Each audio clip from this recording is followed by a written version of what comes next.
Mr. Sergeant of Arms, invite the members into the chamber and close the doors. I hereby declare the House of Representatives of the 113th General Assembly of the State of Tennessee now in session. Will the members please stand? Will the visitors in the gallery please stand and remain standing through the Pledge of Allegiance? Representative Ritchie will introduce the chaplain of the day. Representative Ritchie. Thank you, Mr. Speaker. Members, it's my pleasure to introduce my pastor today. Pacer Hepperly is the pastor of Rio Revolution there in Maryville. It's a multi-campus church and has ties all the way into 21 different correctional facilities in multiple states to where the word is preached out there. He is a senior pastor, and I'd like to introduce Pastor Pacer Hepperly. Thank you. A prominent pastor and author, Josh McDowell, was an agnostic and skeptic before thoroughly examining the Gospels for himself. After much study, he said, I was forced to the conclusion that either the resurrection of Jesus is the greatest hoax known to man, or it's the most remarkable event of history. During the next couple minutes, I want to look at 3 historical truths concerning Jesus and how historical accuracy is determined. 2 things are looked for. Number 1 are written documents, and number 2 are eyewitnesses. Both of these are provided in the Gospels, but not only the Gospels, non-Christians confirm many of these as well. People like Josephus, the Jewish historian, Lucian, the Syrian historian, Pliny, the lawyer, the magistrate of ancient Rome. The first truth is the ministry of Jesus. It's well documented that Jesus was born in Bethlehem. He was baptized by John the Baptist. He began his ministry at 30 years old. He brought about profound teachings on subjects such as love. He said we're not only to love each other, but to love our enemies. He went on to talk about things like giving. He said, when you give, don't do it so other people can see you. Talked about giving. He said, I didn't come to be served, but I come to serve others. And then he did great miracles, such as opening blinded eyes. He called Lazarus from the dead after 4 days, interrupted a funeral procession, raised a 12-year-old little girl from the dead. These are all well documented. Matthew 4:23, Jesus went throughout Galilee, teaching in their synagogues, proclaiming the good news of the kingdom, and healing every disease and sickness among the people. Here we see Matthew giving an eyewitness account of his ministry.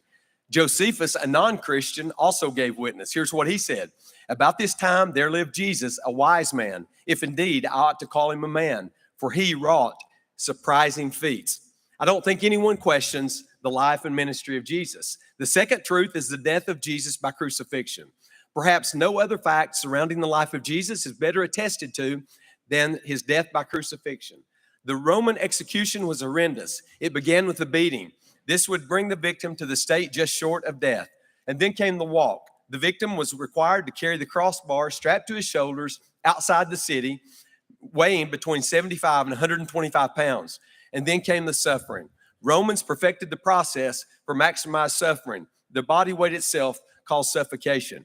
Every gospel includes the account. Listen to how Luke described it. He said, and when they had come to the place called Calvary, there they crucified him and the criminals, one on the right hand and the other on the left. Here's the eyewitness. Lucian also gave a written document. He said the Christians worshiped a man to this day, the distinguished personage who introduced the novel rites, and was crucified on that account. We have Josephus and Tacitus, the Roman historian, also mentioning the crucifixion. So without question, Jesus was crucified on a Roman cross. The last truth is the empty tomb. Jesus had revealed this to his disciples. Mark recorded his words, and he said, the Son of Man is going to be betrayed into the hands of his enemies. He will be killed, but after 3 days, he will rise again. Not only was he publicly crucified, but he was laid in a borrowed tomb, sealed with a stone. Roman soldiers were placed to guard the tomb, but God wouldn't leave his son in that dark, damp tomb. He would visit the tomb on Sunday morning and raise his son from the dead. His plan was fully implemented. Rome couldn't stop him. The devil couldn't block it. Satan was defeated and Jesus was alive. All Satan had to do was to show a decayed body turn into dust, and it's end of story. But Satan couldn't do it. Rome couldn't do it. There was no decaying corpse to be found, only Jesus alive, revealing himself to over 500 people at one time. Listen to the words of Josephus, the historian.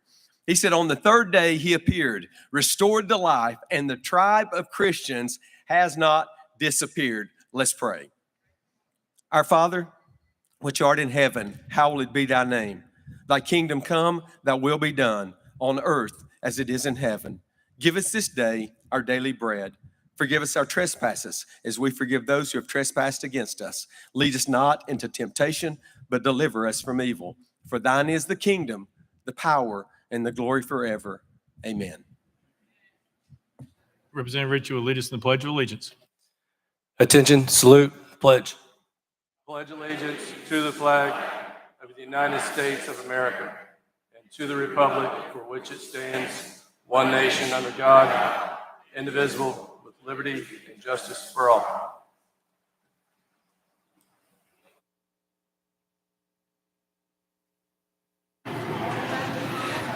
Mr. Clerk, please take the roll. Roll call.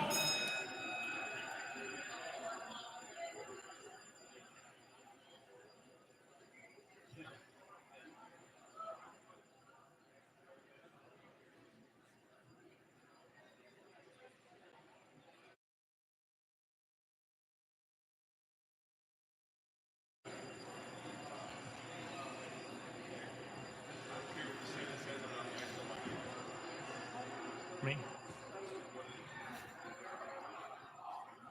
Mr. Clerk, please take the roll. Mr. Speaker, 89 members present. Let the journal reflect Representatives Harris and Gillespie are excused. Next order, Mr. Clerk. Welcoming and honoring. Representative Sapinki, you're recognized. Mr. Speaker, I request the Sergeant at Arms escort our guests into the chamber. Mr. Sergeant of Arms, escort the guests to the well.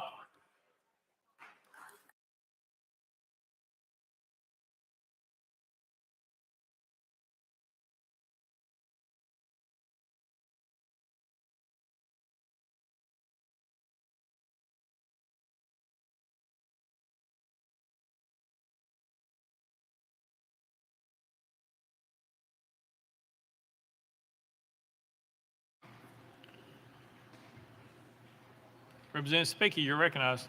Mr. Speaker, I request the clerk read the resolution. Mr. Clerk, read the resolution. House Joint Resolution 1105 by Representative Sapinki, a resolution honoring and congratulate the 2024 Mule Day Queen, Anissa Rose Grimes.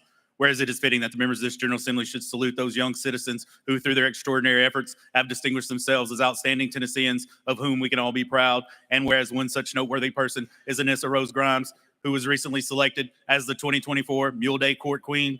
And whereas one of the greatest community events in the state of Tennessee, Mule Day, is an annual celebration of all things related to mules and traces its roots back to the 1840s. And whereas Mule Day is held annually in Columbia, this year's festivities will take place the week of April 1st through 7th, 2024, with an estimated 200,000 visitors and guests enjoying the mules, traditional Appalachian food, music, dancing, and crafts.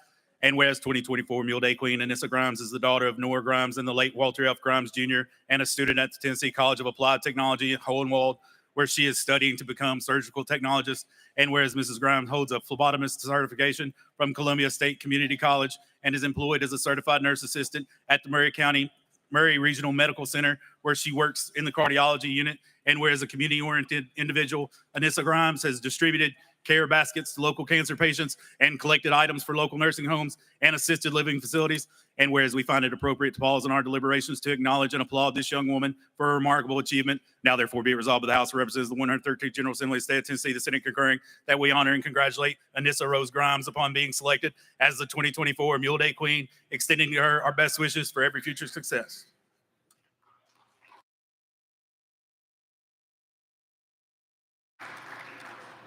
Representative Sapinki, you're recognized. Thank you. Members and guests, this week at home is one of the most important weeks in Maury County. Today marks the first official day of our week-long festivities leading to Maury County's beloved Mule Day. Mule Day is one of Middle Tennessee's oldest and richest traditions. These lovely ladies have joined us today to tell you about Mule Day. Accompanying to me are Senator Hensley and Representative Capley and myself. And today it is the 2024 Mule Day Queen and her court. Mr. Speaker, would it be okay for Columbia Mayor Chaz Mulder to say a few words? He's recognized. Thank you. Thank you, Mr. Speaker, members of the House, Representative Sapinki. Thank you so much for the opportunity to stand before you. It is no April Fool's Day joke. We are here for Mule Day. It is Mule Day week in Columbia, Tennessee. I would just like to invite all of you to come down and enjoy the parade festivities. When I think about Mule Day, I'm reminded of Senator Alexander had an instruction book on Tennessee politics, the Plaid instruction book. And rule number 73 was to always walk in parades. Rule number 74 was if it's the Mule Day parade, make sure you walk in front of the parade so that you're ahead of the animals. So we do hope that you'll come down to Columbia on Saturday. It's a weekend full of festivities. And we're so honored to show off our community on this Mule Day weekend that we have. Now it is my honor to introduce, I believe, Kim Willis, who is the 1974 Mule Day Queen, and she'll be recognized this year on the 50th anniversary, which, by the way, happens to be the 50th anniversary of Mule Day as well. Thank you, Mr. Sapicki.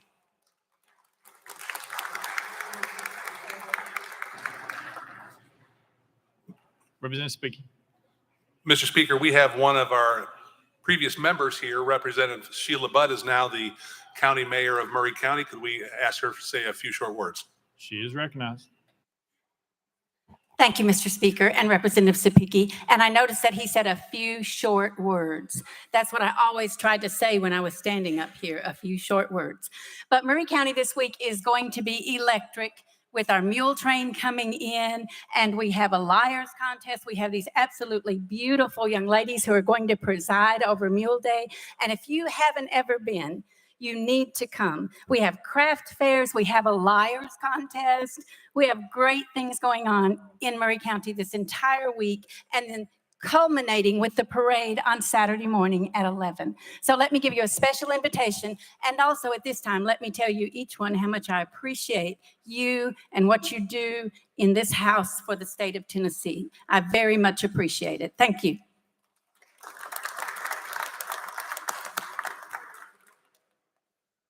Representative Sapicki. Members, let me introduce you to our Mule Day Queen for 2024. It is Anissa Rose Grimes, and she will introduce her court and speak to you about Mule Day. You are recognized. Thank you, Mr. Speaker. Thank you. Good evening, Nashville. My name is Anissa Rose Grimes, and it is an honor to stand before you today as your 2024 Mule Day Queen. I am accompanied today by 4 well-deserving young women on my court. First runner-up, Kennedy Bragg. Second runner-up, Gracie English. Third runner-up, Shay Clammert. And fourth runner-up, Ava Sykes.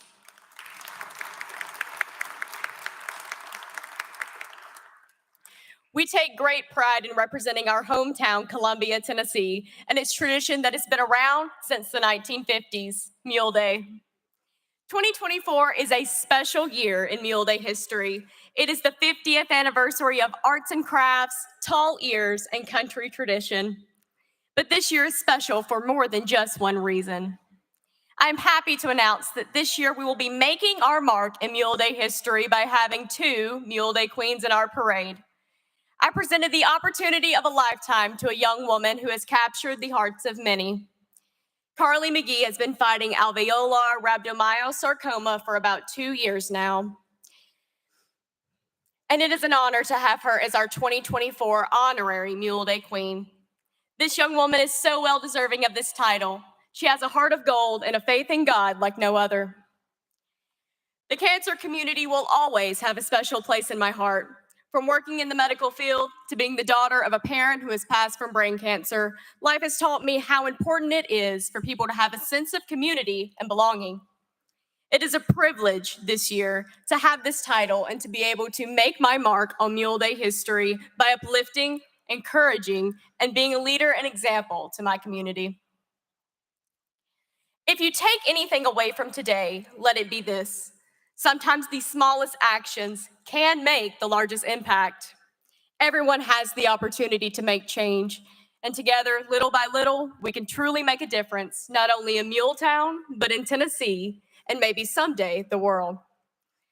So by now, you can feel winter slowly making its way out of town, and the warmth of spring is moving in. For us locals down in Columbia, Tennessee, we know what this means. This Wednesday, the wagon train will be arriving at Murray County Park. The nostalgic smell of leather, dirt, and campfire smoke fill the air. Thursday, little girls of all ages are beaming with excitement as they put on their best Western wear for the second annual Miss Mule Day pageant. The finest musicians in town are tuning their banjos and shining their fiddles for the Bluegrass Festival later that night. Friday, the best auctioneers around town are down at the livestock sale barn, chanting in their own unique way and getting top dollar from the bidders. That same night, individuals of a wide variety of ages will take the stage at the Liars Contest. If you enjoy a good story or you have a story to tell, this is the event for you. Saturday, racers are lacing up their best running shoes for the annual Murray Regional Mule Kick 5K race. Meanwhile, the mules' coats are being tidied up, for later that day will be the crowning of the 50th anniversary King Mule. Each mule will be judged on everything from their tall ears to their strong physique. May the best mule win. After the King Mule is crowned, you might as well put on your best dancing shoes or boots and move your way down to the Ridley 4-H Center for some good old-fashioned line dancing. What a great way to end a Saturday night. It is an honor to invite you to experience Mule Day for yourself. Come on down to Columbia, Tennessee this weekend to experience a day full of fun. We look forward to seeing you there. Thank you.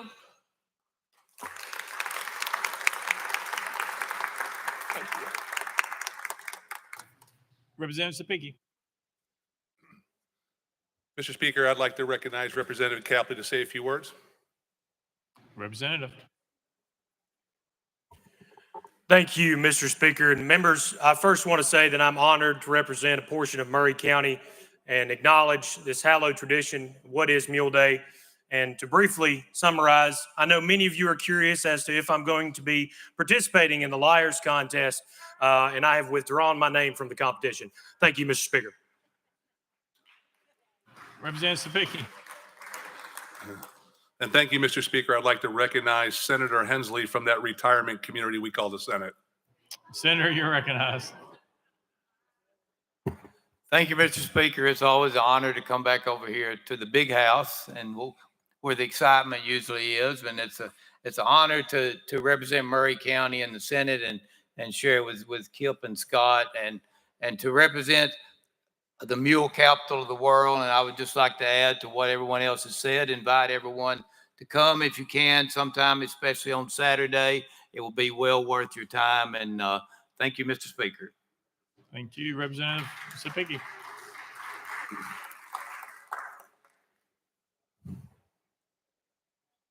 Representative Sapicki. I would like to thank the director of the Mule Day pageant, Lisa Flatt, and her assistant director, Rachel Houston, her daughter, Iris, for all their work in making this trip possible, and for all the parents, families accompanying the Mule Day court. If you could all stand and rise to be recognized, please.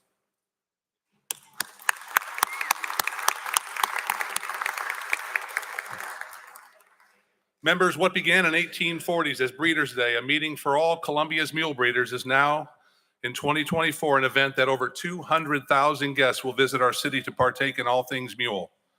We invite you to be our special guests at Mule Day this Saturday. Our famous parade will begin at 11 a.m. Good food, music, and great people will be awaiting to greet you. Mr. Speaker, would you come down and take a photo with us, please?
Representative Hemmer, you are recognized. Thank you, Mr. Speaker. Request that the Sergeant at Arms escort our guests into the chamber. Mr. Sergeant of Arms, escort the guests to the well.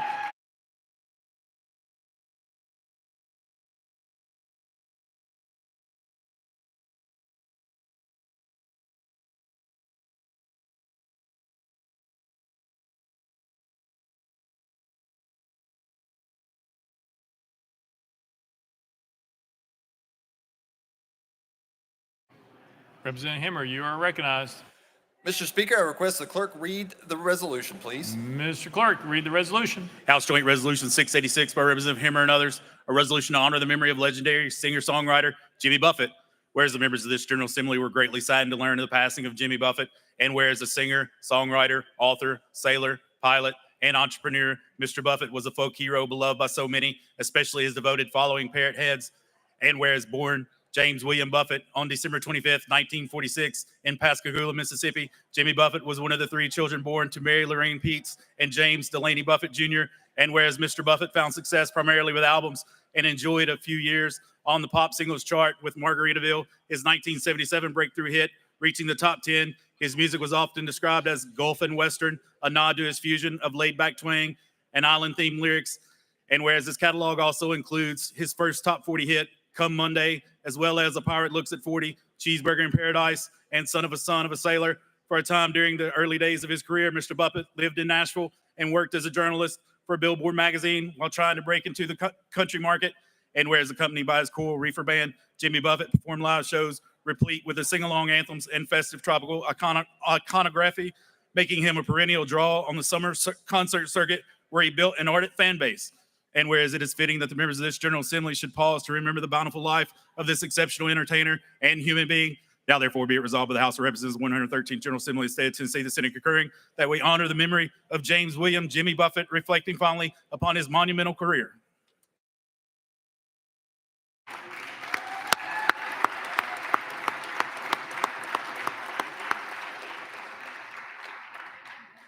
Representative Hemmer, you are recognized. Thank you, Mr. Speaker. We are grateful to be here to honor the life and legacy of Jimmy Buffett. I get called a lot of names in this job, but one you can proudly call me is a parrot head. Along with the other parrot heads in this room and across the great state of Tennessee, we are humbled to be joined by Jimmy's band, the Coral Reefers, many of whom are Tennesseans themselves. Last time Jimmy was around a bunch of Tennessee elected officials was at the 1974 Tennessee Sheriff's Convention.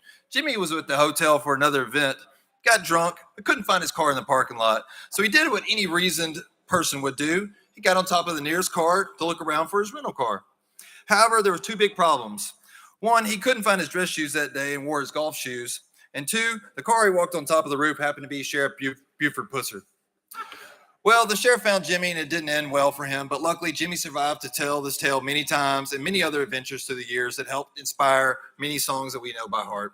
Jimmy Buffett was the closest thing to a modern day Renaissance man we know, not just a songwriter and musician, but a businessman, conservationist, sailor, pilot, fisherman, and a lover of life. I thought he was Peter Pan, so full of life who got younger as the years went on. Unfortunately, Jimmy lost his battle with cancer on September 1st, and we've all been grieving since. However, today we are here and gathered to celebrate his life, legacy, and the many contributions to society. Mr. Speaker, may a member of the band be allowed to say a few words and honor us with some of Jimmy's music? Thank you. They may. Thank you, Mr. Speaker.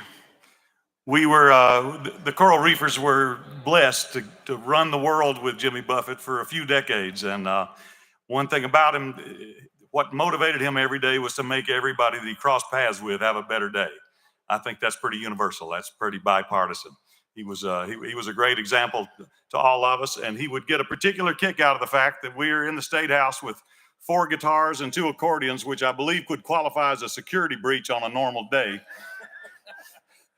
He has so many great songs to choose from, but we're going to choose one of his this afternoon because he actually was a son of a sailor. And I believe 100 years from now, when people buy boats or whatever they call boats 100 years from now, it's going to come preloaded with Jimmy Buffett music, and the people buying it may not even know why. But he was the quintessential son of a sailor. We're going to give you a little version of that right now.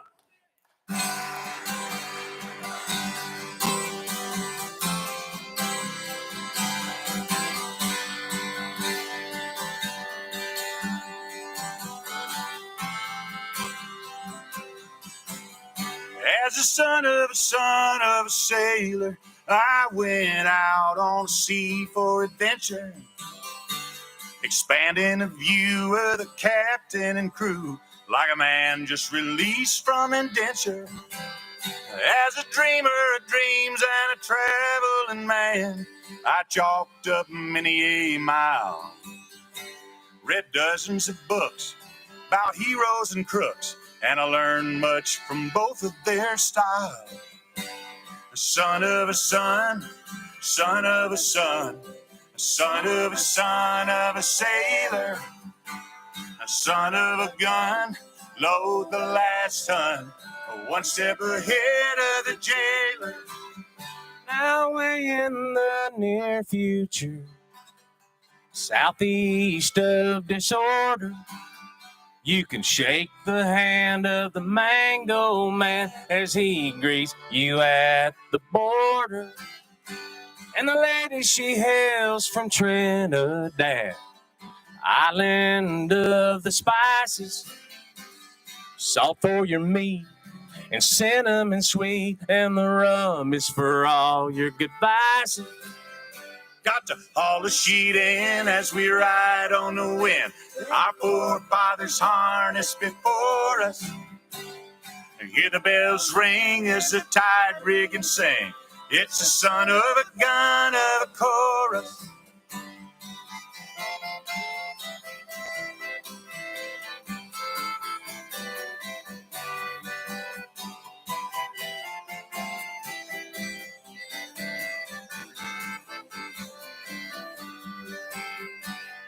Where it all ends, I can't fathom, my friends.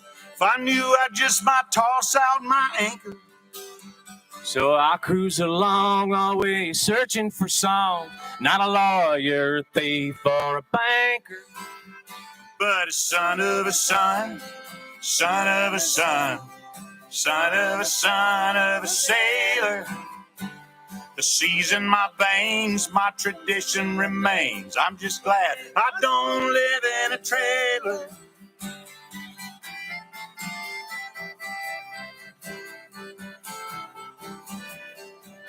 We have spent a night or two in a trailer, though.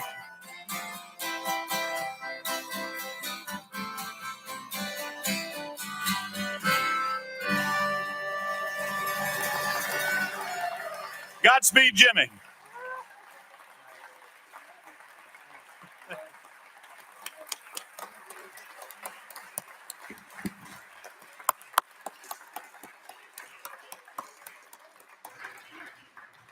Representative Hammer.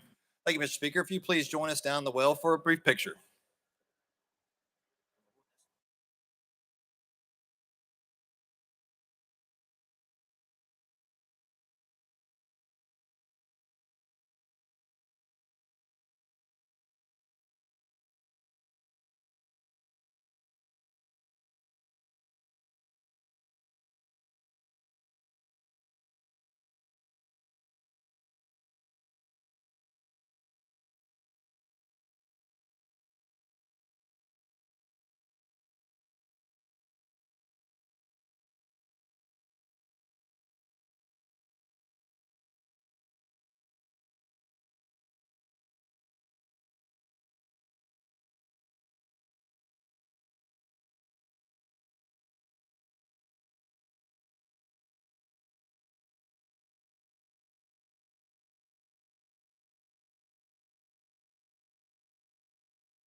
Representative Gant, you are recognized. Mr. Speaker, I request that the Sergeant of Arms escort our guest into the chamber. Mr. Sergeant of Arms, escort the guests to the well.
Representative Gant, you are recognized. Mr. Speaker, I request that the clerk read the resolution. Mr. Clerk, read the resolution. House Joint Resolution 472 by Representative Gant, a resolution to honor, commend Bill Dance for his meritorious service as a professional fisherman.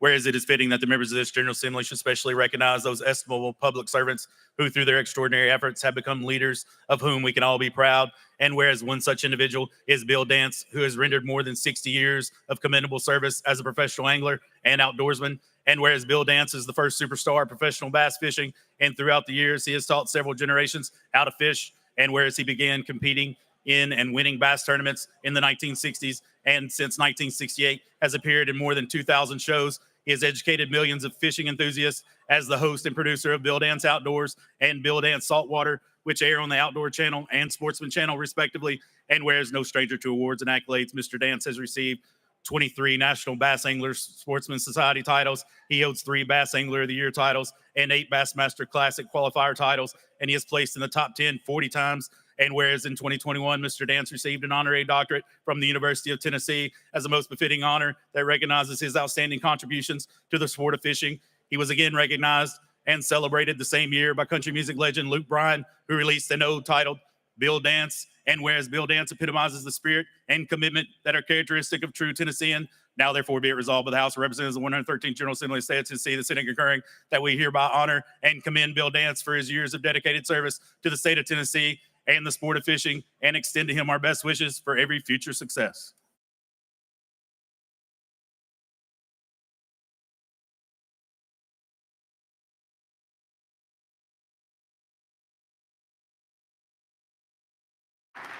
Representative Gant, you are recognized.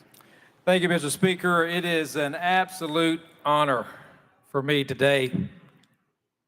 I hope I can get through this without tearing up, because this is my absolute lifetime hero right here. He has been a mentor to me and many others across this country. And it's a privilege and an honor to stand here with him and his wife, Diana, and his daughter, Pamela, and son, Paul, are here. And we also have Commissioner Azell that's with us, and some TWRA members and Wildlife Commission members. And I want to just kind of talk about Bill Dance briefly here, about his accomplishments as not only a fisherman, but just an average citizen that he's exemplified, and people have looked up to him through the years of what it means to be an outstanding citizen.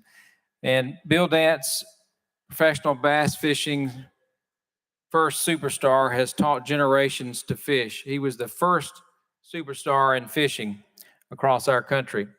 And it all began in the 1940s in Lynchburg, Tennessee, when Dance's father and grandfather taught him how to fish the moving waters of Mulberry Creek. They instilled in him a passion that could not be quenched. Dance began competing and winning in bass tournaments in the early 1960s. After years of honing his skills and beginning to make a name for himself, the University of Tennessee's former football coach, Doug Dickey, gave Bill his first Tennessee cap. He won several tournaments while wearing this new favorite hat. As his popularity grew, everyone knew him as the great new angler with the Tennessee cap. For nearly 60 years, Bill Dance's trademark has been his beloved orange and white University of Tennessee cap. It's become synonymous with the world's most loved fisherman. Whenever you see Bill, you see his Tennessee cap showing off his love and pride for his home state. With over 2,000 shows under his belt since 1968, he has educated millions of fishing enthusiasts as host and producer of Bill Dance Outdoors and Bill Dance Saltwater, which air on the Outdoor Channel and Sportsman's Channel, respectively. From his production studio in Carryville, which is my hometown, Dance oversees fishing empire that includes his TV shows, tackle endorsements, how-to seminars, and a series of popular blooper videos that we always like to watch over and over again to get a good laugh. Dance has written 7 books, and his articles have been published in Sports Afield, Field and Stream, Bassmasters, Outdoor Life, and other publications. Dance's accomplishments, techniques, and fishing savvy have been recognized through countless awards, including 23 national bass titles, 3-time Bass Angler of the Year, 40 top 10 finishes, and 8-time Bassmaster Classic qualifier. In 2021, Dance received his honorary doctorate from the University of Tennessee for his outstanding contributions to the sport. Bill Dance's legacy extends beyond his achievements on the water, as evidenced by initiatives like Bill Dance Signature Lakes here in Tennessee, aimed at enhancing Tennessee's lakes and honoring his legacy. His influence even reaches the world of music, with country superstar Luke Bryan releasing a song titled Bill Dance. I know we've all heard it. Bill Dance has had a profound impact on the world of fishing and beyond. His legacy continues to inspire and influence future generations, ensuring that his passion for fishing and conservation endures for years to come. And at this time, I'm going to have Commissioner Ezell come up and make a few remarks. Commissioner, you're recognized. Thank you, sir. And Representative Gant, thank you for letting us do this today. It's mighty special when you get to honor a legendary Tennessean like Bill Dance. And the iconic brand that he represents on behalf of all of us is such a blessing. It's been a real treat and an honor for Governor Lee and our department to partner with TWRA, state parks, and so many others to create the Bill Dance Signature Lakes. It's going to be a program that benefits those Tennesseans who love to fish and those people outside of Tennessee who want to come and experience the best fishing in the world, because we have Bill Dance and no one else does. And it's such a blessing for us to get to be here today and recognize you, Bill, who's genuinely, I did not know him until a few years ago. He's genuinely one of the most humble people that I've ever experienced. To be a celebrity and the way that he cares about people, thank you for all that you've done for conservation, for teaching young people how to fish, and for representing our state so wonderfully. It's an honor for us to continue to build the best bass fishing program in the nation under the name of Bill Dance Signature Lakes. Thank you.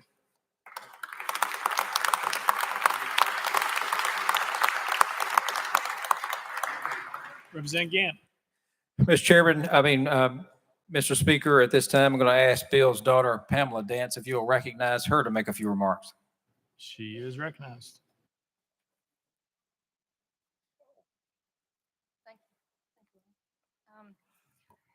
It's an honor for me to stand before you today to speak about my dad's extraordinary accomplishments, contributions, and outstanding career in fishing. Today, we celebrate not only his achievements on the water, but also what he has done for the fishing community, his contributions to the fishing industry, as well as his dedication and commitment to conservation. My dad's love and passion for the sport of fishing and the outdoors, especially here in his home state, Tennessee, is tremendous. His knowledge on the subject is immeasurable. He has not only inspired, but taught millions of people how to fish, including me. For the last 7 years, I've had the incredible honor of working for my dad. It's been the biggest blessing to witness his generosity, humility, and willingness to help others, and how he has positively impacted multiple generations and changed so many lives. Congratulations to my daddy and my hero.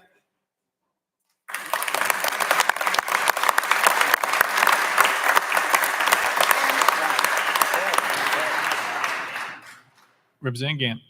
At this time, we're going to present the resolution to Mr. Bill Dance.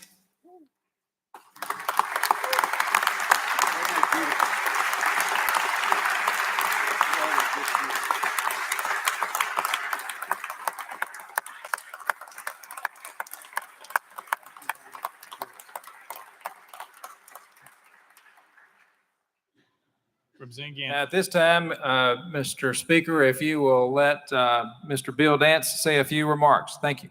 Mr. Dance, you're recognized. Thank you very much, Ron. Can you hear me in the back? Great. Thank you for being here and having me here. You know, when you think about the state of Tennessee, there's so many things about Tennessee that I've been a major part of. I was born here. I had a family of 3 boys and a girl, all born in Tennessee. Only had one blind date my whole life. And I was scared to death to go on it, but I did. And I married my blind date, Diane, from Hardeman County, Tennessee. Then I looked at Tennessee, where I caught my first fish. It's where I learned how to fish, moving water in the creeks of Moore County and bigger water, tail-raised waters below Pickwick Dam. I caught my largest bass from Tennessee, near McMinnville, Tennessee, and my biggest smallmouth out of Pickwick Lake. So I look back, my business was started in Tennessee. We started the outdoor show, my outdoor show in Tennessee at WHBQ in Memphis. And it grew from there. We went nationally with a little network right here in Nashville, TNN, the Nashville Network. So when I talk about Tennessee, I could tell you just so many great things about it. And it gives me a tremendous amount of pleasure each week, sometimes, at least a couple of times through the month, to tell America just how great a state Tennessee is and the fine, fine people that live here. And just to say again, I want to thank Commissioner Ezell for what he's done about our Bill Dance signature lakes. I want to thank Governor Lee about giving us the opportunity to come into areas, distressed areas, and try to build lakes, improve lakes, I should say, from above water and below water, giving us an opportunity to do that. And we're on track right now and doing a good job. Troy Goldsby, where are you, Troy? Troy knows water like an otter. He's amazing with his ability in fisheries and aquatics, how to grow fish, how to build lakes, and how to manage lakes. So Troy is on our team as well as the TWRA team. So my thanks go out to Governor Lee, Tennessee Wildlife Resource Agency, the state of Tennessee, and giving me an opportunity to do what I love to do, and that's talk fishing, build things, improve bodies of water. Just everything I do pertains to fishing. And sometimes I get somebody says, "Where are you going, Bill?" And I said, "I'm going to work." And they said, "Work?" And I said, "Yeah." And they said, "Where are you going?" I said, "I got a branch office up at Pickwick. I've got to go up there for a couple of days." Another branch office over in East Tennessee at Loudon or up at Kentucky Lake, Percy Priest, wherever. But I dreamed all my life that I wanted to get in the fishing tackle industry somehow, but I didn't know how to do it. And one day, working for a jobber company out of Memphis, they gave me a hardware route, and it had fishing tackle. And that was my start then. And since that time, I was fortunate enough to been on all 4 corners in manufacturing lures, in selling lures, selling fishing tackle, rods, reels, boats. As I said, on all 4 corners, writing for national magazines, doing local radio, doing national TV, which we're still doing today. So I thank you so much for this honor. It's hard to really tell someone how you feel about something unless you are that person. So it gives me a deep, warm feeling to know, and I want to thank Ron for setting this beautiful, what would you call that? A picture? Resolution. Oh, okay. Yeah, that's what I said. A resolution. But thank all y'all. God bless you, and go Vols.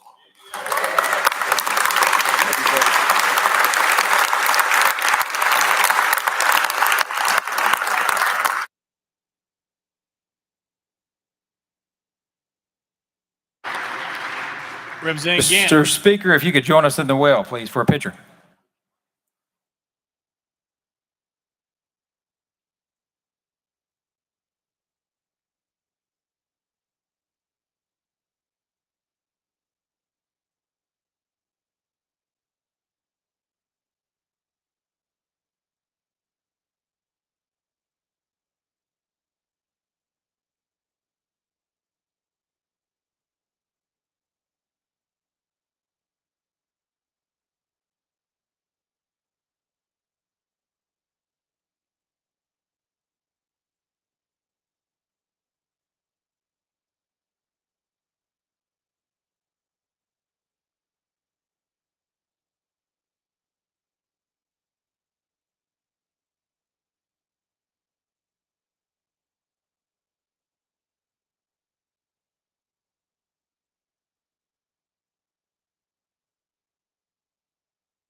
Welcome and honoring Representative Dixie. You're recognized. Thank you, Mr. Speaker. Today is my cousin James T. Brooks' birthday, and the T stands for terrible. And also, today is my seatmate's birthday, Representative Ritchie.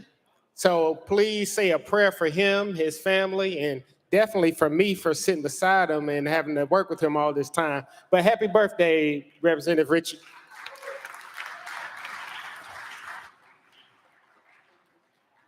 Representative Parkinson. Thank you, Mr. Speaker. I wasn't sure if that was Representative Towns over there speaking before me or not. But Mr. Speaker, I want to welcome all of the members of the Seersucker Caucus, those that are outside of the chamber, members if you will stand, and those that are part of the caucus globally. We thank you. And members, we will take a picture immediately after session. Thank you, sir. Representative Capley. Thank you, Mr. Speaker. Chairman Haston and I would like to welcome 3 pages of ours, Maria Gonzalez, Miracle Gaduno, and Tobias Waraka. Please make them feel welcome.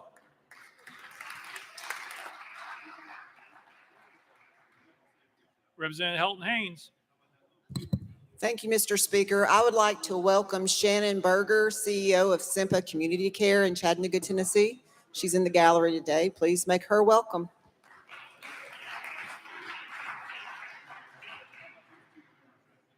Representative Bain. Thank you, Mr. Speaker. Yesterday was Trans Day of Visibility, and I want to acknowledge all of the trans Tennesseans that give so much life and energy and are the embodiment of resilience, and to celebrate their lives across our state. Thank you so much.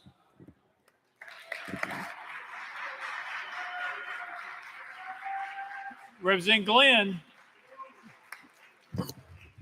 Thank you, Mr. Speaker. And members, if you would join me for a moment of silence real quick.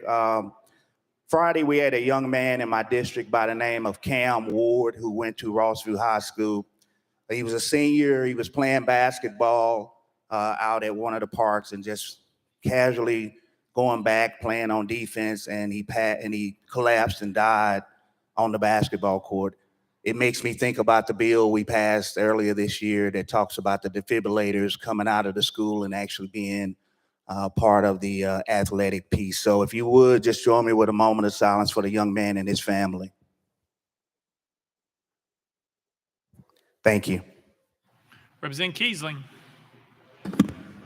Thank you, Mr. Speaker.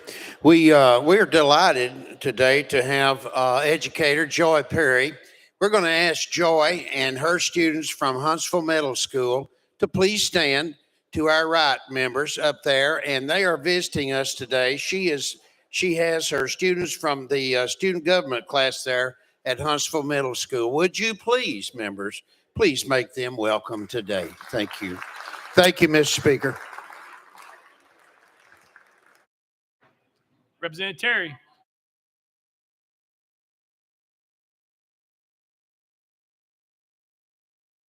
And Representative Kiesling, IT, we have a mic fix back there. I guess my desk is playing an April Fool's joke on me. Today has some significance other than April Fool's. It is my wife's birthday, so happy birthday to Cheryl Terry.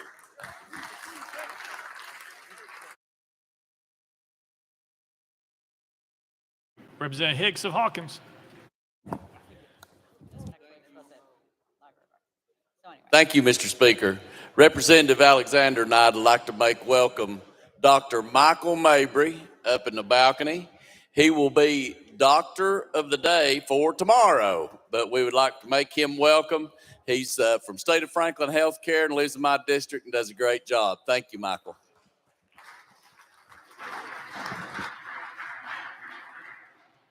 Representative McCalman. Thank you, Mr. Speaker. Members, today, in addition to Chairman Terry's wife, it is my older sister Rebecca's birthday, as she lives in Rose Sharon, Texas. We won't hold that against her, but if y'all could wish her a happy birthday. Representative Love. Thank you, Mr. Chairman. Members, I'm going to ask that you all please stand and in a solidarity of young man that was killed on Easter Sunday. 33-year-old Alan Beecham was shot and killed at the Roasted restaurant in Salem Town. It saddens us to know that even on these happy moments, lives are taken, gun violence. It's something we got to work on. So let us remember that we can make a change and we can eliminate some of this senseless violence and get some of these guns off the street. Again, let's have a moment of silence for Mr. Alan Beecham, killed at the Roasted restaurant in Salem Town.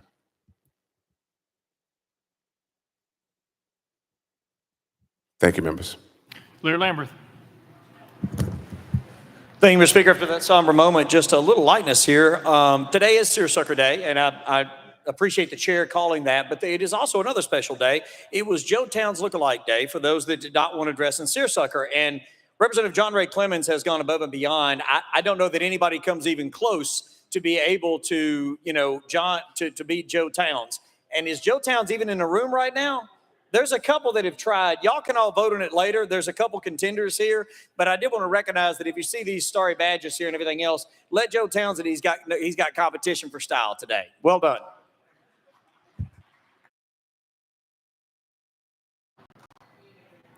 Representative Barrett. Thank you, Mr. Speaker. I just wanted to welcome home more than 150 Tennessee National Guard troops, part of the 267th Military Police Unit based in Dixon, just returned home after a year-long deployment overseas. So please welcome them home.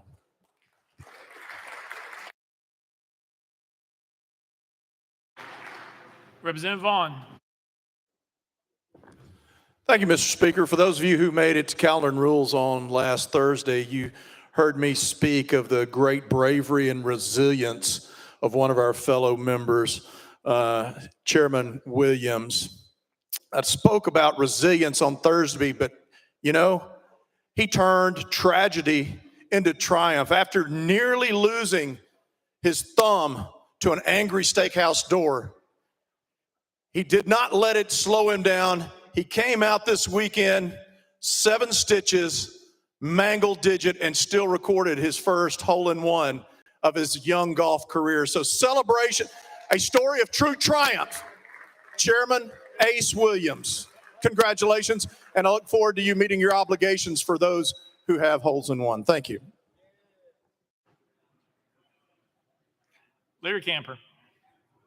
Thank you, Mr. Speaker. Mr. Speaker, members, my niece turns 34 today, and I would hope that you all would join me in wishing her a happy birthday. Happy birthday, Kiasha.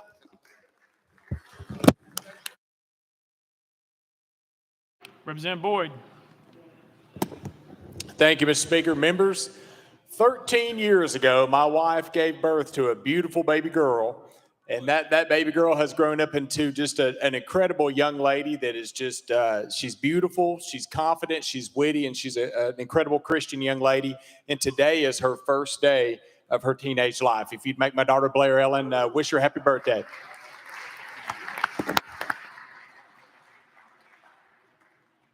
Representative Warner. Thank you, Mr. Speaker. I would like to give an update on Representative Towns. His name was called, and he is hung up in traffic right now, but he is definitely on the way. And also a shout out to Miss Angie Lawless. A good friend of mine is here in the balcony above us. Thank you, Mr. Speaker. Welcome and honoring. Representative Pearson. Thank you, Speaker. Just first, I was able, before I got here, to spend time with my granddaddy Curtis. He is a 101st Airborne Master Paratrooper in Vietnam, and he has a surgery coming up on April 4th. And so I'm just thinking of him, and Ocean and I sending you all positive thoughts and prayers, Granddaddy, and I know he's watching. And this past Easter, Pastor Livingston, who we've mentioned before on this floor, who had been shot in the mouth, actually in our district, preached his sermon, preached on Easter. And he continues to remind us and in our community that our faith has to be applied with works. While so grateful that he is still alive, he is continuing to be an advocate for us to do all we can to transform and improve our communities. And one of those things that we must continue to center, and this was mentioned previously, is the issue of gun violence impacting us. But to Pastor Livingston, thank you.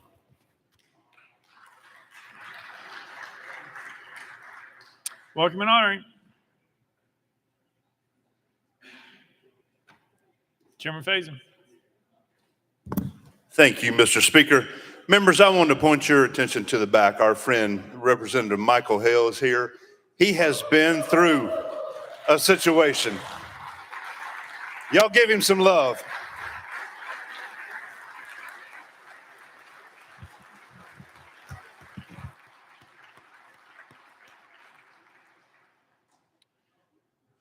Next order, Mr. Clerk. Introduction to resolutions. Larry Lambert, you're recognized. Thank you, Mr. Speaker. That all resolutions properly filed be introduced pursuant to Rule number 17 and placed on the consent calendar, referred to the appropriate standing committee. Without objection, so ordered. Next order, Mr. Clerk. Senate Joint Resolutions congratulatory and memorializing. Leader Lambert, you recognize. Thank you, Mr. Speaker. With it all, Senate Joint Resolution congratulatory and memorializing, allowing that it be placed on the consent calendar pursuant to Order number 17. Without objection, so ordered. Next order, Mr. Clerk. Resolutions lying over. Leader Lambert, you recognize. Thank you, Mr. Speaker. With it all, resolutions lying over be referred to the appropriate standing committee. Without objection, so ordered. Next order, Mr. Clerk. Introduction of bills, Senate bills on first consideration. Leader Lambert, you recognize. Thank you, Mr. Speaker. I move that Senate bills 869, 1,706, 1,727, 1,782, 1,784, 1,858, 1,862, 2,297, 2,749, 2,977, and 2,978 transmitted by the Senate be held on the desk pending third consideration of their companion House bills. Without objection, so ordered. Next order, Mr. Clerk. Senate bills on second consideration, House bills on second consideration, petitions, memorials, reports from standing committees, reports from select committees, calendars. Mr. Speaker, the House has a consent calendar. Chairman Zachary, you are recognized. Thank you, Mr. Speaker. I move passage of the consent calendar on third and final consideration. Keep with Rule 50. Gentleman moves passage of the consent calendar. Probably second, Mr. Clerk. Any objections been filed? Mr. Speaker, item 5, House Bill 2711 has been objected to by Chairman Clemens. Item 11, House Bill 2392 has been objected to by Chairman Clemens. Item 20, House Bill 2155 has been objected to by Chairman Sapicki. Item 33, HJR 1153 has been objected to by Chairman Rudd. Anyone seeking recognition on the consent calendar?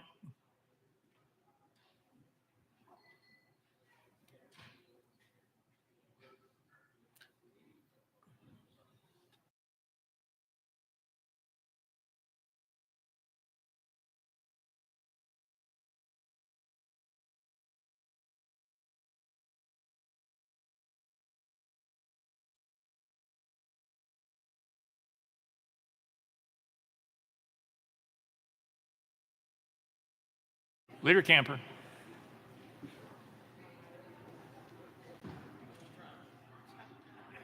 Thank you, Mr. Speaker. Mr. Speaker, I confirm with the Majority Leader and the Veterans Caucus Chairman. We wanted to add all veterans on Senate Joint Resolution. I can't remember the number. That's what I was feverishly looking for. Senator Massey has it, Wright has it in the House. We wanted to add as co-prime sponsors. All right, let's take a You look. find it?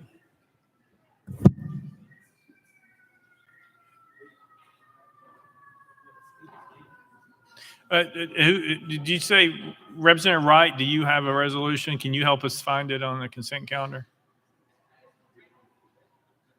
Representative Wright? Thank you, Mr. Speaker. I do not remember the number. It's Senator Massey. Is it a House or Senate joint resolution? Senate. First? Senate joint resolution. Who does it honor, Representative Wright? It is to allow or request a study to allow a peer veterans group in prevention of suicide. Perfect. All right, thank you. Leader Camper? Item 19, Mr. Speaker. All right, item 19. We got it. Without objection, exclusions duly noted. Anyone else seeking recognition on the consent calendar? All right, we're voting. Nope, Leader Lambert? Thank you, Mr. Speaker. I'm sorry to rise. I'm out of order. The ambulance you're hearing right now is for one of our Senate colleagues who remain unnamed right now, but I don't know exactly what's going on, but there is an issue, a medical issue over in the Senate. And so just be in prayer for one of our colleagues over there. All right, we're voting on the consent calendar. Any objection? Seeing none. All members in favor, vote aye when the bell rings. Those opposed, vote no. As every member voted, does any member wish to change their vote?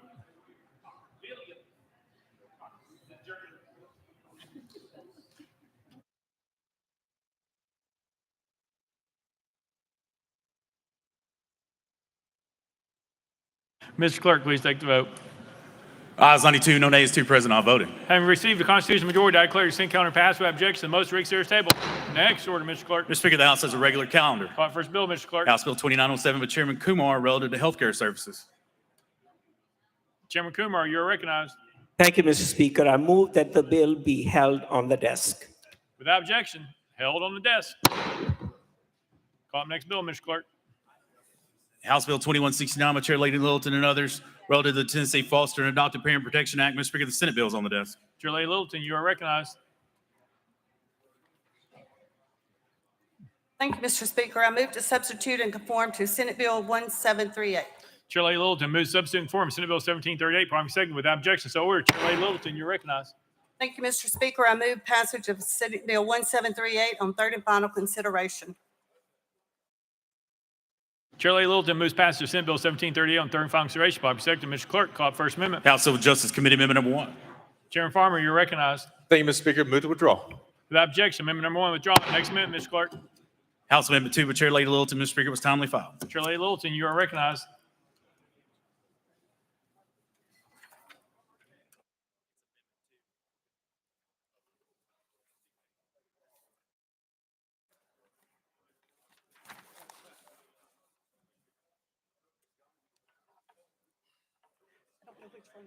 Do you want the Senate version?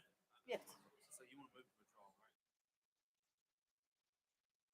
right? Chair Lady Littleton, you're recognized. Thank you, Mr. Speaker. I move to withdraw. Without objection, amendment number 2 withdrawn. Next amendment, Mr. Clerk.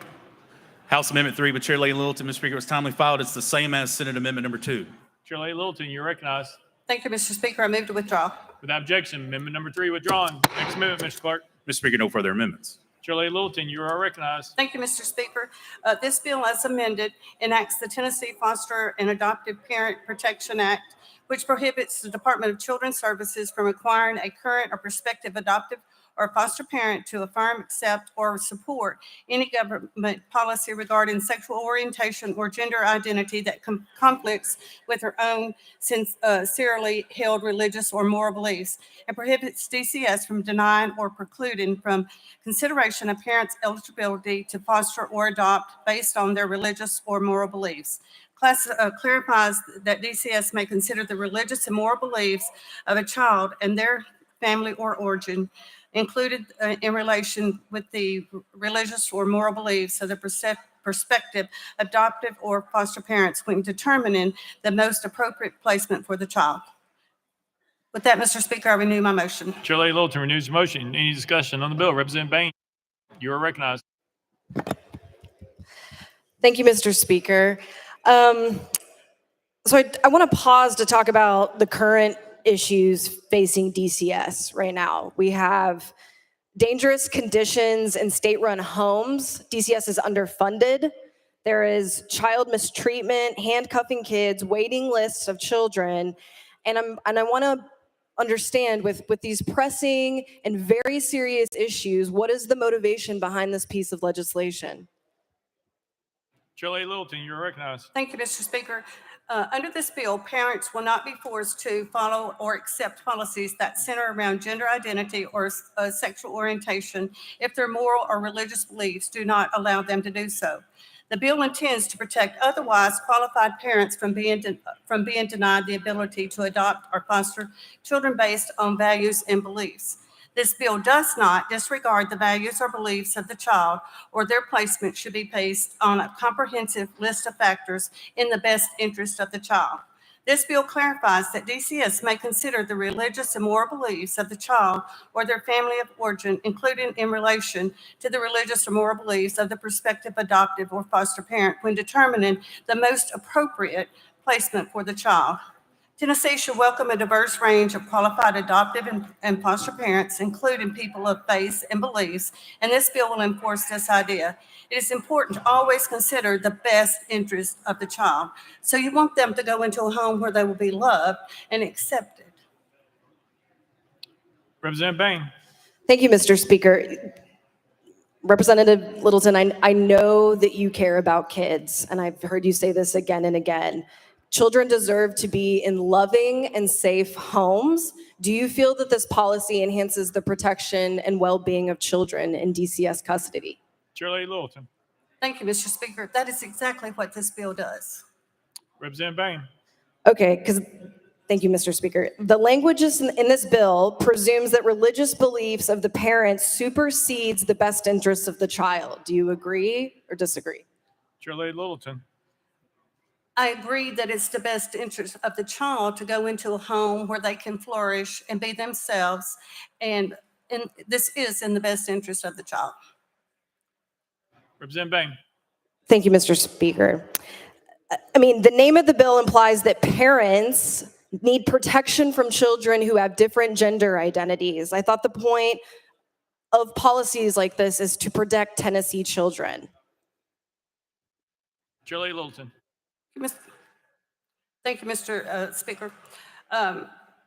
This is in individual cases where the department might choose not to place with an individual parent because the parent's sincere religious beliefs impair their ability to appropriately parent a particular child. The bill seems to give the department direction based on either the child's family or origin, their religious beliefs, and or the department's duty to place the child in best interest. Representative Bain. Thank you, Mr. Speaker. This piece of legislation is discriminatory. It feels very hateful towards LGBTQIA children that are some of the most vulnerable and are in DCS custody. I think all children deserve loving and safe homes in order to flourish and grow up to be successful Tennesseans. The presumption that a parent's sincerely held religious or moral beliefs supersedes a child's beliefs in their own identity is inherently wrong. It is indeed contrary to the best interest of the child to be placed in an unsupportive and dangerous home environment. I was under the impression that the intent of this body was to protect children. So why are we going to enforce them in a vicious cycle of parental musical chairs? For this reason, I encourage members of this body to not support this risky and a discriminatory piece of legislation. Thank you. Chair Littleton. Okay. All right. Representative Pearson. Thank you, Speaker. Sponsor, is it possible with this legislation that a person a child who identified as queer would be placed in a family who has religious objections to LGBTQIA people? Chair Littleton. Thank you, Mr. Speaker. This bill, the real concern for this bill is to shrink in the pool of available parents who are able to foster, which is happening in some states right now, and placement should always be made inconsistent with the best interest of the child. But Tennessee law should be clear that it never starts with the presumption that a current or prospective parent is not appropriate for the placement merely because they hold commonplace religious beliefs about issues of sex or gender. While not every family is the right placement for a child, Tennessee should not make the mistake that other states have by excluding otherwise qualified parents from adopting or fostering simply because of their religious and moral beliefs. This is to try and make the right place for the child, to put the child in a loving home with people that accept them. Representative Pearson. Thank you, and I appreciate your preparation and script. But these questions, they're relatively easy. I just want to know whether or not somebody who is a part of the LGBTQIA community would be placed into a home with a family that does not believe in LGBTQIA people or rights. Chair Littleton. Thank you, Mr. Speaker. Could you repeat that, please? Representative Pearson. Yes. Would a child who is LGBTQIA be placed into a home with someone who does not believe in or someone who does not view LGBTQIA people as people? Chair Littleton. Thank you, Mr. Speaker. We're trying to place the child in the best home that's possible for the child. Representative Pearson. And so your intent with this legislation would be that somebody who says their religious or moral beliefs are against queer folks would not have a queer child in their care, right? Chair Littleton. Thank you, Mr. Speaker. It would be up to the parents and DCS to accept the child, and hopefully the child would want to accept them as well. Representative Pearson. Gotcha. My challenge with the legislation is that it is allowing for them to not accept the child as it relates to their sexual orientation or gender identity. So you, as the sponsor of this legislation, I just wanted to be clear, because now we're instructing a department to do something. We need to be very clear that we're not instructing them to send children into harm's way with parents or individuals who would be adopting them who do not love and care for them for all that they are and for who they are. That's not your intention, right? Chair Littleton. That is not the intention at all. The intention is for the best interest of the child. That's the intention, to put it in a home where it would be happy and the parents would be happy as well, the foster or adoptive parents. It's for the protection of the child as well. Representative Pearson. Thank you. Chair Lady, I think this legislation probably shouldn't be getting voted on right now. I think I understand your intent. We saw some legislation, I think a couple of days ago, related to DCS and vaccines and people's sincerely held beliefs. But I'm really concerned that we're detracting away from the children who deserve to live and to be accepted for who they are and for all of their intersecting identities. It is wrong for us to legislate discrimination in our policies and in our practices. We have to hold a standard as a state that everybody, because of their religious identity, because of their sexual orientation, because of their gender, are still beloved people who deserve protection. And this legislation isn't concerned in a very meaningful way about the children. In fact, in each answer, you told me about the parents not being discriminated against, the parents not being told they are unfit, the parents. But we have to be worried about the children and prioritizing the children who are in our care who are LGBTQIA. We have to prioritize the children in our care who are trans. We have to prioritize the care of those in our care and ensure that they get to the best homes by ensuring we have a strong standard that says if a child leaves DCS custody, they are going to be well taken care of, and not providing exception in any case for them to be harmed and not taken care of.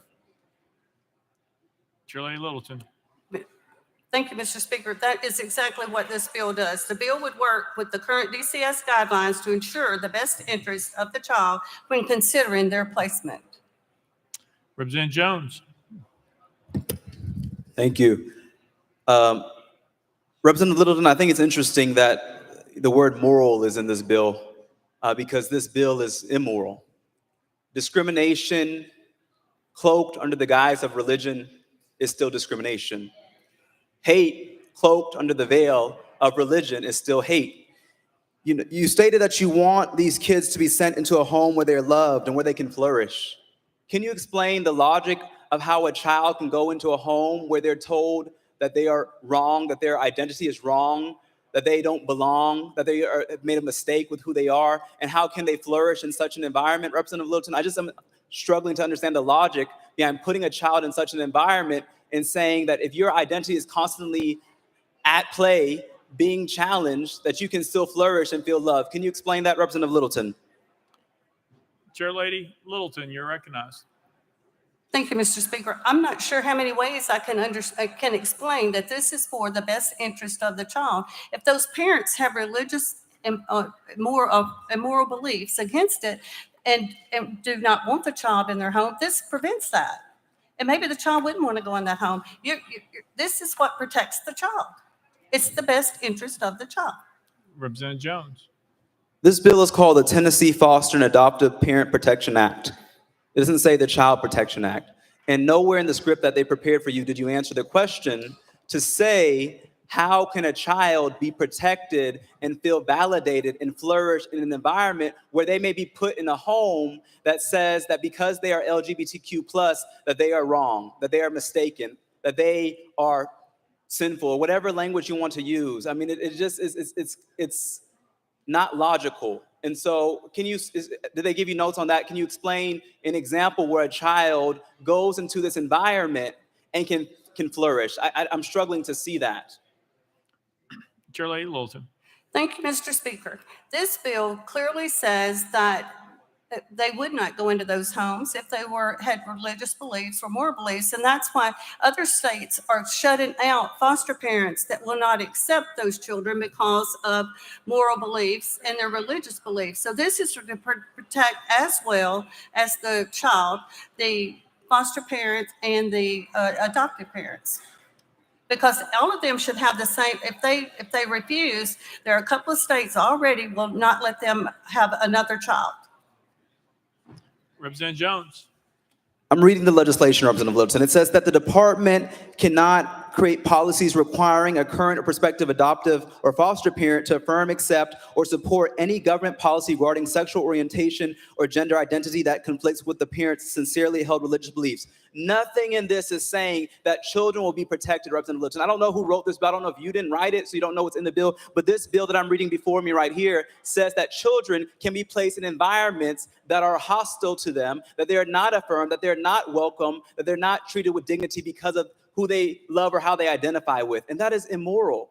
And so this bill is not about the best interests of the young people, of the children, of the teens, whoever's being put into these situations. This is just trying to legislate discrimination and putting our children into hostile environments that we should be ashamed of. And so can you explain a case, an example of a parent who was denied adopting a child here in this state because they did not accept them for being LGBTQ? Can you give us an example in your district or in this state that may merit this legislation, a real life example of somebody perhaps who reached out to you about this?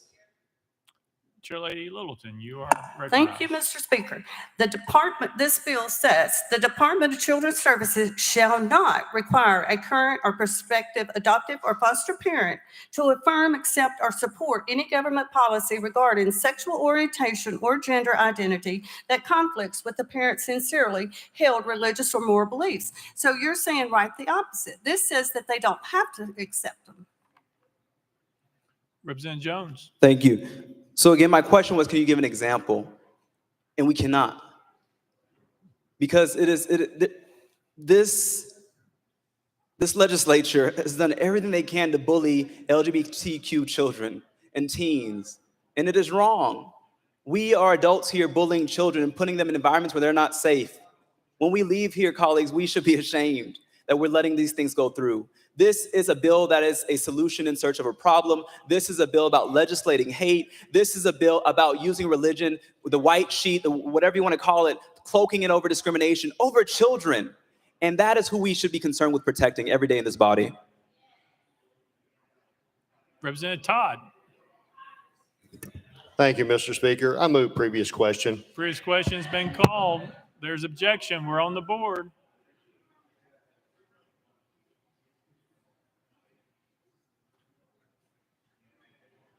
We are voting. All those in favor of previous question, vote aye when the bell rings. Those opposed, vote no.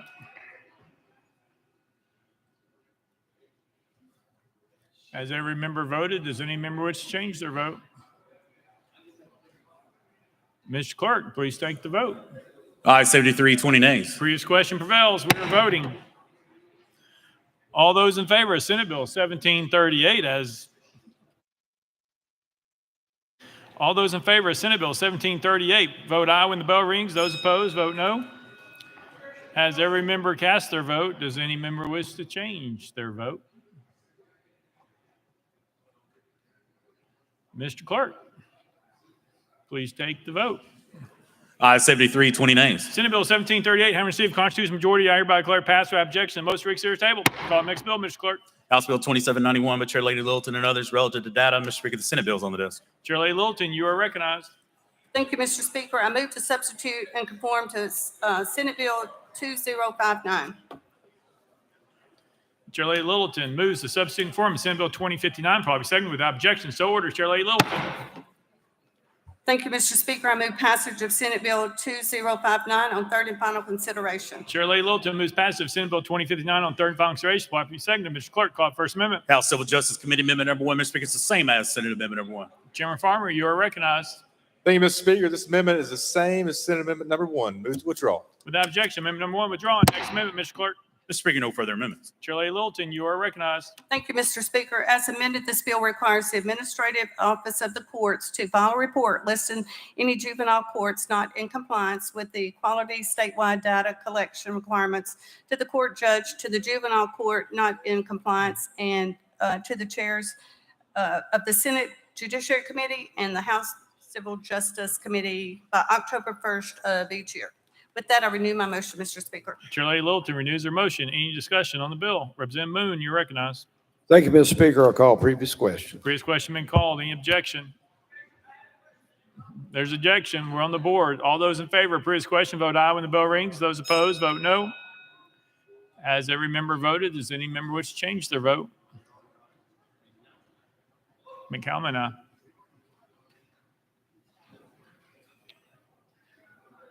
Mr. Clerk, please take the vote.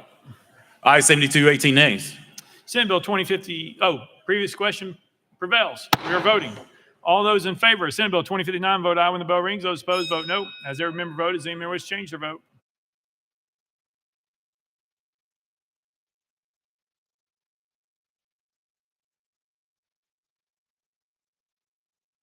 Mr. Clerk, please take the vote. Ayes 84, 7 nays, 2 present, unvoted. Senate Bill 2059 having received a constitutional majority, I hereby declare passed without objection. Most reconsider table. Call next bill, Mr. Clerk. House Bill 2293 by Representative Davis and others relative to elections. Mr. Speaker, the Senate bill is on the desk. Representative Davis, you are recognized. Thank you, Mr. Speaker. I move to substitute and conform to Senate Bill 2118. Representative Davis moves substituting form Senate Bill 2118 without objection. So ordered. Representative Davis. Thank you, Mr. Speaker. I move passage of Senate Bill 2118 on third and final consideration. Representative Davis moves passage of Senate Bill 2118 on third and final consideration. By second, Mr. Clerk, call up First Amendment. Mr. Speaker, no amendments filed. Representative Davis, you are recognized. Thank you, Mr. Speaker. Senate Bill 2118, also known as the Print Disability Absentee Voting Act. The goal of this legislation is to increase voter access for people who have print disabilities. The National Federation of the Blind for Tennessee brought this legislation to us. And if you heard in any of the committee meetings, James Brown would come and testify. Mr. Brown has visual impairment. With this legislation, his concern was that his vote wasn't private. He would have to go and have someone go with him to secure his ballot, then also to read the ballot to him, and then he would read his choices. So with blind voters and other people who have comparable print disabilities, they're unable to independently mark their paper ballots. And as a result, they have to rely on those other people to help mark their ballots. This doesn't give them privacy, or it can give them they don't have the assurances that their vote is secure, and they don't have any independence in voting. So when Mr. Brown testified in committee, he explained that the ballot would be emailed to him, just like it's emailed to those in the military. He has a program on his computer that allows for him to download that ballot, and then it's read back to him. He completes the ballot and then prints it out and signs it and mails it back in, just like any other absentee ballot. Thereby, the election commissions would have to verify that signature with his signature on file. And with that, Mr. Speaker, I stand ready for any questions. Representative Davis renews the motion. Any discussion on the bill? Representative Pearson. Thank you so much, Speaker and sponsor. Having read this legislation, I honestly do think it's a good piece of legislation. Appreciate your explanation. But I did have one question because it's kind of in the middle of this. Can folks currently with these disabilities get assistance in filling out the paperwork or an absentee ballot? And would this legislation be impeding or impacting that in any way? Representative Davis. The only difference is if they don't want someone to read that ballot to them or to fill that ballot out for them, this gives them the independence to complete that ballot on their own, in their own home. So if they have any equipment that allows them to see that ballot better or to listen to that ballot being read off, it affords them that privacy in order to have that vote kept private for them and confidential. Does that answer your question? Representative Pearson. That does. Thank you for answering it, sponsor. Thank you, Speaker. Representative Powell. All right, any further discussion? Representative Warner. Thank you, Mr. Speaker, and thank you, sponsor, for the bill. Can you explain the process now, how these people now, how they vote? Representative Davis. Thank you, Mr. Speaker. Essentially, they would come in just like any other voter. And then if they request assistance, they would have someone either that comes along with them. They can have someone such as a family member, or they can have an election worker come alongside them, and they would read that ballot to them, and that other individual would mark those choices, because you have to make sure that it's filled in that box correctly, right? And so that's the difference. Is when that ballot is emailed to their home, they have their equipment there in their home to be able to visually see and or hear that ballot, to be able to secure that ballot and complete it independently without someone there standing beside them. Because when someone is with you, especially if it's an election worker, it's not a private vote. Representative Warner. Yes, and thank you for that answer, and I get that. But at home, how would that work? Would it be a family member helping them check that box, or how would it work at home? I mean, they would fill out the application. Would it be emailed back, or would it be mailed back, or could you go into that a little bit, please? Representative Davis. Thank you for that question. So as Mr. Brown testified, he said that he has a program that allows for him to speak to that. And so it would mark that ballot for him, and then he would print it out and sign it, and it would be mailed back in, just like any other absentee ballot is mailed back into the Election Commission. So those signatures have to match. He cannot scan it and send it back in. He can't use a digital signature. It has to be a handwritten signature. Representative Warner. Okay, thank you, Mr. Speaker, and thank you, sponsor. Representative Todd. Thank you, Mr. Speaker. Move previous question. Previous question being called. Is there objection? Seeing none, we're voting.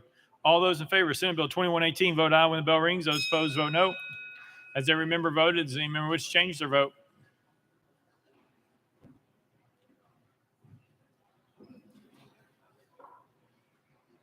Mr. Clerk, please take the vote. Ayes 91, no nays. Senate Bill 2118, having received a constitutional majority, I hereby declare passed without objection. Most reconsider table. Call up next bill, Mr. Clerk. House Joint Resolution 1133 by Chair Lady Littleton. Oh, Chair Lady Littleton at your desk. Thank you, Mr. Speaker. I wish to withdraw HJR 1133 from the House. You've heard the motion. Any objections?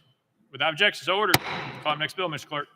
House Bill 1554 by Representative Slater and others relative to leave for state employees. Mr. Speaker, Senate bills on the desk. Representative Slater, you're recognized. Thank you, Mr. Speaker. I move to substitute and conform to Senate Bill 1545. Representative Slater moves substitute and form Senate Bill 1545, properly seconded without objection. So ordered. Representative Slater. Thank you, Mr. Speaker. I move passage of Senate Bill 1545 on third and final consideration. Representative Slater moves passage of Senate Bill 1545 on third and final consideration, properly seconded. Mr. Clerk, call up First Amendment. House State Government Committee Amendment Number 1, Mr. Speaker, it's contained in Senate Amendment 1. Chairman Keesling, you're recognized. Thank you, Mr. Speaker. This amendment is contained in the Senate amendment. We move to withdraw.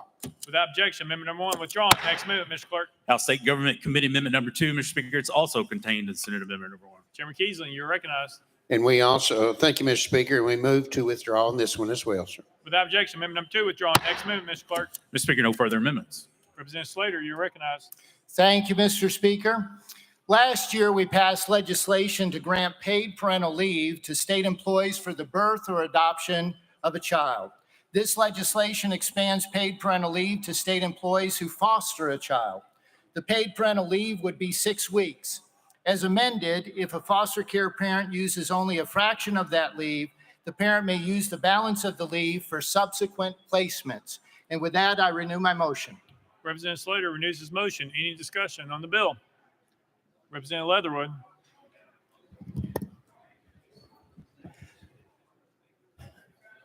Thank you, Mr. Speaker. First, as we discussed earlier, I'm not going to be able to support this bill. My family has fostered children for multiple years, multiple children, multiple years. The last child we fostered for 1 year before we adopted the child. So I support this behavior. But this is very different than giving 6 weeks for the birth of a child, which I did support that for employees. When you give birth for a child, those of you who have children know you're bringing the most demanding creature you've ever met into your home. Your schedule is turned upside down. It's demanding being fed and changed every 3 hours, if not more often. My daughter gave birth to twins, our first grandchildren, and it's more than 3 hours. They wake each other up. So I understand that and supported that. However, this is very different. You know, we start preschool at 4 years old. So what are the parents that were giving the day off of work, paid day off, going to be doing while these children are in school? Most minor children are school age, obviously. So I think this is bad policy for that regard. And plus just incentivizing behavior, I think is a dangerous road to go down. For my friends who I agree with probably 100% of the time, I hope you've thought this through on what this philosophy and the principles are with this. For my friends on the other side of the aisle, who I may never agree with on issues of substance, except maybe on Valentine's Day, I hope you'll think about this too. We're incentivizing behavior. If we're going to go down this road, I would like to incentivize state employees getting involved in pro-life organizations and volunteerism. Is this the path you want to go down? Do you feel like things in Tennessee are trending your way on this? So I don't think we need to be incentivizing behavior by giving people 2 weeks off.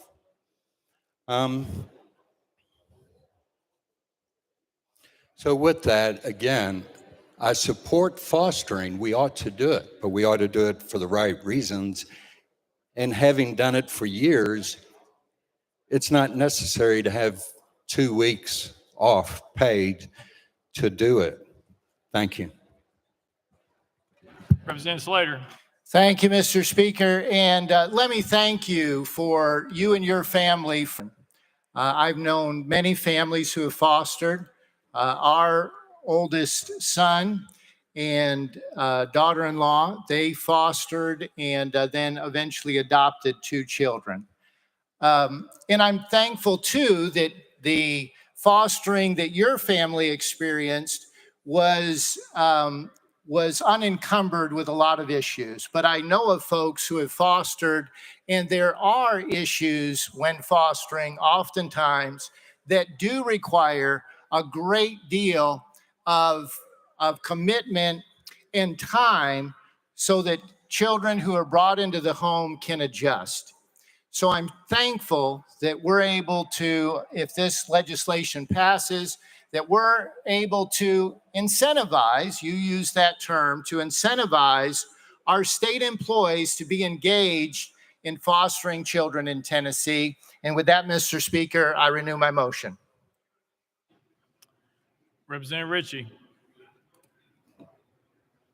Thank you, Mr. Speaker. And sponsor, I know your heart's in the right place. Where I stand on this particular bill, and the reason is we've got millions of Tennesseans that don't work for the state of Tennessee. They're not going to get the benefit of getting an additional 6 weeks off. We need folks in our workforce right now, and this bill is going to lead to more of an entitlement concern, getting more people to where they're going to end up manipulating the system. They're going to end up utilizing this as an additional paid off opportunity for them. And for that reason, I can't support it. I know your heart's in the right place for what you're trying.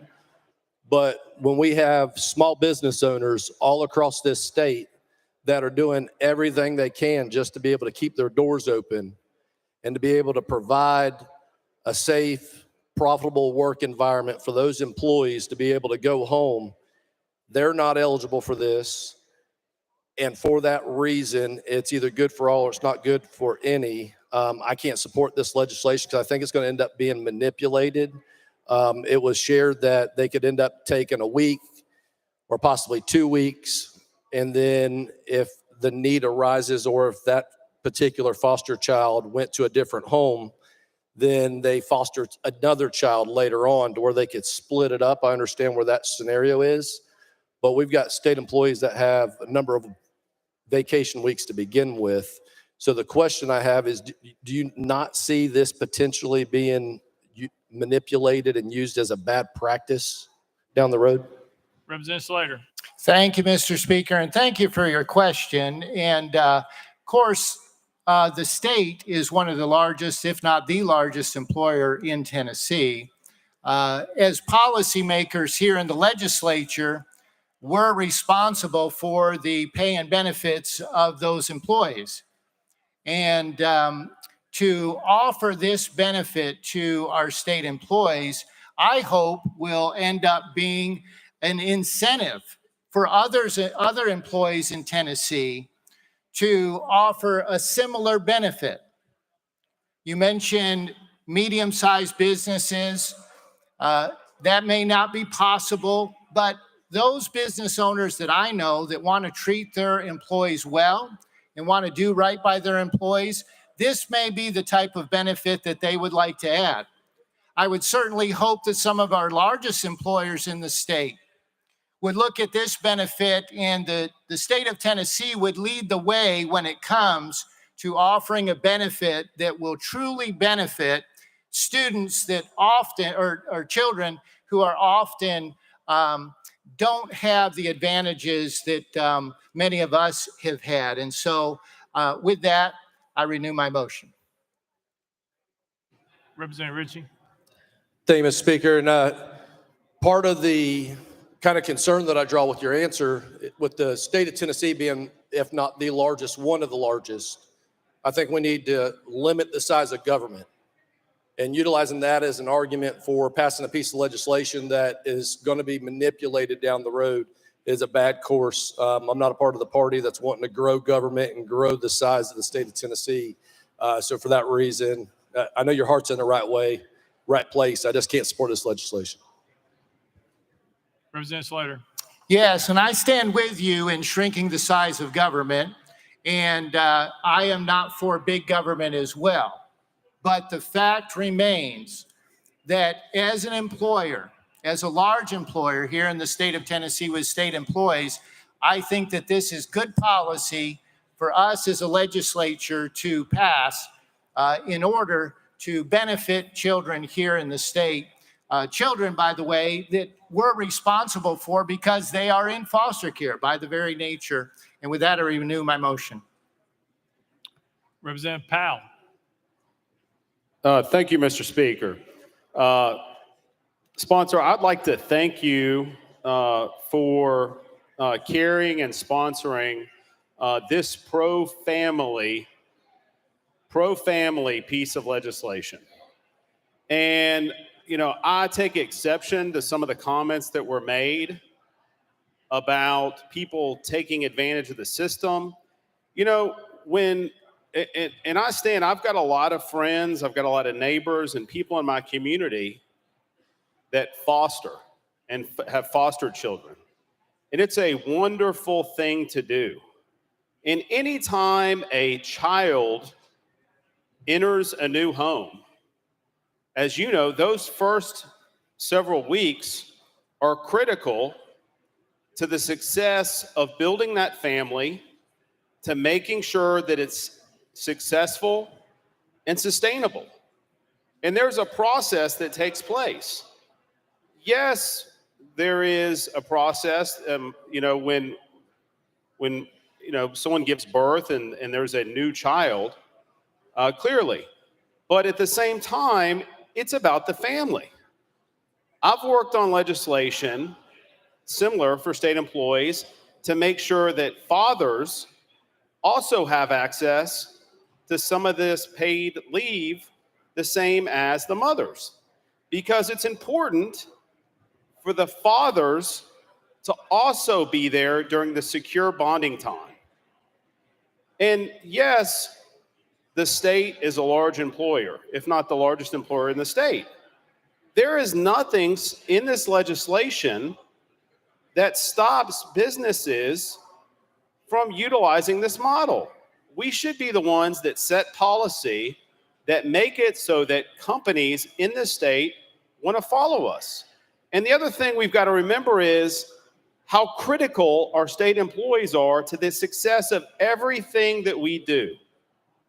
Everything that we do up here would not be achievable without the wonderful people in our state government. And we face a deficit of being able to hire those key employees. They can't pay oftentimes the same wage that you will find in the private sector. We can't pay as much as a government.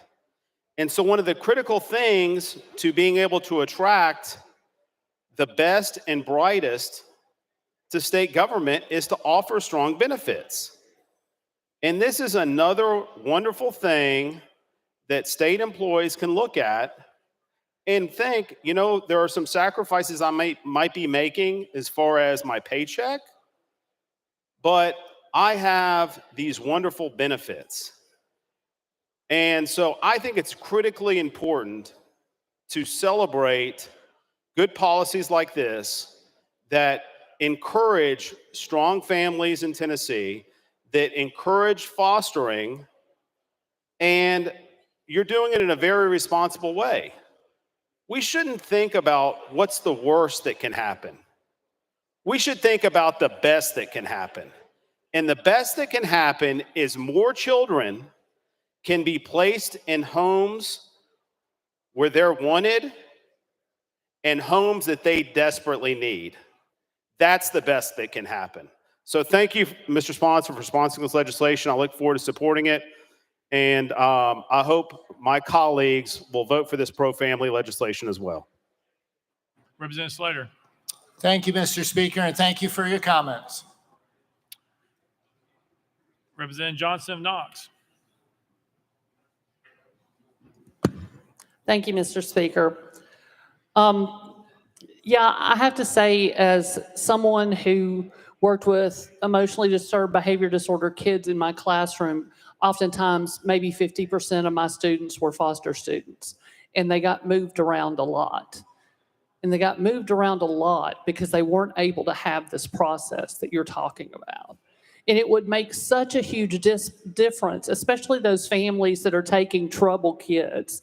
You know, these are the most vulnerable kids in Tennessee, and giving them the time to get a schedule and get those kids brought in with the rest of their family and get them getting along and just get the structure and the schedule together for the family is absolutely critical. And some might argue that it takes more than bringing home a new baby. And so both of those things are very important, but there's no less time needed for bringing a new member into the family, especially a member who perhaps has been abused or has you know, gone through some really terrible things. It's going to take time, and that time at the beginning is incredibly helpful. So I see this as a bill that helps people and gives them the opportunity to get that child acclimated in their family, which is going to be very different from where they have been. And to those who say our, you know, businesses just can't handle the loss of employees, that's businesses that don't have family-friendly policies. Family-friendly policy will make sure you always have workers, because they know that's a place that's going to care about their family, honor that, and allow them to take care of their family and come back to work. Those are your best workers always. So thank you for this legislation. Representative Slater. Thank you, Mr. Speaker, and thank you for your comments. Representative Travis. Thank you, Mr. Speaker. I move previous question. Previous question been called. Any objection? Seeing none, we're voting. All those in favor of Senate Bill 1545, vote aye when the bell rings. Those opposed, vote no. Has every member voted? Does any member wish to change their vote?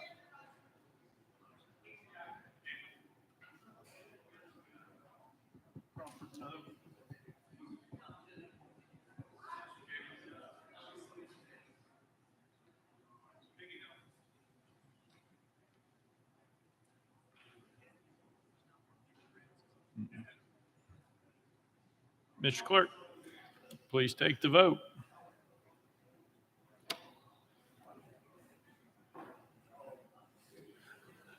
Ayes 44, 42 nays, 8 present, not voting. Senate Bill 1545 is referred back to Calendar and Rules. Next bill, Mr. Clerk. Oh. And it failed. House Bill 1811 by Representative Alexander relative to pre-need funeral contracts. Mr. Speaker, the Senate bill is on the desk. Representative Alexander, you're recognized.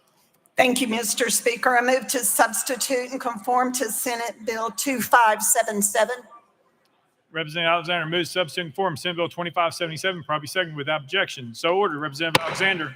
Thank you, Mr. Speaker. I move passage of Senate Bill 2577 on third and final consideration. Representative Alexander moves passage of Senate Bill 2577 on third and final consideration, probably second. Mr. Clerk, call it First Amendment. House Commerce Committee Amendment number 1, same as Senate Amendment number 1. Chairman Vaughn, you're recognized. Thank you, sir. We move to withdraw. Without objection, Amendment number 1 withdrawn. Next amendment, Mr. Clerk. Mr. Speaker, no further amendment. Representative Alexander, you're recognized.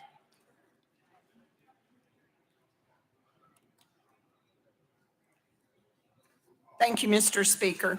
This bill authorizes sellers of guaranteed pre-need funeral contracts to keep the interest that accrues on the contract after payment is made for the merchandise and the services set forth in the contract. If the contract is funded by a pre-arrangement insurance policy or an irrevocable pre-need funeral trust, it requires the seller of the contract to disclose the disposition of all interest earned on such contracts. I renew my motion. Representative Alexander renews her motion. Any discussion on the bill? Representative Cochran, you're recognized. Thank you, Mr. Speaker. I move previous question. Previous question been called. Is there objection? There's objection. We're on the board. All those in favor of previous question, vote aye when the bell rings. Those opposed, vote no. As every member voted, as any member wish to change their vote.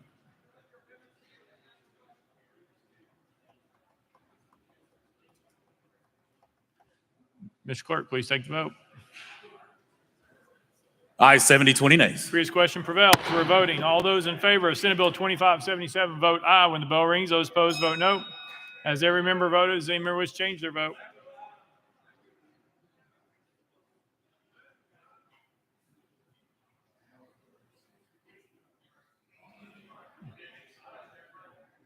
Mr. Clerk, please take the vote. Ayes 71, 17 nays, 2 present, not voting. Senate Bill 2577 having received constitutional majority, everybody declare passed without objection. Most are considered table. Call up next bill, Mr. Clerk. House Bill 2388 by Representative Bricken and others relative to class sizes. Mr. Speaker, the Senate bill is on the desk. Representative Bricken, you're recognized. Thank you, Mr. Speaker. I move to substitute and conform to Senate Bill 2764. Representative Bricken moves substitute and form Senate Bill 2764, properly second without objection. So ordered. Representative Bricken. Thank you, Mr. Speaker. I move passage of Senate Bill 2764 on third and final consideration. Representative Bricken moves passage of Senate Bill 2764 on third and final consideration. Properly second. Mr. Clerk, call it First Amendment. House Education Administration Committee Amendment number 1, Mr. Speaker, same as Senate Amendment number 1. Chairman White, you're recognized. Thank you, Mr. Speaker. I move to withdraw and defer to the sponsor for explanation. Without objection, amendment number 1 withdrawn. Next amendment, Mr. Clerk. Mr. Speaker, no further amendments. Representative Bricken, you're recognized. Thank you, Mr. Speaker. Members, this is a permissive bill to permit your local LEA to set the class size for career technical education classes in middle school to the same standard as CTE classes at the high school. With that, I'll renew my motion. Representative Bricken renews his motion. Any discussion on the bill? Representative Spicky. Move previous question. Previous question been called. Is there objection? Seeing none, we're voting. All those in favor of Senate Bill 2764, vote aye when the bell rings. Those opposed, vote no. Has every member voted? Does any member wish to change their vote?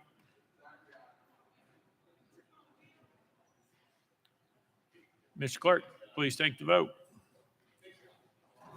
Ayes 94, no nays. Senate Bill 2764 having received constitutional majority, everybody declare passed without objection. Most are considered table. Call next bill, Mr. Clerk. House Bill 2934 by Representative Bricken relative to public meetings. Mr. Speaker, the Senate bill is on the desk. Representative Bricken, you're recognized. Thank you, Mr. Speaker. I move to substitute and conform to Senate Bill 2741. Representative Bricken moves substitute and form Senate Bill 2741, properly seconded without objection. So ordered. Representative Bricken.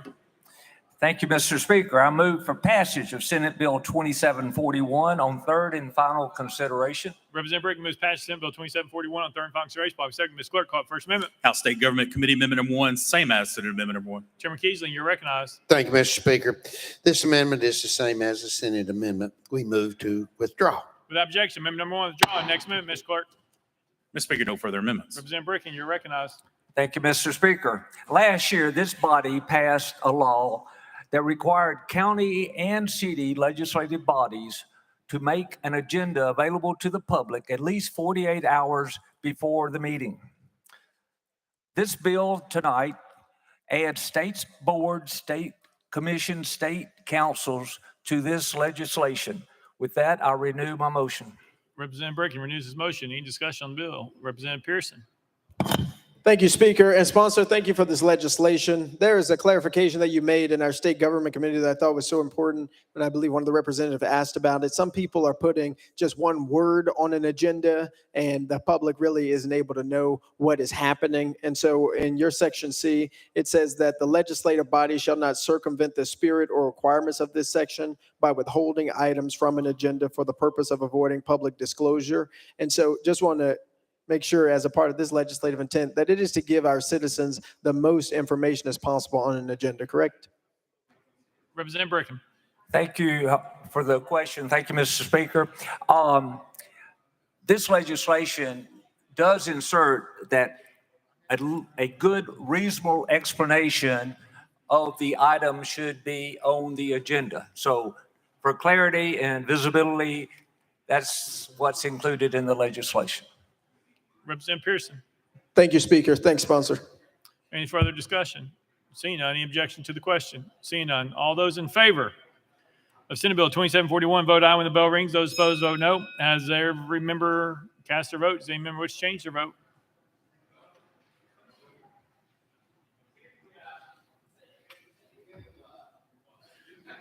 Mr. Clerk, please take the vote. Ayes 94, no nays. Senate Bill 2741 having received a constitutional majority, everybody declare passed by objection. Most reconsidered statement. Call the next bill, Mr. Clerk. House Bill 1901 by Representative Burkhart and others relative to digital currency. Mr. Speaker, the Senate bill is on the desk. Representative Burkhart, you're recognized. Thank you, Mr. Speaker. I move to substitute and conform to Senate Bill 2219. Representative Burkhart moves substitute form Senate Bill 2219. Paul second without objection. So ordered. Representative Burkhart. Thank you, Mr. Speaker. I move passage of Senate Bill 2215 on third and final consideration. 2219, sorry. Representative Burkhart moves passages of Senate Bill 2219 on third and final consideration. Paul second. Ms. Clerk, call First Amendment. House Commerce Committee Amendment number 1. Chairman Vaughn, you're recognized. Thank you, Mr. Speaker. Move to withdraw. Without objection, Amendment number 1 withdrawn. Next amendment, Mr. Clerk. Mr. Speaker, no further amendments. Representative Burkhart, you're recognized. Thank you, Mr. Speaker. House Bill 1901 simply, as introduced, defines the term central bank digital currency and excludes the term from the definition of money. And with that, Mr. Speaker, I renew my motion. Representative Burkhart renews his motion. Any discussion on the bill? Representative Pearson.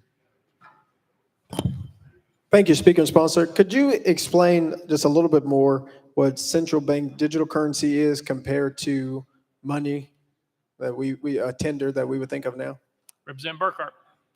Just simply from being able to have digital codes or money that the government or someone has as a central code instead of having just legal tender like we have now. Representative Pearson. And this legislation, it's providing a definitional distinction or saying, I read through it and I really am just trying to get a better understanding of what is the intent of this legislation as it relates to, I guess it'd be like cryptocurrency versus the banknotes that you'd have in your wallet. Representative Burkhart. It's just simply, thank you, Mr. Speaker. It's simply saying that digital currency is not money in Tennessee. Representative Pearson. Okay, hold on a second. So if someone, okay, so what is it then? What is digital currency? What would that be then? Representative Burkhart. It's not going to be money in Tennessee. That's all we're doing with this bill. That's all we're doing. Representative Pearson. But it would be used to purchase things potentially in Tennessee. It's not preventing people from using digital currency to purchase items or goods or anything like that. Representative Burkhart. This bill is simple as any bill I've ever had, but all it is saying digital currency is not money in Tennessee. That's all it says. It says nothing more. Representative Pearson. Okay, so I hear what you're saying. And again, just making sure I got a little bit better understanding. Your legislative intent is to provide this definition. It isn't to prevent people from being able to use digital currency in the state of Tennessee for the purchasing of goods or services. Is that correct? Representative Burkhart. Thank you, Mr. Chairman. Correct. Representative Pearson. Okay, so one of the things that I'm thinking of, and just curious how you've been thinking about this, as digital currency becomes more common in our state, across the country, across the world, this isn't in any way trying to impede corporations or impede businesses from being able to accept any digital forms of currency or in anything, right? Representative Burkhart. Thank you, Mr. Speaker. This will make digital currency exclusive from the definition of money in Tennessee. That's what this bill does. Representative Pearson. Thank you, Speaker. Thank you, sponsor, for answering the questions. Leader Camper. Thank you, Mr. Speaker. Representative, in committee, we talked about this and some of the concerns that constituents had that didn't clearly understand, and I think that's what the prior member was trying to get to. This wouldn't affect somebody with Apple Pay. To them, that's a digital transaction. Would this affect somebody with Cash App or any of these digital platforms right now where people are sending and receiving funding? That's not what this bill is affecting, is it? Representative Burkhart. Thank you, Mr. Speaker. No, ma'am. Leader Camper. Thank you. So this bill is saying that if the United States decide to create digital tenders like $1 or $5, that this would preclude us from doing that, even if at the federal level, they've decided that that's what we're going to do as a country, have this digital currency. Representative Burkhart. Thank you, Mr. Chairman. But in Tennessee, we wouldn't recognize it. We're doing legal tender. Leader Camper. Thank you, Mr. Speaker. Is there anything in the legislation that would allow us to, should something like that happen? And I imagine you have, I'm not sure what your concerns are. Maybe you can share that with us. There's an opportunity for us to go back and rectify that should we decide, there's nothing wrong with digital currency. Representative Burkhart. Thank you, Mr. Speaker. Absolutely. We can change anything we do at any time. So. Leader Camper. Thank you, Mr. Speaker. So what is it, why do you feel it's necessary for us as Tennesseans to adopt such legislation at this moment in time? Representative Burkhart. Thank you, Mr. Speaker. We're probably like the 10th or 12th state to do this. I think it's just a message that we're going to stay with legal tender and not adopt a federal digital code. Leader Camper. Thank you, Mr. Speaker. Thank you for your answers. Representative Powell. Thank you, Mr. Speaker. Sponsor, I've worked on a lot of legislation over the years dealing with blockchain technology. Does this legislation impact currencies that are on a blockchain? Representative Burkhart. This only takes digital currency out of the definition of money. That's all it does. Representative Powell. Okay, so currently there is an ongoing debate, both nationally and internationally, around digital currencies and the success of those digital currencies like Ethereum, Bitcoin, and others, which, looking at the definition here that you're referencing, seems like it would apply to those types of currencies. So are you saying that this would impact Bitcoin and Ethereum? Representative Burkhart. Thank you, Mr. Chairman. No, sir. This is simply for the state of Tennessee about digital currency. We will not recognize it as money. That's all it says. Representative Powell. Thank you, Mr. Speaker. So back to this ongoing discussion, there's a growing debate about the United States developing its own form of digital currency because it will allow for people who are involved in both Bitcoin and Ethereum to essentially move away, or you might say co-invest in a digital currency that would be potentially be backed by the United States government. So my concern here is that, and I'm not taking a side whether or not I believe the United States should develop its own currency, but it's being looked at, is if we did that, that this would limit Tennesseans' ability to participate in a new digital currency that would be recognized by the United States, which would put us at a pretty significant disadvantage, particularly for those consumers who wanted to have the safeguards that they may or may not feel like those other types of currencies provide. So I hear what you're saying, that this is just changing the definition of digital currencies, but what I'm not clear on is if your definition of digital currency includes currencies that are on a blockchain and are decentralized and are spread out across multiple different platforms that provide, in my opinion, greater certainty. So are the digital currencies you're referencing on the blockchain or not? Representative Burkhart. Thank you, Mr. Chairman. All my bill says is that digital currency is not recognized in Tennessee for the definition of money. It says nothing else. Representative Powell. And look, I want to support your bill, but I'm trying to seek clarification on that question because it's a very important question.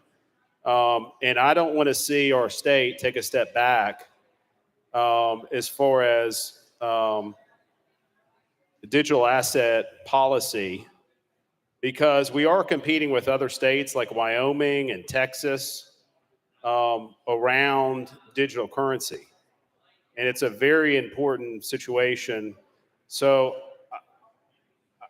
I'm not understanding whether or not this digital currency you're referencing is on a blockchain or not on a blockchain. So without that answer, I don't think I can support your legislation because that's a really important thing. And it's really important to Tennesseans. We've got smart contracts that are in the law that literally expedite technology to make our state even more efficient, more open, and more transparent. So I just can't get an answer to that question. So I don't think I can support your legislation unless you can provide greater clarity to that question. Thank you.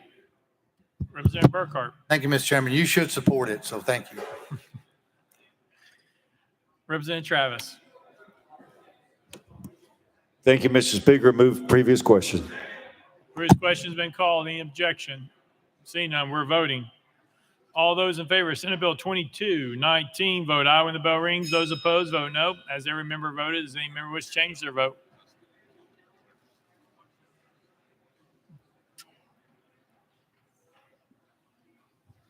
Mr. Clerk, please take the vote. Aye, 77, 14 nays, 4 present, not voting. Senate Bill 2219, and received a constitutional majority. Everybody declare passed without objection. Most read series table. Call the next bill, Mr. Clerk. House Bill 2532 by Representative Burkhart and others relative to county fire services. Mr. Speaker, the Senate bill is on the desk. Representative Burkhart, you're recognized. Thank you, Mr. Speaker. I move to substitute and conform to Senate Bill 2428. Representative Burkhart moves substitute and conform. Senate Bill 2428, probably second without objection. So ordered. Representative Burkhart. Thank you, Mr. Speaker. I move passage of Senate Bill 2428 on third and final consideration. Representative Burkhart moves passage of Senate Bill 2428 on third and final consideration. Probably second. Mr. Clerk, call the First Amendment. House Local Government Committee Amendment number 1. Chairman Crawford, you're recognized. Thank you, Mr. Speaker. Move to withdraw. Without objection, amendment number 1 withdrawn. Next amendment, Mr. Clerk. House Finance Ways and Means Committee Amendment number 1 filed as House Amendment 2, same as Senate Amendment number 2. Chair Lady Hazelwood, you're recognized. Thank you, Mr. Speaker. Same as Senate amendment. Move to withdraw. Without objection, amendment number 2 withdrawn. Next amendment, Mr. Clerk. Mr. Speaker, no further amendments. Representative Burkhart, you're recognized. Thank you, Mr. Speaker. What this bill simply does is allows county governments with mutual aid agreements with their communities to use general funds for fire service in their counties. And with that, Mr. Speaker, I renew my motion. Representative Burkhart renews his motion. Any discussion on the bill? Representative Warner, you're recognized. Thank you, Mr. Speaker. I move previous question. Previous question been called. Is there objection? Seeing none, we're voting. All those in favor of Senate Bill 2428, vote aye when the bell rings. Those opposed, vote no. Has every member voted? Does any member wish to change their vote?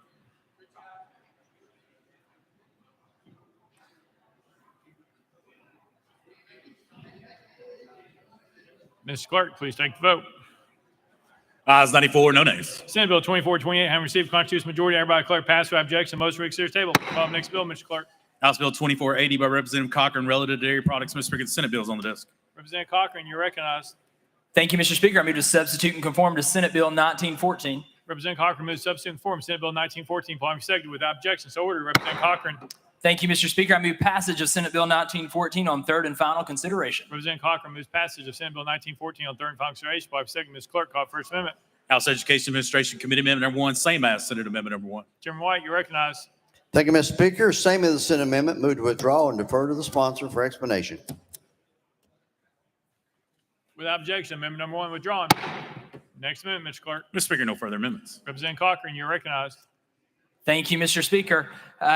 Members, this bill simply clarifies that public schools in the state of Tennessee can serve whole milk and whole chocolate milk if they have the dispensers to do so. I'll yield any questions. Representative Cochran renews his motion. Any discussion on the bill? Represents Speaker Pro Tem Marsh. Thank you, Mr. Speaker. I move previous question. Previous question been called. Is there objection? There's objection. Objection. We're voting. All those in favor of previous question, vote aye when the bell rings. Those opposed, vote no.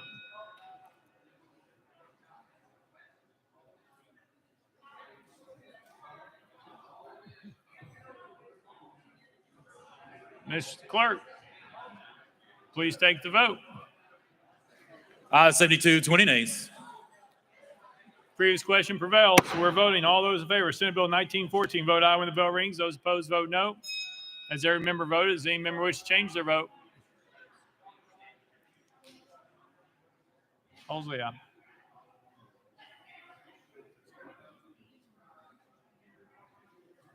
Mr. Clerk, please take the vote.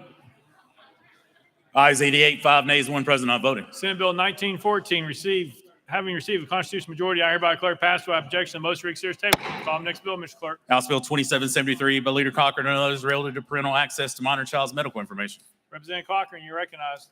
Thank you, Mr. Speaker. I move passage of HB 2773 on third and final consideration. Representative Cochran moves passage. Properly seconded. Mr. Clerk, call First Amendment. House Health Committee Amendment number 1, same as Senate Amendment number 1. Chairman Terry, you're recognized.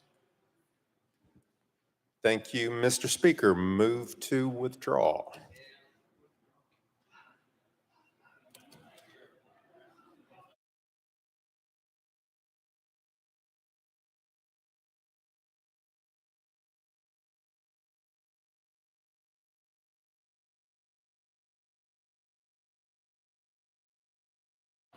We need to move to adopt. So if you could, yes, if you could withdraw, make a motion to withdraw, then we'll adopt.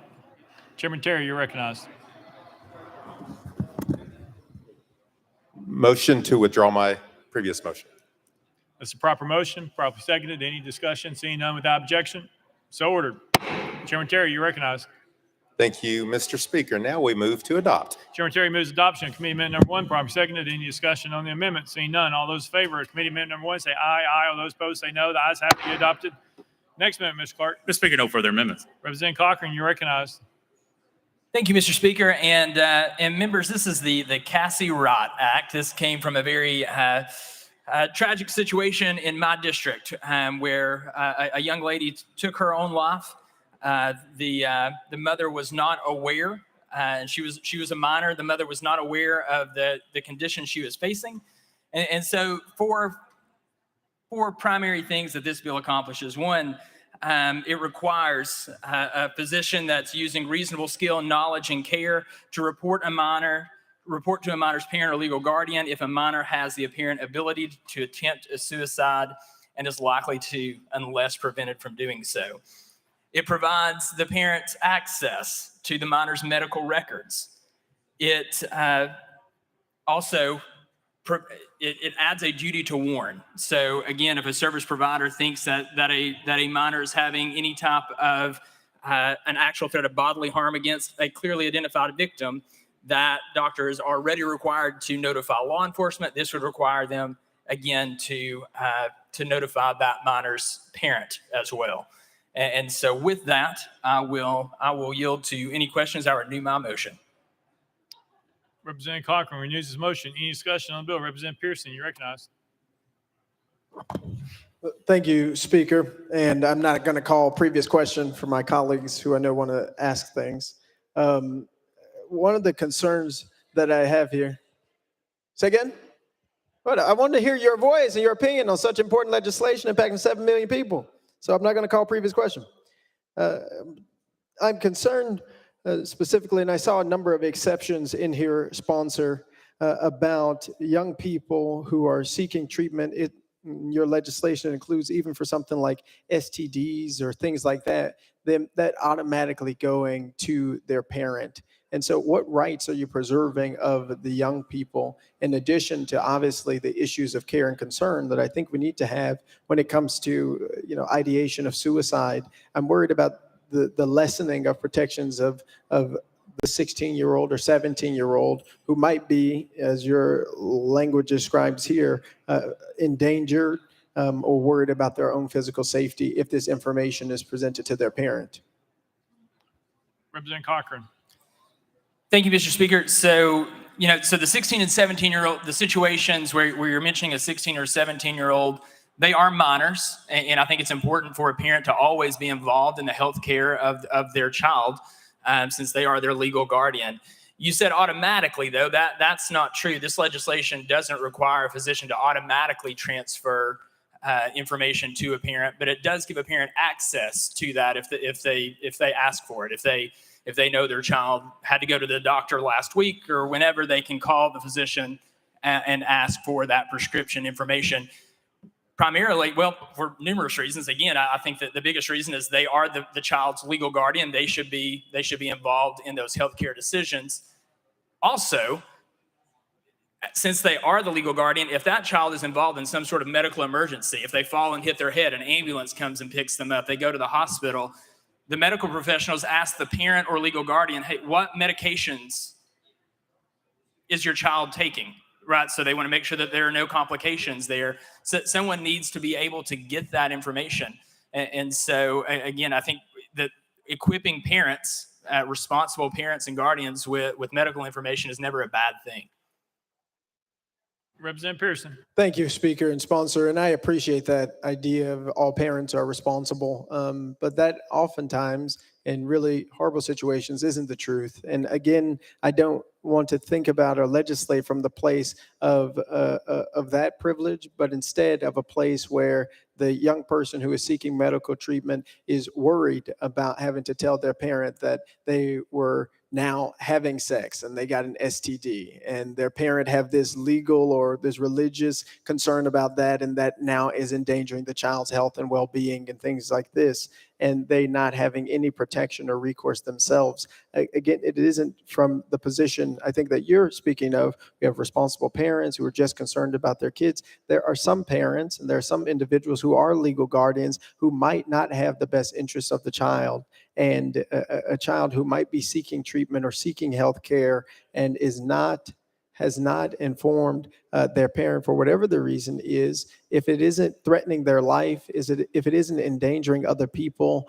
I'm struggling with why they're losing all of the potential protections that they're trying to have for themselves. And so can you articulate if there are cases where this individual, this person would be able to say, you can share this information like my medicine if someone's seeking that, but please don't share this for these reasons? Representative Cochran. Thank you, Mr. Speaker. And this may just be a place where we have a philosophical disagreement. There are exceptions, as you noted earlier, if there are cases of abuse, right? If a physician sees that there's evidence of abuse and they have reported that to DCS and they think that giving a parent medical information could somehow endanger the child, certainly they're not required to do that. So there are those exceptions, and we probably agree there. I think where the philosophical disagreement comes in is anything outside of that, they are a child and they are under the guardianship of an adult for a reason, and the parent should be involved in those medical decisions if the parent wants to be. And I understand that you don't agree with that, and I think we may just have to agree to disagree on that one.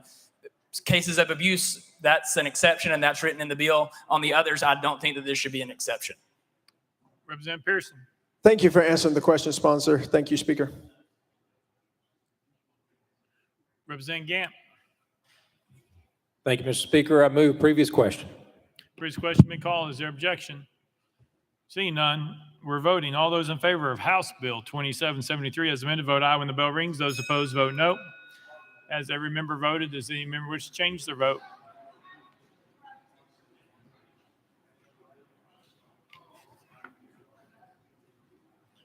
Mr. Clerk, please take the vote.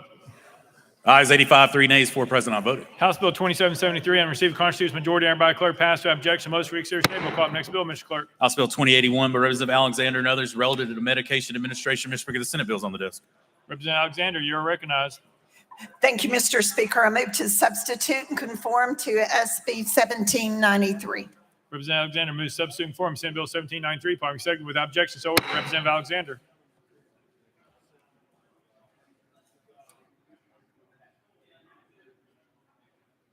Representative Alexander. Did I say the wrong thing? Oh, move passage of 1793 on third and final consideration. Representative Alexander moves passage of Senate Bill 1793 on third and final consideration. Party second. Mr. Clerk, call up First Amendment. House Health Committee Amendment number 1. Chairman Terry, you're recognized. Thank you, Mr. Speaker. Move to adopt. Chairman Terry moves adoption of committee amendment number 1. Probably seconded. Any discussion on the amendment? Seeing none. All those in favor of committee amendment adopting number 1, say aye. Aye. All those opposed, say no. The ayes have it. You adopted. Next amendment, Mr. Clerk. Speaker, no further amendments. Representative Alexander, you're recognized. Thank you, Mr. Speaker. This bill, members, authorizes an unlicensed person who is employed by a licensed personal support service agency, that's like a PSSA, to administer certain medications to an individual who is incapable of self-administration in the individual's place of residence after the unlicensed person satisfactorily completes a competency-based training program approved by the Department of Mental Health and Substance Abuse Services. I renew my motion. Representative Alexander renews her motion. Any discussion on the bill? Representative Pearson. Thank you, Speaker. And colleagues, again, I'm not going to call the question here. Sponsor, in the current law, it mentions medication in group home settings, but in this new version, group home settings are not mentioned. Although I do see the community-based license, intermediate care facilities, those who administer care for folks with intellectual disabilities. In this change that's happened, are group homes no longer a part of the law?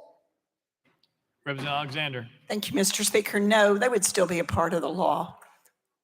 Representative Pearson. Thank you. And so would they be covered under the personal support service agencies, or where are they now going to be located? Representative Alexander. Thank you, Mr. Speaker. Yes, they would be covered under the support service agencies if they have someone employed in those group homes, if that agency decides for that person to go through the training. Representative Pearson. Okay, thank you so much. Look forward to supporting your legislation. Any further discussion? Seeing none, any objection to the question? Seeing none. All those in favor of Senate Bill 1793 as amended, vote aye when the bell rings. Those opposed, vote no. As every member voted, does any member wish to change their vote?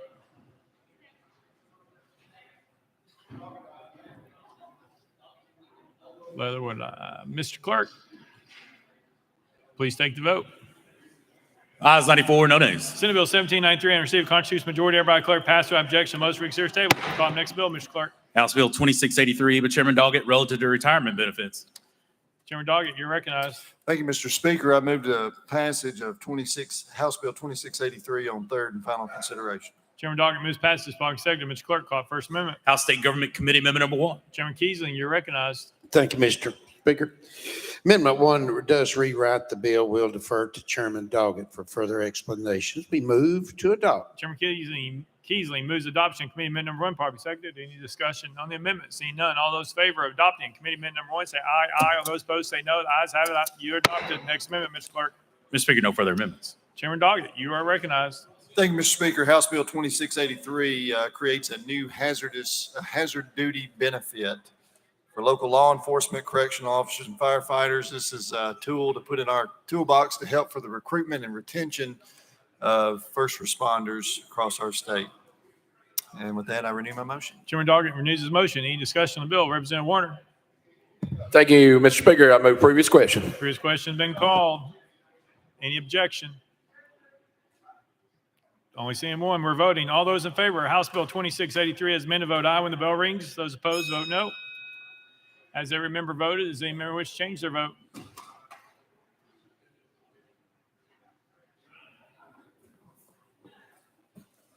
Mr. Clerk, please take the vote. Ayes 92, no nays, one present, on voting. House Bill 2683 having received a constitutional majority, everybody declare passed. Who objects to the most reconsider table? Call the next bill, Mr. Clerk. House Bill 2682 by Chairman Doggett and others relative to reemployment after retirement. Chairman Doggett, you're recognized. Thank you, Mr. Speaker. I move passage of House Bill 2682 on third and final consideration. Chairman Doggett moves passage. Following second, Mr. Clerk, call it First Amendment. House State Government Committee Amendment number 1. Chairman Kiesling, you're recognized. Thank you, Mr. Speaker. Amendment 1 does rewrite the bill. We'll again defer to Chairman Doggett for further explanations. We move to adopt. Chairman Kiesling moves adoption. Committee Amendment number 1 properly seconded. Any discussion on the amendment? Seeing none, all those in favor of Committee Amendment number 1 say aye. Aye. All those opposed say no. The ayes have it. You adopted. Next amendment, Mr. Clerk. Mr. Speaker, no further amendments. Chairman Doggett, you're recognized. Thank you, Mr. Speaker.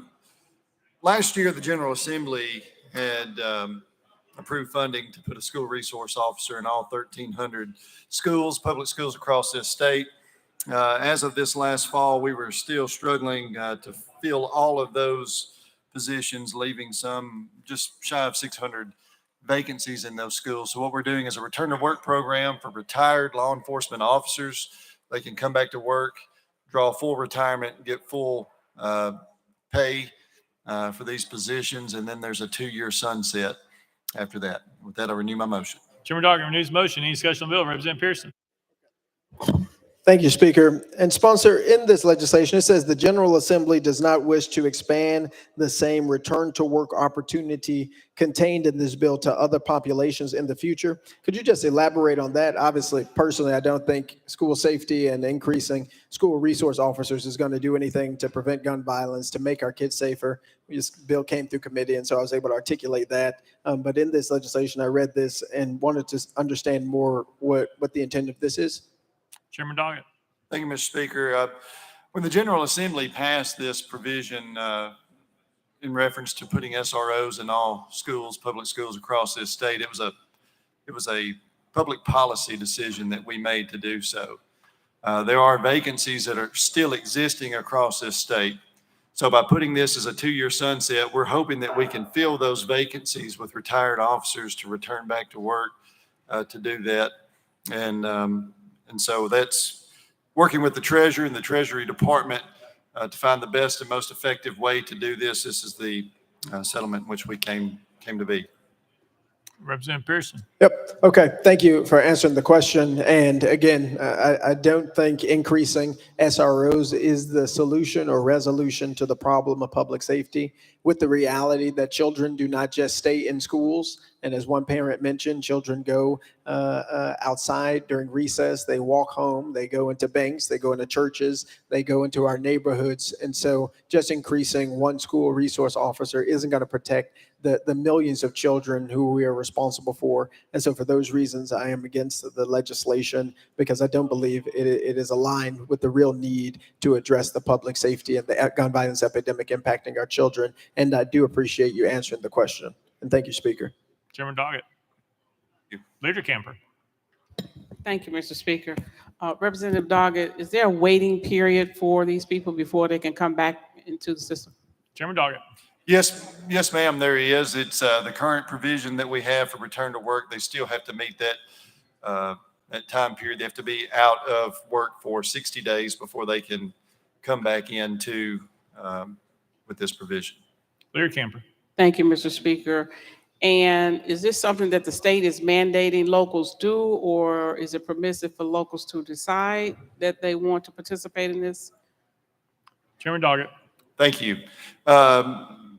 The state has paid for an SRO to be in all public schools across this state. And so with all these vacancies, trying to find qualified individuals that can come back in to work in these schools is the issue that we found. So by allowing these retirees to come back into the workforce to fill these voids, hopefully will give opportunity for local departments to find qualified officers going forward after this 2-year program, that they could fill those vacancies. But these positions are paid for by monies allocated by the General Assembly.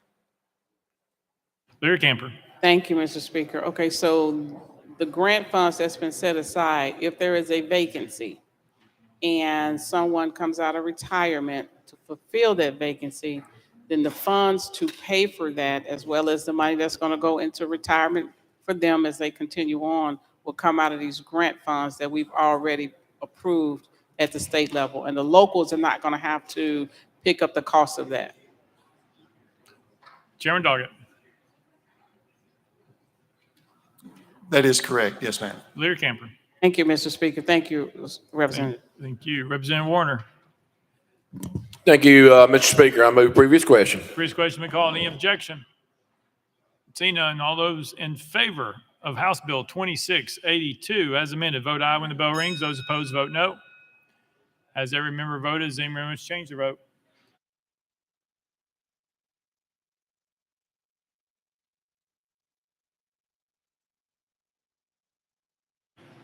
Mr. Clerk, please take the vote.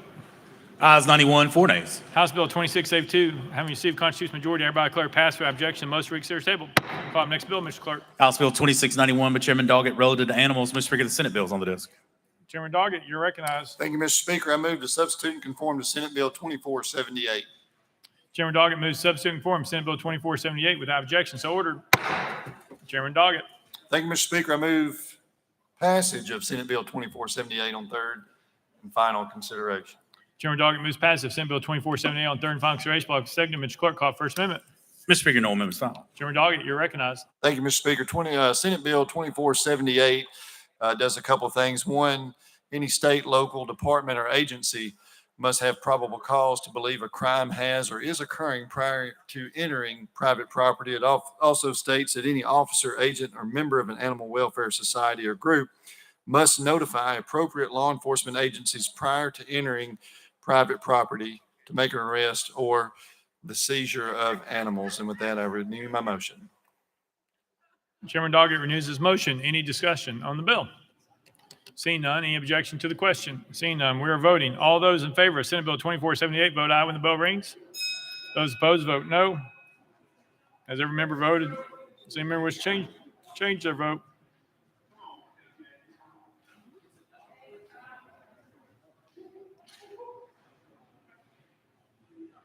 Mr. Clerk, please take the vote. Ayes 87, 7 nays. Senate Bill 2478, having received the constitutional majority, I hereby declare passed without objection. Most reconsider table. Call up next bill, Mr. Clerk. House Bill 1672 by Representative Freeman and others, relative to hours of sale. Representative Freeman, you're recognized. Thank you, Mr. Speaker. I move passage of House Bill 1672 on third and final consideration. Representative Freeman moves passage. Following second, Mr. Clerk, any amendments been filed? Mr. Speaker, no amendments filed. Representative Freeman, you are recognized. Thank you, Mr. Speaker. It's a pretty simple bill. It just aligns the sale of alcohol on Sundays to the other days of the week. And with that, renew my motion. Representative Freeman renews his motion. Any discussion on the bill? Representative Leatherwood. Thank you. And I see you've got twin bills here. And just so I'm clear, is this the bill that requires training for an alcohol server permit to include training to understand the role of alcohol in sexual assault and harassment? Representative Freeman. That's the second bill. Representative Leatherwood. That's the second bill. So that is not this bill. It's the next bill that requires the training to understand the role of alcohol in sexual assault and harassment. This bill then would expand alcohol sales on Sunday, irregardless of what we just said, I guess. So these are twin bills, but they're not identical twins. Now, any of us that have drunk the alcohol before, You know that alcohol will just naturally, it will reduce the natural defenses of some. It'll increase the natural aggressiveness of others. Hence, it's good to be aware of what can happen, as we will hear more about later. If you vote no on this bill, you may never know what young lady you save from sexual assault and harassment, to use the language coming up. You may never know. But then again, on the other hand, in that final judgment we will all face, you may find out who you saved by voting no on this bill. Thank you. Representative Halsey.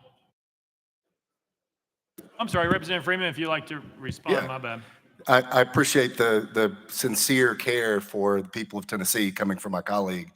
And what this does, again, is it aligns the sale of alcohol that is what is allowed on every other day of the week. We are seeing more overseas games, and the sporting events would like to sell alcohol. So, and I renew my motion. Representative Halsey. Thank you, Mr. Speaker. I was just looking for the same answer that was brought up before. In this bill, you're expanding the access to alcohol. In the next bill, you're training servers on how to look for the signs of sexual harassment because of alcohol. How do you put those in juxtaposition? Hey, guys, he asked a question about this bill to define that it's not the next bill. That is okay. He asked a question about this bill, if this bill does X. Representative Freeman, you're recognized. Thank you, Mr. Speaker. This bill, again, allows for the alignment of the sale of alcohol on Sunday to every other day of the week. The bill that I will explain in just a second allows people serving alcohol to be able to identify people who are potential victims of rape and sexual abuse. I don't see the two as not living in the same world. You should be able to drink responsibly without being raped. So the fact that we have one bill that's going to empower bartenders to identify the signs of rape and sexual abuse, and another bill that's going to allow legally lawful people to responsibly consume alcohol are not in any way, shape, or form mutually exclusive. Representative Parkinson.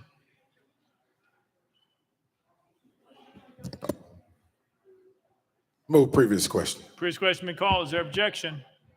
Seeing none, we're voting. All those in favor? Hey, there's objection. You want to put it on the board? All right, previous question has been called. There's objection. All those in favor of previous question, vote aye when the bell rings. Those opposed, vote no.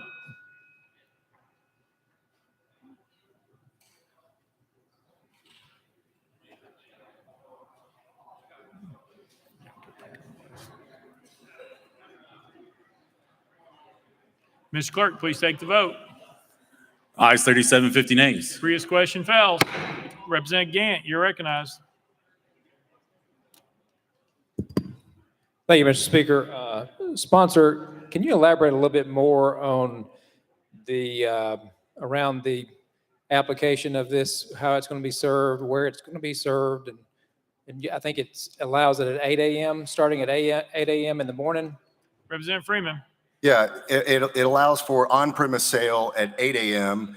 And off-premise sale would begin after 8. Representative Gant. So give me examples of what establishments we're talking about. Representative Freeman. So a restaurant that that you'd like to go get a mimosa with your breakfast would allow you to get it at 8 o'clock on Sunday and watch a sporting event overseas. Representative Gant.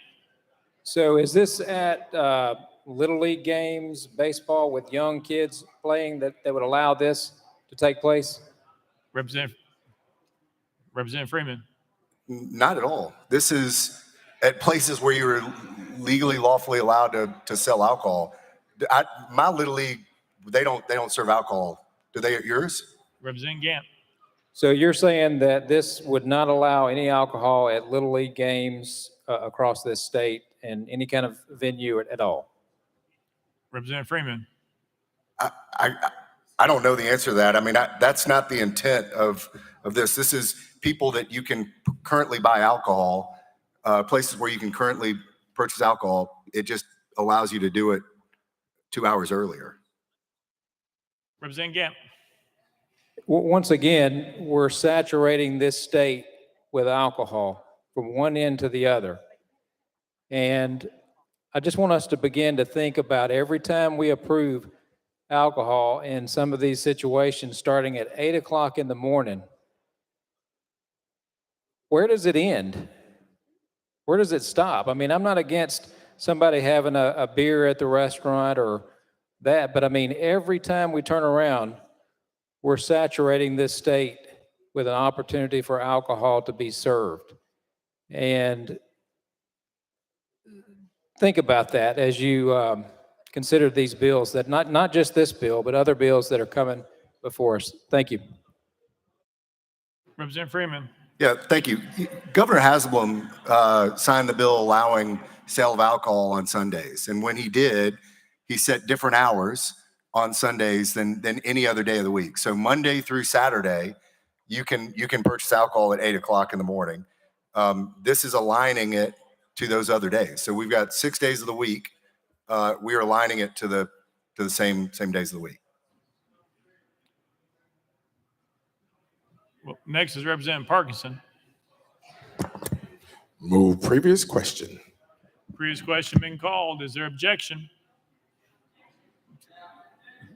There's objection. We're voting. All those in favor of previous question, vote aye when the bell rings. Those opposed, vote no. Has every member voted? Has any members changed their vote?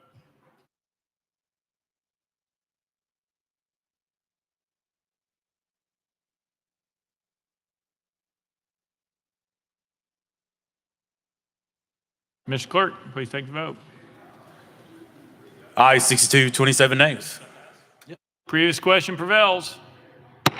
We are voting. All those in favor of House Bill 1672, vote aye when the bell rings. Those opposed, vote no. Has every member voted? Does any member wish to change their vote? Yeah.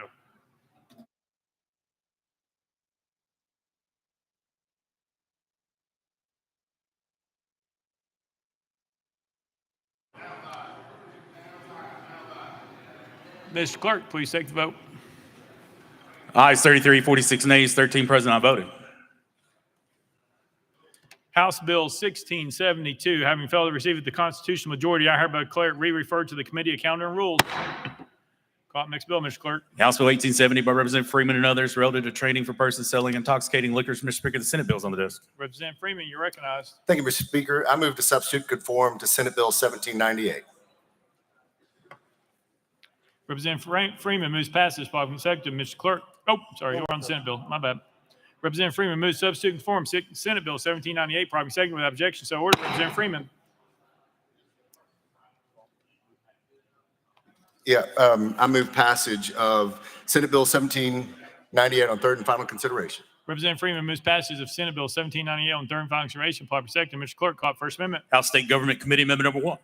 Chairman Keesling, you're recognized. Thank you, Mr. Speaker. Amendment 1 does rewrite the bill. We'll defer to Representative Freeman for further explanations. We move to adopt. Chairman Keesling moves adoption of Committee Amendment number 1. Probably seconded. Any discussion on the amendment? Seeing none. All those in favor of Committee Amendment number 1 say aye, aye. All those opposed say no. The ayes have it. You adopted. Next amendment, Mr. Clerk. Mr. Speaker, no further amendments. Representative Freeman, you're recognized. Yeah, thank you, Mr. Speaker. So Senate Bill 1798 tries to solve the problem. And if you'll bear with me for 1 second, we all remember the horrific rape case on a college campus here, where a young lady was carried unconscious past 20 people that should have said something, should have stopped somebody. Through that horrific experience, different nonprofits created bystander intervention programs, which empowered individuals to see a problem and be empowered enough to step up and say something. As they were going through it, they realized that bartenders largely didn't have that same training. And so what this bill does is it requires the ABC to include in their license, ABC license, server license, a training portion. It will not expand the hours that they're required to do the training, but it will empower those bartenders to see something and say something. And with that, I renew my motion. Representative Freeman renews his motion. Any discussion on the bill? Seeing none, any objection? Oh, Representative Jernigan, were you? No, all right, thank you. We're voting. All those in favor of Senate Bill 1798 as amended, vote aye when the bell rings. Those opposed, vote no. As every member voted, does any member wish to change their vote?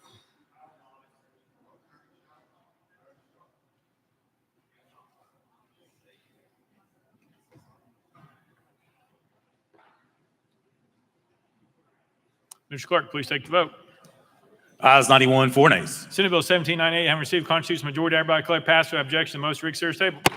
Call the next bill, Mr. Clerk. House Bill 2063 by Representative Fritz and others relative to environmental protection. Mr. Speaker, the Senate bill is on the desk. Representative Fritz, you recognize. Thank you, Mr. Speaker. I move to substitute and conform to Senate Bill 2691. Representative Fritz moves to substitute and conform Senate Bill 2691, probably second without objection. So ordered. Representative Fritz. Thank you, Mr. Speaker. I move passage of Senate Bill 2691 on third and final consideration. Representative Fritz moves passage of Senate Bill 2691 on third and final consideration, probably second. Mr. Clerk, call it First Amendment. House Agricultural and Natural Resources Committee Amendment number 1, same as Senate Amendment number 1. Chairman Todd, you recognize. Thank you, Mr. Speaker. Same as Senate amendment. Move to withdraw.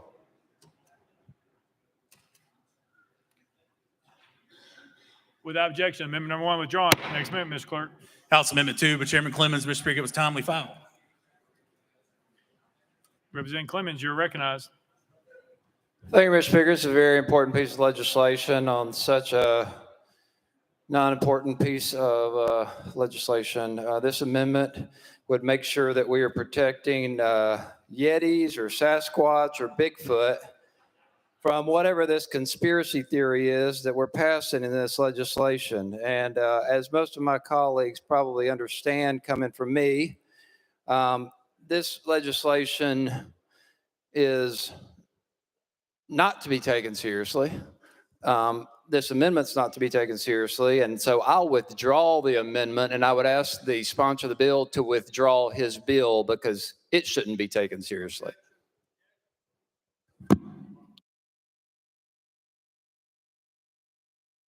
Oh, okay. Without objection, amendment. Oh, there's objection. We're on the board.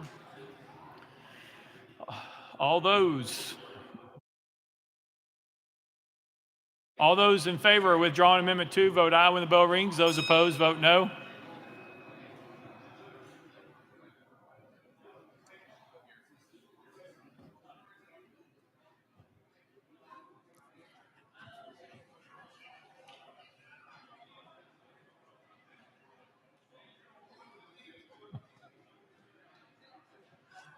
Mr. Clerk, please take the vote. Ayes 4, 85 nays. The motion fails to withdraw the amendment. Representative Todd, you're recognized. Thank you, Mr. Speaker. I would ask the sponsor of that amendment to read the entire amendment, please. I'm sorry, Representative Clemens, you also have to move adoption of the amendment again, but you're up. The clerk can read it.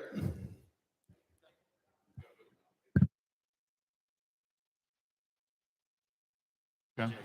All right, Representative Clemens has asked the clerk to read the amendment. Is there objection? See none. All right, Mr. Clerk. Amendment 2 by Chairman Clemens, by deleting all language after the caption and substituting, whereas it is documented that the federal government or other entities acting on the federal government's behalf or at the federal government's request may conduct geoengineering experiments by intentionally dispersing chemicals into the atmosphere, and those activities may occur within the state of Tennessee. And whereas the risk of living organisms and environmental welfare from broad-scale geoengineering is currently not well understood, And whereas the Tennessee Department of Environment and Conservation is responsible for monitoring air, soil, and water quality and regulating industrial and agricultural emissions into the air, soil, and water within the state of Tennessee to ensure the safety of the public while not impeding agriculture or commerce within the state. And whereas it is documented among those within the pseudoscience of cryptozoology that there exists a large, hairy, human-like creature that inhabits forests in North America. And whereas this creature is commonly referred to as a Yeti, Bigfoot, or Sasquatch. And whereas it is the intent of this General Assembly to protect the public health and welfare of Tennesseans and other creatures while allowing all authorized activities permitted under state law, now therefore being enacted by the General Assembly of the state of Tennessee, Section 1, Tennessee Code Annotated Title 68, Chapter 201, Part 1 is amended by adding the following as a new section: the intentional injection, release, or dispersion of any means of chemicals, chemical compounds, substances, or apparatus within the borders of this state into the atmosphere with the express purpose of affecting temperature, weather, or the intensity of sunlight, which may threaten the Sasquatch in its natural habitat, is prohibited. Section 2, the act takes effect July 1st, 2024, public welfare requiring it. Representative Clemens, you're back up. I move adoption. I'm not sure which part of that was a joke and which part was serious, so let's adopt it. Representative Clemens moves adoption. All right, properly seconded. We're on discussion. Who'd like to be recognized? Representative Travis. We're on Travis.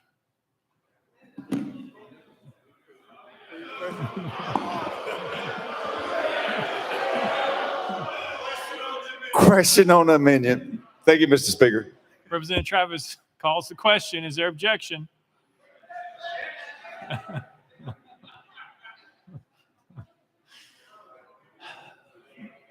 We're voting on previous question. All those in favor of previous question, vote aye when the bell rings. Those opposed, vote no.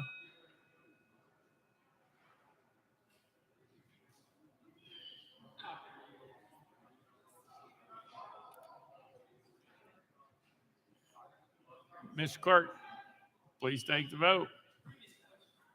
Ayes 50, 44 nays. Previous question fails. Leader Lambert, you're recognized. To the esteemed chairman who has filed this amendment, you asked legal to write it. You presented it. My question to you, sir, and it's a serious question. You brought the amendment, not us. Do you believe in Bigfoot? Representative Clemens.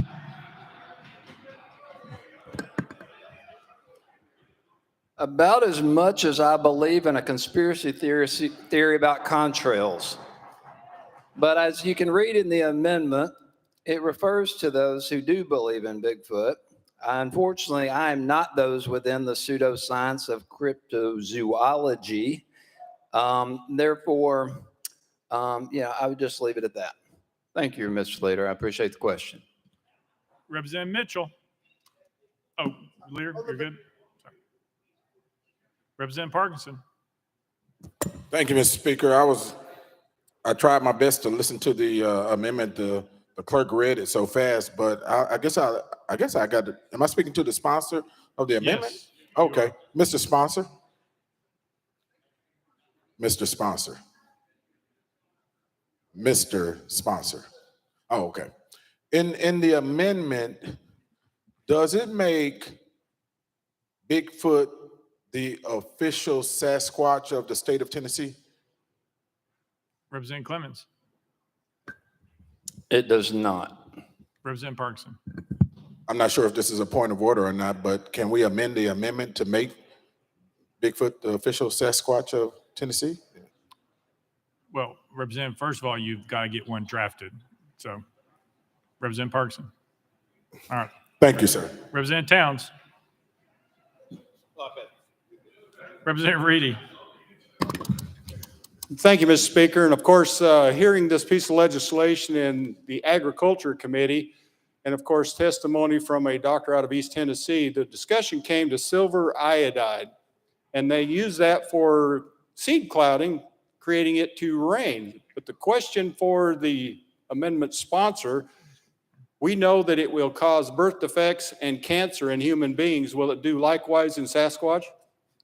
Representative Clemens.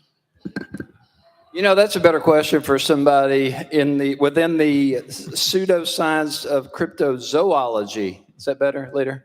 Thank you. All right. Representative Reedy? No more. Any further discussion? Representative Pearson? We're on the amendment. Yes. We're on Chairman Clemens' amendment, right? Correct. Okay, I'm just making sure nothing changed. So yes, I know. Chairman Clemens, can you talk about this pseudoscientific group of people and what it is they believe about chemtrails? I know you're not a part of that group, but what are the consequences of people believing sort of these conspiracy theories and its effects? And I heard my previous colleague mention things like birth defects and cancer, and I would have loved to see legislation dealing with pollution or things like that in our communities, but that's not what we're addressing. So, Leader, can you talk, Chairman, can you talk a little bit more about why dealing in conspiracy theories is happening versus addressing some of the real issues, or why you think that we need to be dealing with different issues? Chairman Clemens. Thank you, Representative Pearson. I appreciate the question. I question the focus here. We do have a lot of issues that are going into our atmosphere that are man-made, unfortunately, a lot of abuse of our environment and our natural environment. We want to protect, all of our nature and organisms and living organisms and environmental welfare from broad-scale harm that is taking place across the country. And it's unfortunate that we are focused on these conspiracy theory type ideas being the cause for some of that, or I believe that there's such a thing. There's a claim that they're mind engineering and things like that. And I guess I just want to make sure here that we're not wasting the people of Tennessee's time and resources and focusing on issues that matter here, that are actually harming our environment and our atmosphere. Representative Pearson. Thank you. One of the things that's mentioned in this amendment, which is pulled from the initial legislation by my colleague who's in the well, is supporting this theory. And colleagues, if you look up this, the first things that you're going to see is that the chemtrail conspiracy theory is erroneous belief that long-lasting condensation trails left in the sky by high-flying aircraft are actually chemtrails consisting of chemical or biological agents sprayed for nefarious purposes undisclosed to the general public. And in this amendment, and also it's in the initial amendment, you sort of share some similar language. It is talking about the federal government potentially using its power and authority to disperse chemicals into the atmosphere, and that those activities might be occurring in the state of Tennessee. And so, sponsor, do you know of any case at all from the Department of Environment and Conservation or otherwise where the federal government is actually spraying chemicals on people in our state? Representative Clemens. Thank you, Mr. Speaker. I do not, nor have I ever heard of anything such. Representative Pearson. Thank you. And so legislation or amendments that are seeking to sort of put forward this theory, as the language in this one is seeking to do you believe that the Tennessee Department of Environment and Conservation, who is responsible for monitoring air, soil, and water quality, regulating industrial and agricultural emissions into the air, soil, and water within the state of Tennessee to ensure the safety of the public while not impeding agriculture or commerce within the state, would have notified the General Assembly if there were instances where the federal government was intentionally dispersing chemicals into our atmosphere? Representative Clemens. Thank you, Mr. Speaker.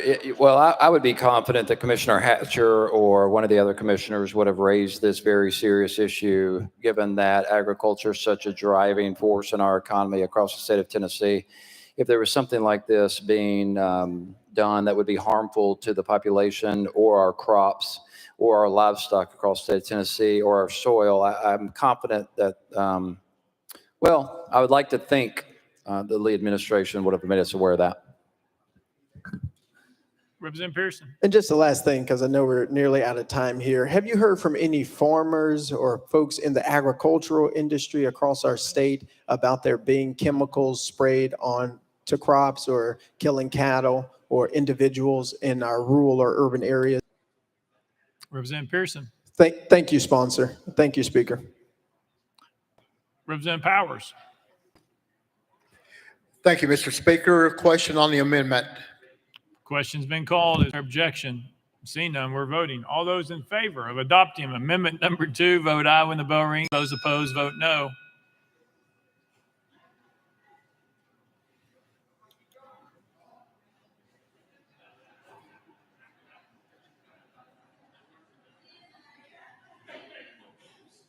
Mr. Clerk, please take the vote. Ayes 18, 71 nays. Amendment number 2 failed. Next amendment, Mr. Clerk. Mr. Speaker, no further amendments. Representative Fritz, you are recognized. Thank you, Mr. Speaker. This legislation as amended adds new section to the Tennessee Air Quality Act, prohibiting the intentional injection, release, or dispersion of chemicals, chemical compounds, substances, or apparatus into our atmosphere within the borders of the state of Tennessee for the express purpose of affecting temperature, weather, and the intensity of solar radiation. The Tennessee Department of Environment and Conservation is the agency responsible for the enforcement of the Tennessee Air Quality Act. I work closely with them in writing this amendment language before you today. Why is this legislation needed? In June of 2023, a 44-page report titled Congressionally Mandated Research Plan and Initial Research Governance Framework Related to Solar Radiation Management, Solar Radiation Modification, was published and posted on the White House website at whitehouse.gov. I'll read just a brief excerpt from that for sake of time. This document focuses on atmospheric-based approaches to solar radiation modification, specifically stratospheric aerosol injection and marine cloud brightening. Following the recent and extensive 2021 National Academies of Sciences, Engineering, and Medicine report, Reflecting Sunlight, Recommendations for Solar Engineering and Research Governance. Members, I would offer to you, much as I did in committee, it bothers me to have to bring this legislation to you. It bothers me further that we would take something as serious as clean air, clean water, and clean soil to grow our crops in and make a laughingstock of it with an amendment here tonight. I'm sad to see that the Tennesseans that are watching this tonight might see that some members in this House don't take serious their health. And I think that is quite indeed a travesty. I have several cited resources from both the news channels, ABC and MSNBC, to Yale.edu documents that lay out a long history of injection of aerosols into our atmosphere with the hope of controlling the temperature of the earth.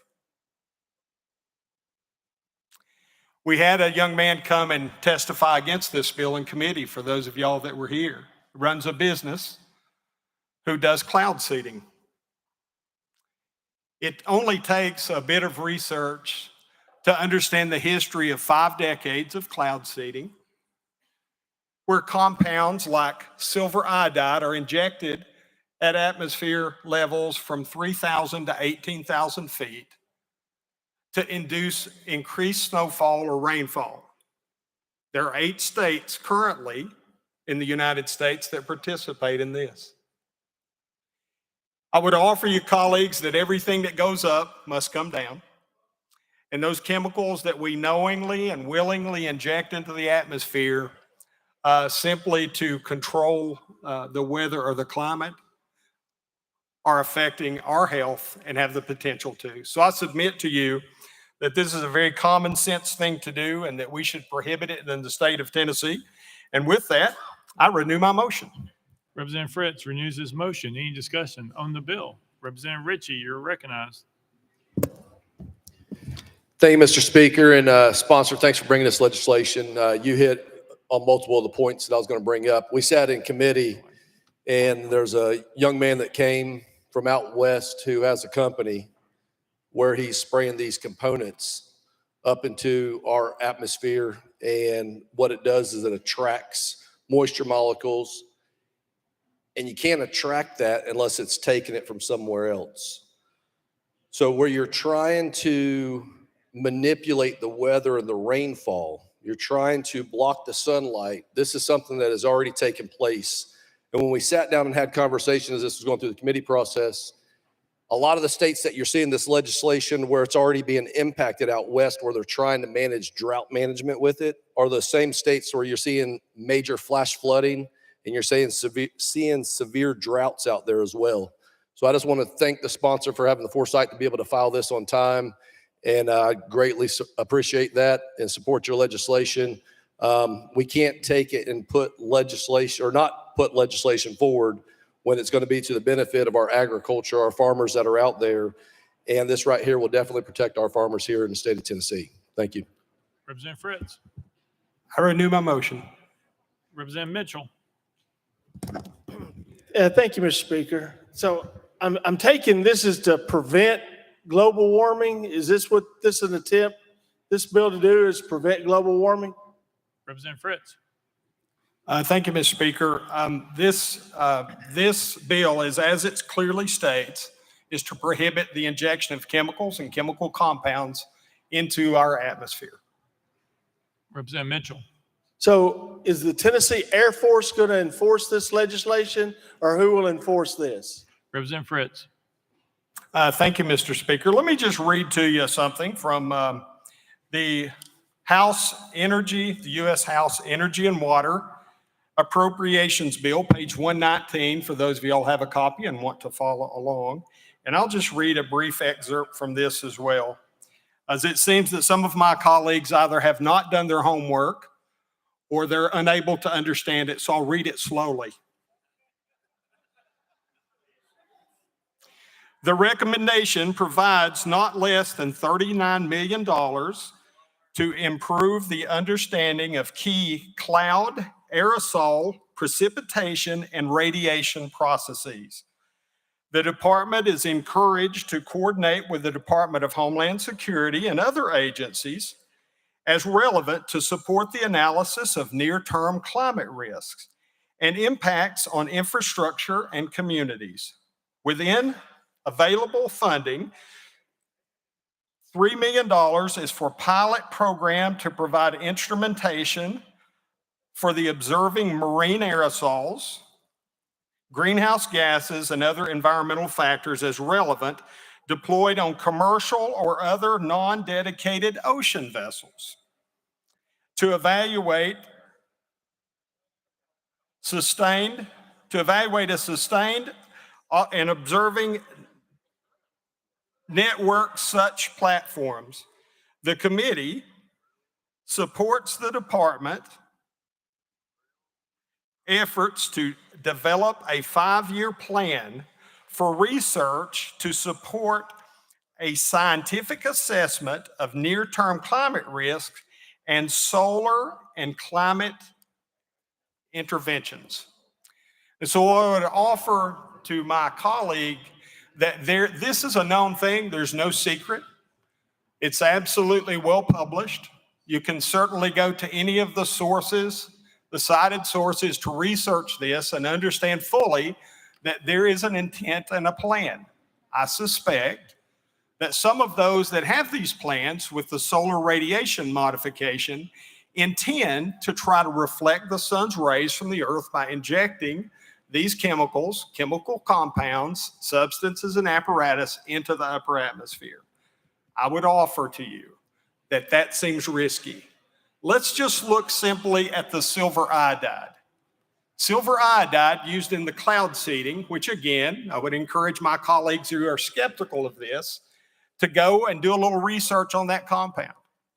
You'll find that that silver iodide is injected into clouds to change the density of the clouds with a hope that precipitation can be increased as a result of such. Going back to my earlier statement, I would offer that what goes up must come down. When we inject those aerosol compounds and chemical compounds into our atmosphere, they are coming down onto us.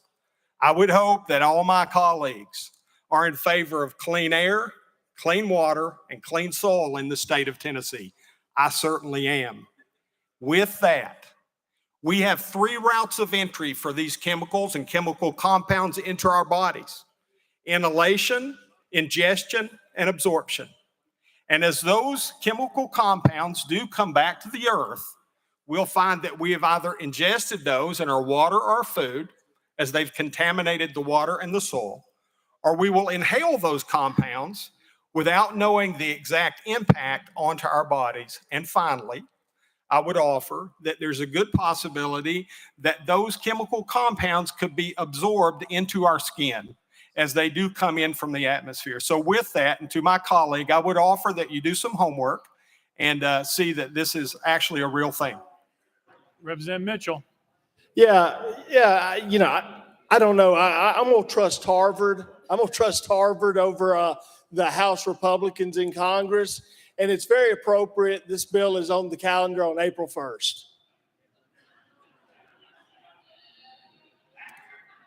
Representative Travis. Thank you, Mr. Speaker. I move previous question. Previous question been called.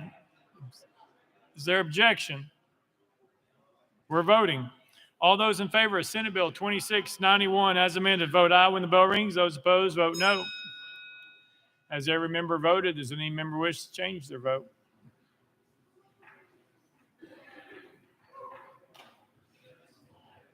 Mr. Clerk, please take the vote. Aye, 70, 22 nay, 1 present not voting. Senate Bill 2691 and received constitutional majority. I hereby declare passed without objection. Most read serious table. Call it next bill, Mr. Clerk. House Bill 2713 by Representative Garrett and others relative to trust and estates. Mr. Speaker, the Senate bill is on the desk. Representative Garrett, you're recognized.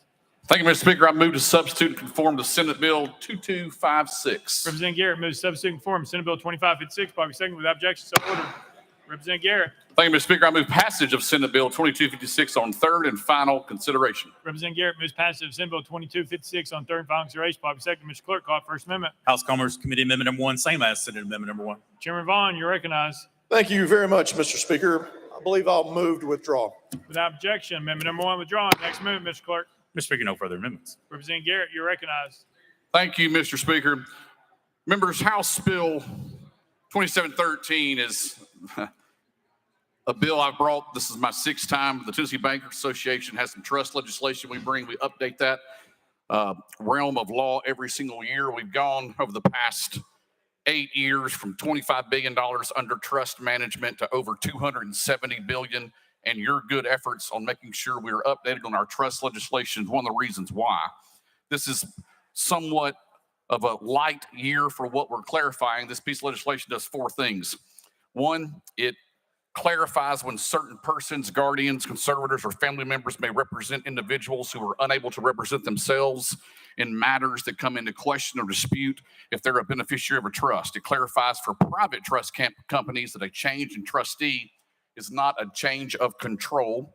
And it also creates a carve-out for general partnerships known as the family general partnerships, so these entities can take advantage of favorable tax status for estate planning purposes. And finally, if there is a other state where the money is coming from and their rule of perpetuity period is longer, we can elect their longer perpetuity period. With that, Mr. Speaker, I move passage. Otherwise, I'll stand ready for questions. Representative Garrett renews his motion. Let the journal reflect. Representative Hell is excused. Any discussion on the bill? Representative Warner, you're recognized. Thank you, Mr. Speaker. I move previous question. Previous question been called. Is there objection? Seeing none, we're voting. All those in favor of Senate Bill 2256, vote aye when the bell rings. Those opposed, vote no. Has every member voted? Does any member wish to change their vote?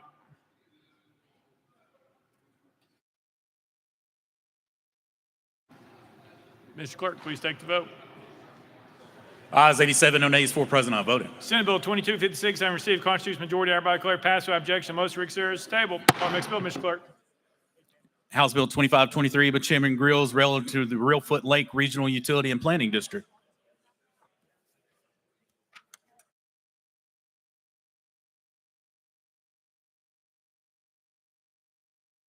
Representative Grills, you're recognized. Thank you, Mr. Speaker. I move passage of HB 2523 on third and final consideration. Representative Grills moves passage. Properly second. Mr. Clerk, call First Amendment. House Finance Ways and Means Committee Amendment number 1. Representative Baum, you're recognized. Thank you, Mr. Speaker. Move to adopt and defer to the sponsor for further explanation. Vice Chairman Baum moves adoption. Committee Amendment number 1, properly seconded. Any discussion on the amendment? Seeing none. All those in favor of Committee Amendment number 1 say aye, aye. All those opposed say no. The ayes have it. You adopt the next amendment, Mr. Clerk. Mr. Speaker, no further amendments. Representative Grills, you're recognized.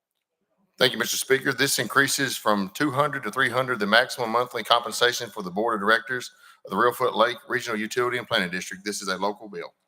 With that, I renew my motion. Representative Grills renews his motion. Any discussion on the bill? Representative Pearson. Thank you so much, Speaker. And for this regional utility and planning district, what are sort of their main responsibilities? Representative Grills. Thank you, Mr. Speaker. Sewer. Representative Pearson. I'm sorry, could you say that again? Representative Grills. Thank you, Mr. Speaker. They provide sewer. Representative Pearson. Okay, thank you. And again, I think we saw this potentially in committee, but I don't think it's a substantial change. I think it's a good piece of legislation to ensure that people are compensated. And I think the requirements that are put within the bill for a board of directors to be able to approve rules for itself also makes sense. Not going to roll this. I don't think it is a bad idea. And looking at it on its merits, it looks like a good bill. And so that's what I think we should do as legislators. Encourage you to do the same. Thank you, Speaker. Representative Zachary. Thank you, Mr. Speaker. Move previous question. Previous question been called. Any objection?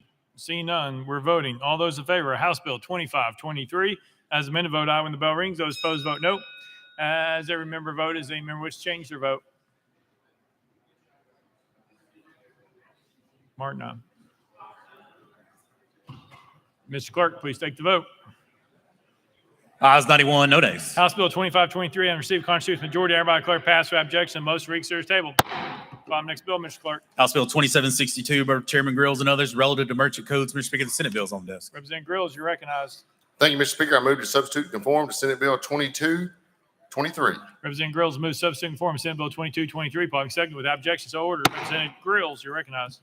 Thank you, Mr. Speaker. I move passage on Senate Bill 2223 on third and final consideration. Representative Grills moves passage of Senate Bill 2223 on third and final consideration. Public second, Mr. Clerk, call up First Amendment. House Commerce Committee Amendment number 1. Chairman Vaughn, you're recognized.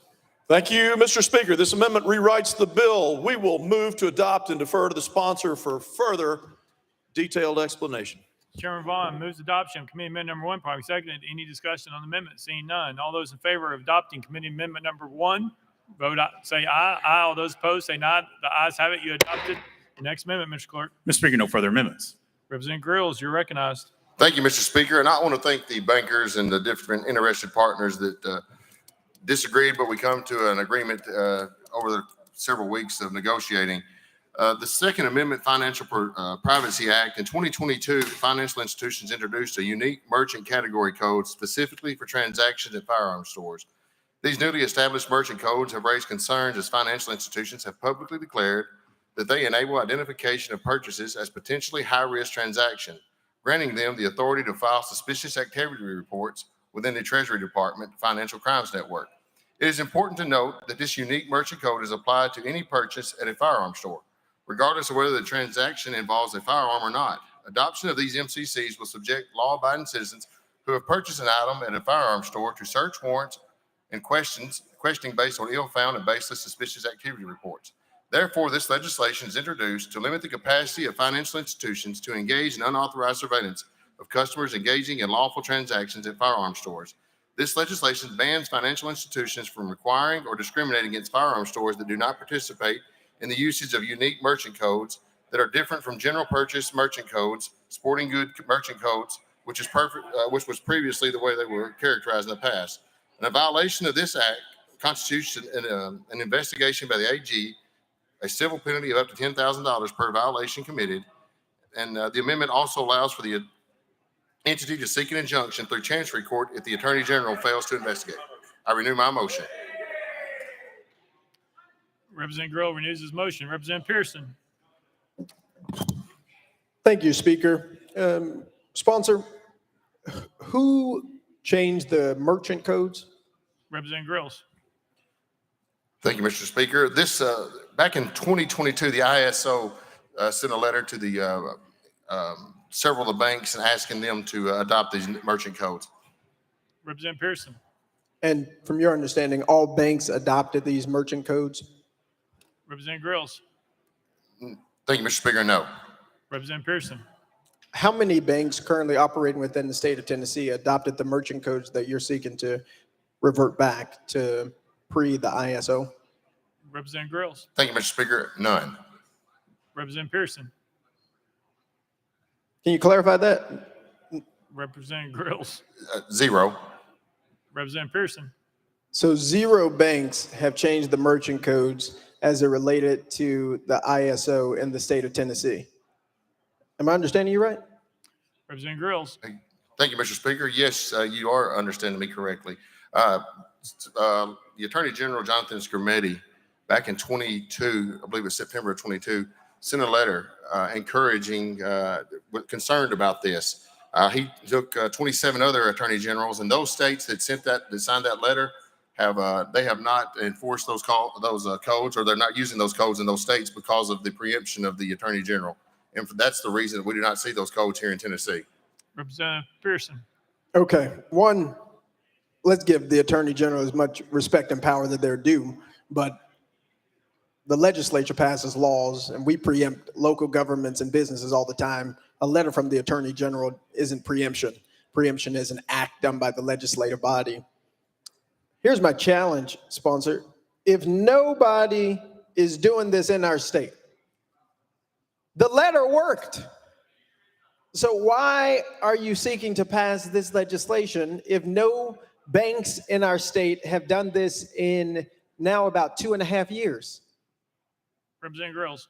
Thank you, Mr. Speaker. Because on March the 27th, 43 members of Congress sent a letter to the Treasury Department to basically encourage the Treasury to enforce the code on firearm retailers through the financial institutions.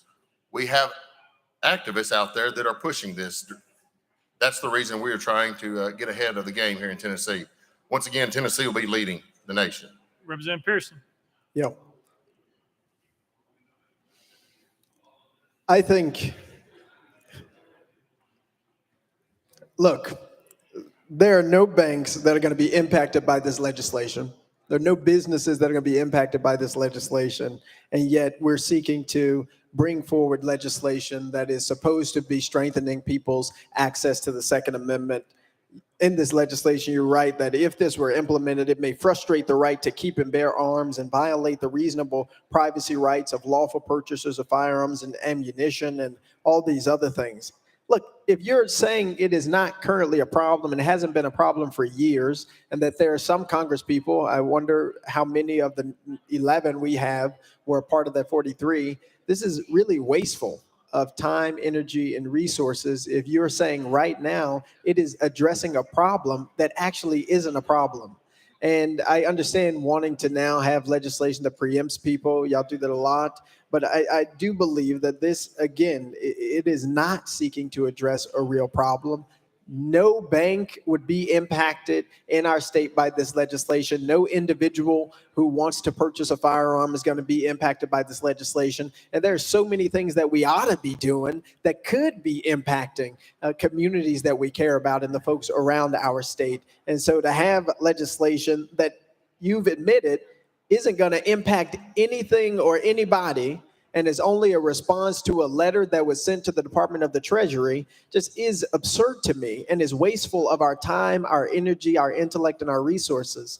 And I have to tell you, if the Department of Treasury was to enforce this, do you really think banks would be listening to the state of Tennessee over the federal government, which actually is responsible for ensuring their solvency, which they're insured by with the FDIC?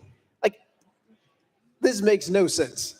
this is wasteful of our time, and we really need to be dedicating our resources in other places. But if the federal government was to implement this, states all across this country would have to fall in line with the federal rules, and all of the banks in those states as well. And so that's why I can't support this legislation, although I supported your last one. Representative Grills. Thank you, Mr. Speaker. And since the banks in Tennessee are not doing this, there will be no problem for them to conform to when this law goes into effect. And with that, I renew my motion. Thank you. Representative Moon. Thank you, Mr. Speaker. Current federal and Tennessee law prohibits firearm registries. According to the NRA, this merchant category code should be perceived as an attempt to circumvent those restrictions. As we've seen in our recent past, sometimes third parties are used to carry out things that are already not provided for in law. Thank you for bringing this bill. It's needed. I encourage our members to vote in the affirmative. Thank you, Mr. Speaker. Thank you. Representative Grills. Thank you, Mr. Speaker. I'll renew my motion. Representative Powers. Thank you, Mr. Speaker. I move previous question. The previous question's been called. Is there objection? I hear none. We're voting. All those in favor of Senate Bill 2223 as amended, vote aye when the bell rings. Those opposed, vote no. As every member voted, does any member wish to change their vote?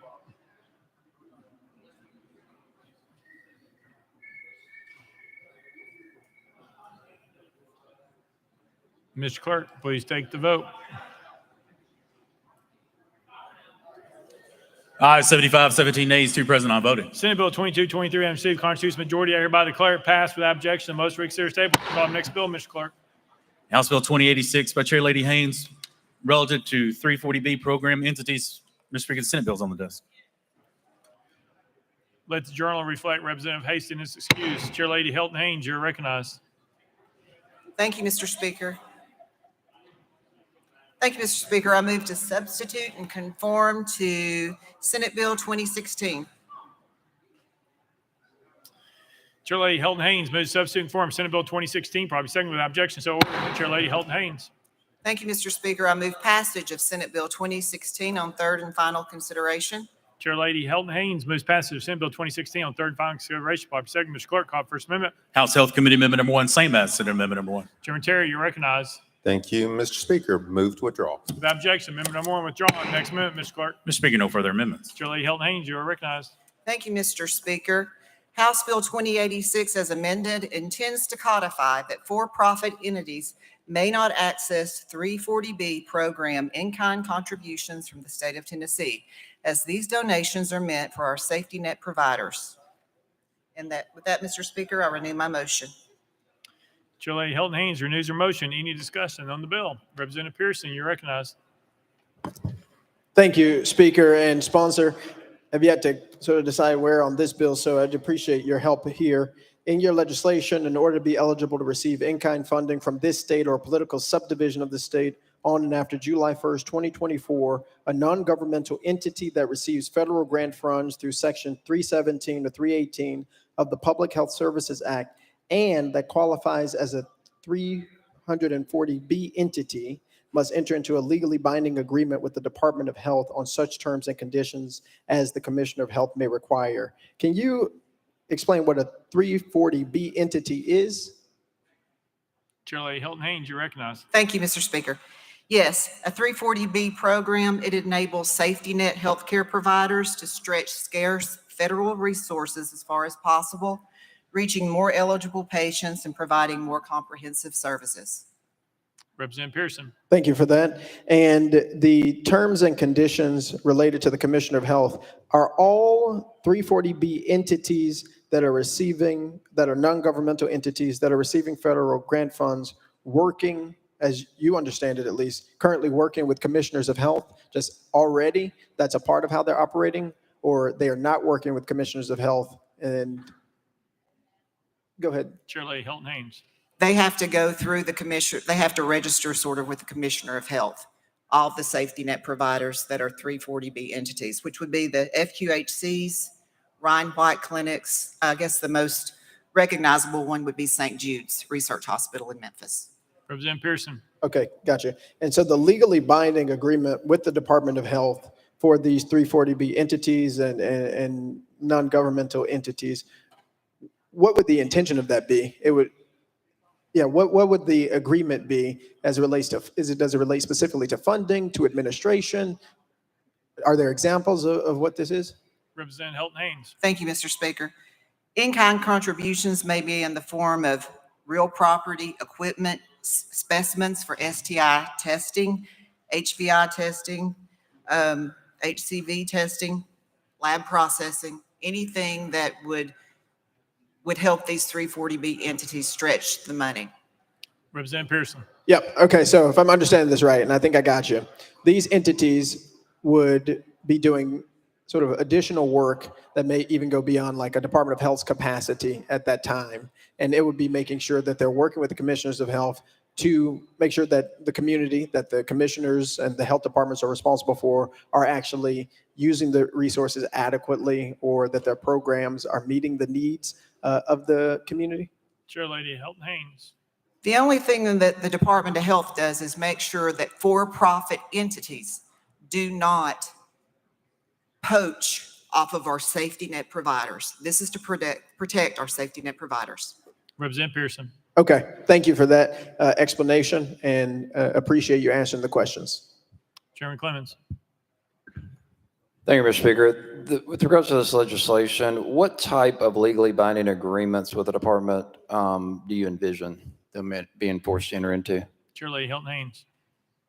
It says the Office of Pharmacy Affairs sends the State Department of Health an email requesting that the department certify that the in-kind recipient is in fact eligible, which then gives them access to 340B. Chairman Clemens. Thank you, Mr. Speaker. That's the entire scope of the agreement to which you envision them entering? Chair Lady Hilton Haynes.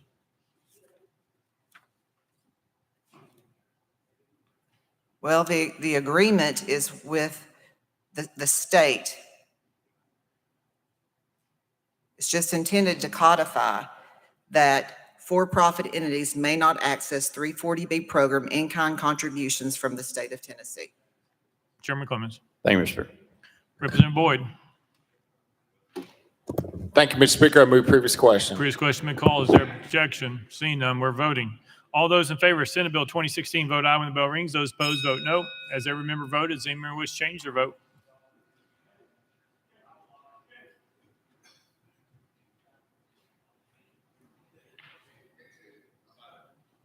Mr. Clerk, please take the vote. Ayes 92, no nays. Senate Bill 2016 and received constitutional majority. I hereby declare passed without objection. Most reconsider table. Call the next bill, Mr. Clerk. House Bill 899 by Chairman Hurt, relative to agricultural land owned by the state. Mr. Speaker, the Senate bill is on the desk. Chairman Hurt, you're recognized.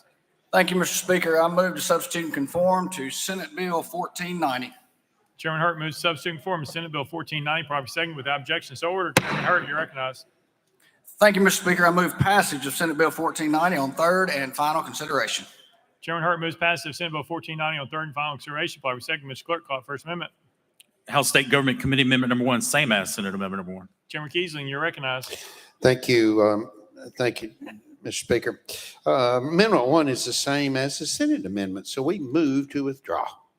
Without objection, amendment number 1 withdrawn. Next amendment, Mr. Clerk. House Amendment 2 by Chairman Hurt, Mr. Speaker, was not timely filed. Chairman Hurt, you're recognized. Thank you, Mr. Speaker. This amendment simply changes the effective date. I move adoption. It's proper motion, probably seconded. We're voting for consideration of amendment number 2. All those in favor of considering amendment number 2, vote aye when the bell rings. Those opposed, vote no. As every member voted, does any member wish to change their vote?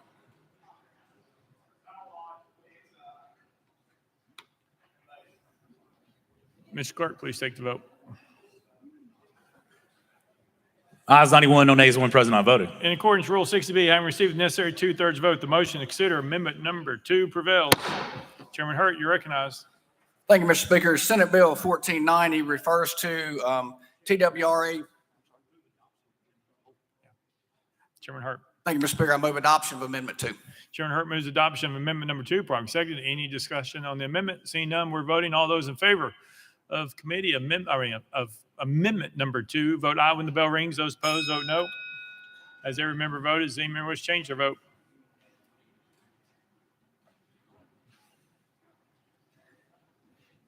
Hicks, aye. Mr. Clerk, please take the vote. Ayes 93, no nays. Amendment number 2 adopted. Chairman Hurt, you're recognized. Thank you, Mr. Speaker. Senate Bill 1490 refers to TWRA managed state ground, and once a contract is competitively bid and awarded, it gives the TWRA flexibility to as that contract nears the end, to renegotiate that contract with the current grower. If the TWRA chooses not to, it will go back to competitive bid, but if they choose to and they're able to renegotiate that contract to the current grower, it allows them to do that a maximum of 3 more times. And with that, Mr. Speaker, I renew my motion. Chairman Hurt renews his motion. Any discussion on the bill? Seeing none, any objection to the question? Seeing none, we're voting. All those in favor of Senate Bill 1490 as amended, vote aye when the bell rings. Those opposed, vote no. As every member voted, does any member wish to change their vote?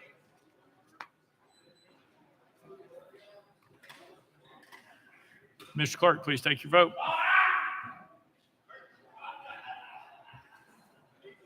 Ayes 92, no nays. Senate Bill 1490 and received constitutional majority. Everybody declare passed without objection. Most reconsider table. Call up next bill, Mr. Clerk. House Bill 2089 by Deputy Speaker Johnson, relative to Tennessee Disability and Aging Act of 2024. Mr. Speaker, the Senate bill is on the desk. Deputy Speaker Johnson, you're recognized. Thank you, Mr. Speaker. I move to substitute and conform to Senate Bill 2098. Deputy Speaker Johnson moves substitute form Senate Bill 2098, probably second without objection. So ordered. Deputy Speaker Johnson. Thank you, Mr. Speaker. I move passage of Senate Bill 2098 on third and final consideration. Deputy Speaker Johnson moves passage of Senate Bill 2098 on third and final consideration, probably second. Mr. Clerk, call it First Amendment. House Health Committee Amendment number 1, Mr. Speaker, similar to Senate Amendment number 1. Chairman Terry, you're recognized. Thank you, Mr. Speaker. Move to withdraw. Without objection, Amendment number 1 withdrawn. Next amendment, Mr. Clerk. House Finance Ways and Means Committee Amendment number 1, filed as House Amendment 2, same or similar to Senate Amendment 1.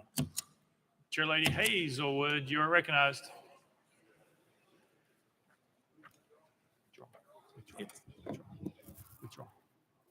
Withdraw. Move to withdraw. Without objection, amendment number 2 withdrawn. Next amendment, Mr. Clerk. Mr. Speaker, no further amendments. Deputy Speaker Johnson, you're recognized. Thank you, Mr. Speaker. Senate Bill 2098 merges the Department of Intellectual and Developmental Disabilities with the Tennessee Commission on Aging and Disabilities to create the Tennessee Department of Disability and Aging.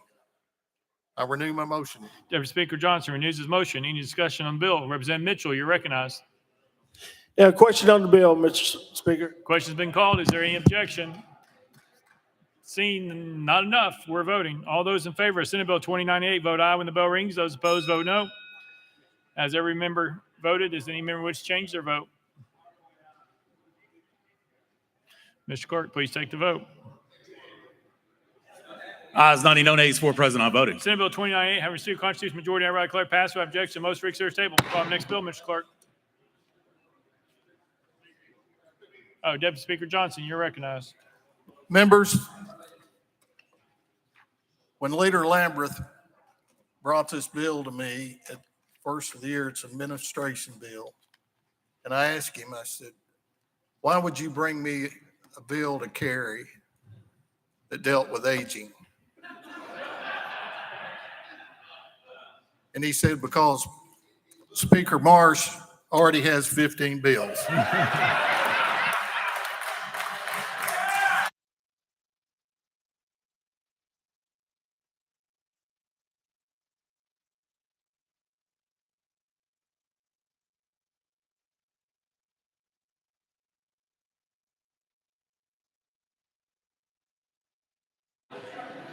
Call up next bill, Mr. Clerk. House Bill 1228 by Chair Lady Littleton, relative to the South Central Tennessee Railroad Authority. Mr. Speaker, the Senate bill is on the desk. Chairlady Littleton, you are recognized. Thank you, Mr. Speaker. I move to substitute and conform to Senate Bill 1062. Chairlady Littleton moves substitute form Senate Bill 1062, probably second without objection. So ordered. Chairlady Littleton. Thank you, Mr. Speaker. I move passage of Senate Bill 1062 on third and final consideration. Chair Lady Littleton moves passage of Senate Bill 1062 on third and final consideration. Properly second, Mr. Clerk, call for First Amendment. House Transportation Committee Amendment Number 1, same as Senate Amendment Number 1. Chairman Howell, you recognize. Thank you, Mr. Speaker. Move to withdraw. Without objection, Amendment Number 1 withdrawn. Next amendment, Mr. Clerk. Mr. Speaker, no further amendments. Chair Lady Littleton, you are recognized. Thank you, Mr. Speaker. This bill, as amended, reconstitutes the membership of the South Central Tennessee Railroad Authority, authorizes county and city mayors who are members of the authority to appoint additional member each to the board rather than the governing body of each county and city. With that, I renew my motion, Mr. Speaker. Chair Lady Littleton renews her motion. Any discussion on the bill? Representative Grills, you're recognized. Thank you, Mr. Speaker. I move a previous question. Previous question being called. Is there objection? Seeing none, we're voting. All those in favor of Senate Bill 1062 vote aye when the bell rings. Those opposed vote no. As every member voted, is any member which change their vote?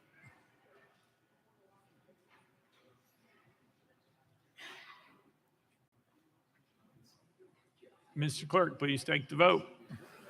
Ayes 92, no nays, 1 present, not voting. Senate Bill 1062 having received constitutional majority, I hereby declare passed without objection. Motion reconsidered table. Call up next bill, Mr. Clerk. House Joint Resolution 856 by Representative Lynn and others, a resolution relative to children of incarcerated parents. Representative Lynn, you're recognized. Thank you, Mr. Speaker. I move adoption of HJR 856. Representative Lynn moves adoption, probably second. Mr. Clerk, call up First Amendment. House State Government Committee Amendment Number 1. Chairman Keesling, you're recognized. Thank you, Mr. Speaker. Amendment 1 does rewrite the bill. We'll defer to the sponsor for further explanation. We Chairman move to adopt. Chairman Keesling moves adoption of the committee amendment number 1, probably second. Any discussion on the amendment? Seeing none. All those in favor of committee amendment number 1 say aye, aye. All those opposed say no. The ayes have it. You adopt. Next amendment, Mr. Clerk. Mr. Speaker, no further amendments. Representative Lynn, you're recognized. Thank you, Mr. Speaker. HJR 856 encourages the Department of Corrections to consider the age of inmates' children, along with the frequency with which visitation regularly occurs prior to employing a long restriction on family visitation as a punishment, and consider a shorter restriction combined with other methods of discipline for those inmates whose children may be subject to the development of abandonment syndrome. With that, Mr. Speaker, I renew my motion. Pending any questions? Representative Lynn renews her motion. Any discussion on the bill? Representative Zachary. Thank you, Mr. Speaker. Move previous question. Previous question been called. Is there objection? Seeing none. All those in favor of House Joint Resolution 856 as amended, vote aye when the bell rings. Those opposed vote no. As every member voted, does any member wish to change their vote?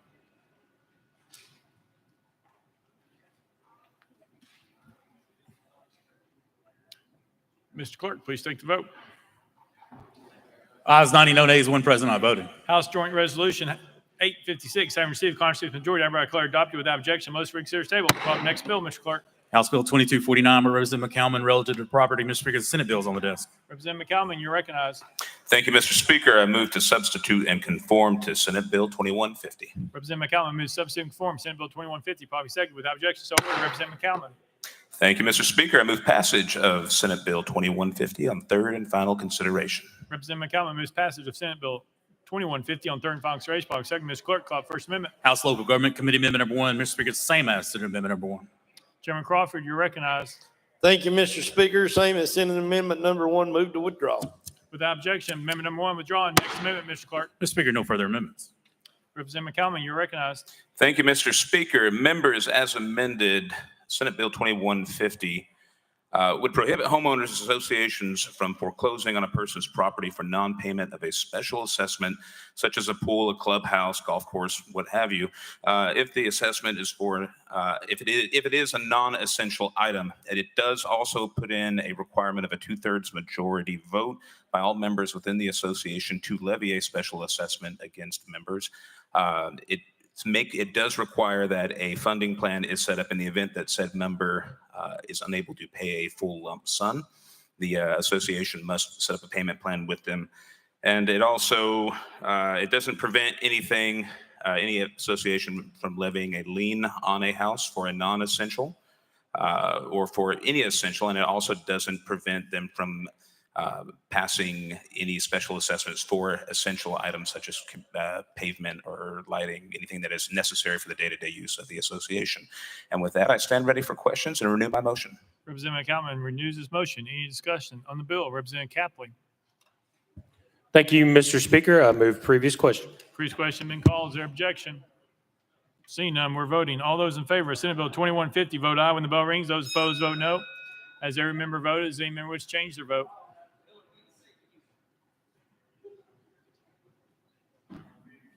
Mr. Clerk, please take the vote. Ayes 71, 17 nays, one present not voted. Senate Bill 2150, having received a constitutional majority, hereby declare passed by objection. Most considered table. Call the next bill, Mr. Clerk. House Bill 1967 by Representative Miller relative to municipal functions. Mr. Speaker, the Senate bill is on the desk. Representative Miller, you're recognized. Thank you, Mr. Speaker.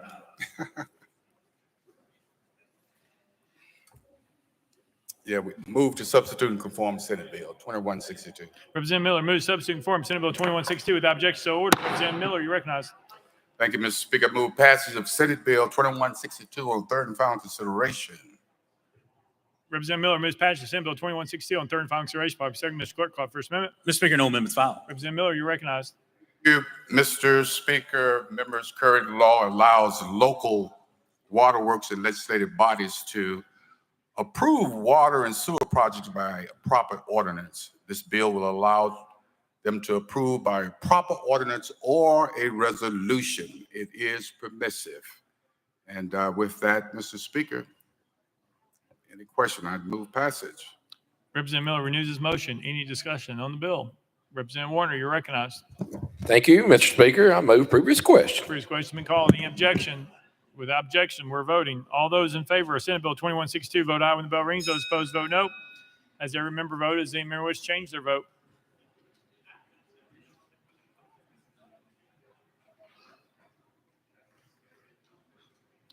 Mr. Clerk, please take the vote. Ayes 84, 4 nays, one present not voted. Senate Bill 2162, having received a constitutional majority, hereby declare passed by objection. Most considered table. Call the next bill, Mr. Clerk. House Bill 1241 by Chairman Powers relative to financial institutions. Mr. Speaker, the Senate bill is on the desk. Chairman Powers, you're recognized. Thank you, Mr. Speaker. I move to substitute and conform to Senate Bill 1293. Chairman Powers moves substitute and conform Senate Bill 1293, probably second without objection. So ordered. Chairman Powers, you're recognized. Thank you, Mr. Speaker. I move to passage of Senate Bill 1293 on third and final consideration. Chairman Powers moves passage of Senate Bill 1293 on third and final consideration, probably second. Mr. Clerk, call First Amendment. House Commerce Committee Amendment number 1, same as Senate Amendment number 1. Chairman Vaughn, you're recognized. Thank you, Mr. Speaker. It's the same as the Senate amendment, so we're going to move to withdraw. Without objection, amendment number 1, withdraw. Next amendment, Mr. Clerk. Mr. Speaker, no further amendments. Chairman Powers, you're recognized. Thank you, Mr. Speaker. Senate Bill 1293 would clarify that when a bank sells all or substantially all of its assets or transfers all or substantially all of its liabilities, the buyer must be an FDIC-insured institution, and only banks are FDIC-insured. The legislation would not prohibit the sale of a bank branch or loans to institutions that are not FDIC-insured. It would take effect immediately, but it would not apply to any transaction arising out of an agreement that was originally executed prior to January 1st, 2024, or any subsequent amendment or modification to such an agreement. With that, Mr. Speaker, I renew my motion. Chairman Powers renews his motion. Any discussion on the bill? Representative Carr, you're recognized. Thank you, Mr. Speaker. Move previous question. Previous question has been called. Any objection? Without objection, we're voting. All those in favor of Senate Bill 1293, vote aye when the bell rings. Those opposed, vote no. As every member voted, does any member wish to change their vote?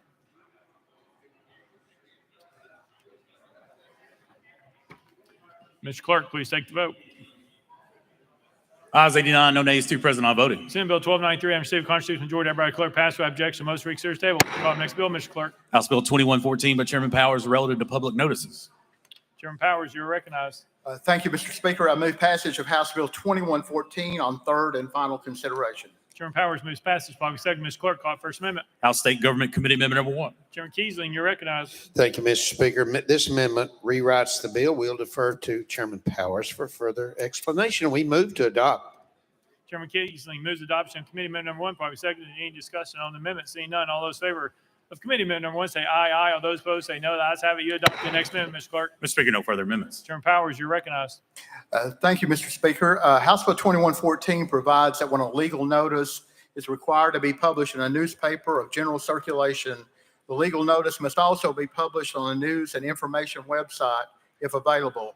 As we know, many people, especially millennials, do not read the traditional many newspapers that many of us grew up with. And so they miss the legal notices that are printed in our traditional newspapers. This will not affect our traditional newspapers in any way, but simply adds at least one free website publication per county if available for legal notices. And with that, Mr. Speaker, I renew my motion. Chairman Powers renews his motion. Any discussion on the bill? Representative Zachary, you're recognized. Thank you, Mr. Speaker. Move previous question. Previous question has been called. Is there any objection? We're on previous question. All those in favor of previous question, vote aye when the bell rings. Those opposed, vote no. Has every member voted? Does any member wish to change their vote?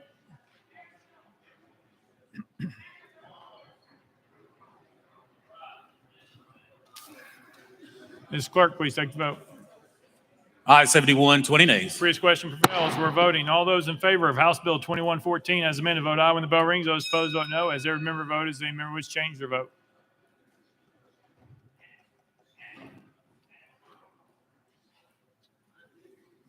Mr. Clerk, please take the vote.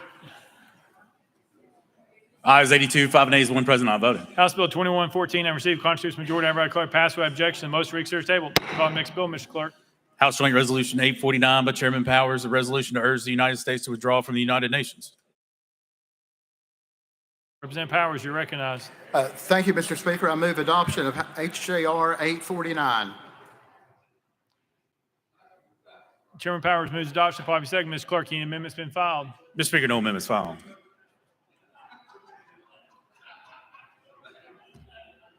Chairman Powers renews his motion. Any discussion on the bill? Representative Bain, you're recognized.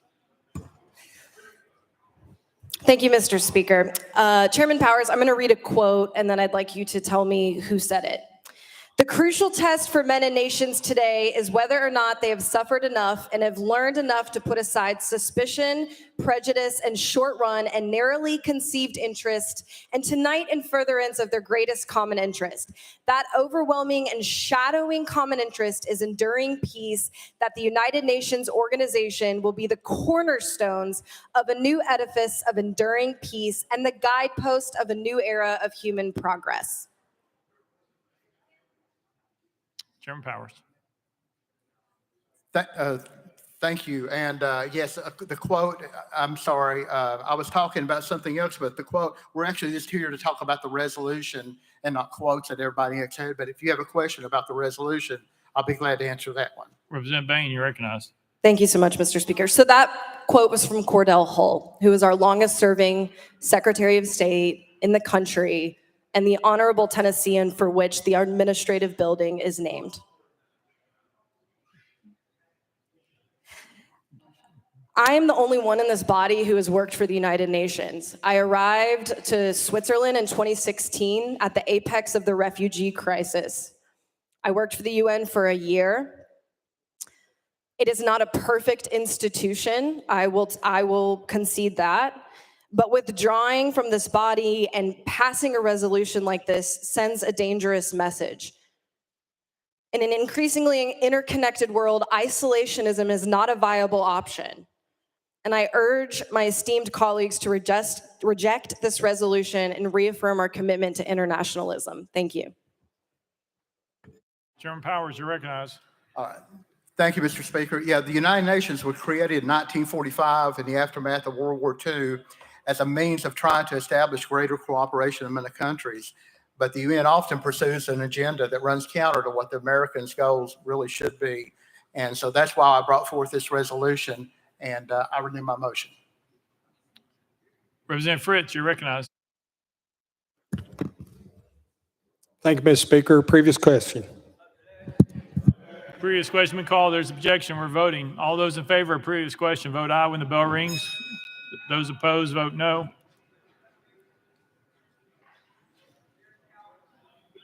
Mr. Clerk, please take the vote. Aye, 72, 19 nays. Previous question prevails. We're voting. All those in favor of House Joint Resolution 849, vote aye when the bell rings. Those opposed, vote no. Has every member voted? Does any member wish to change their vote?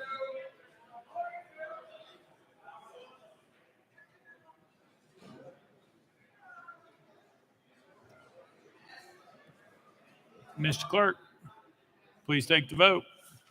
Aye, 66, 25 nays, 2 present, not voting. House Joint Resolution 849 and received constitutional majority. I hereby declare adopted with objection. The motion reconsider is tabled. Call the next bill, Mr. Clerk. House Bill 2873 by Representative Reedy and others relative to state government.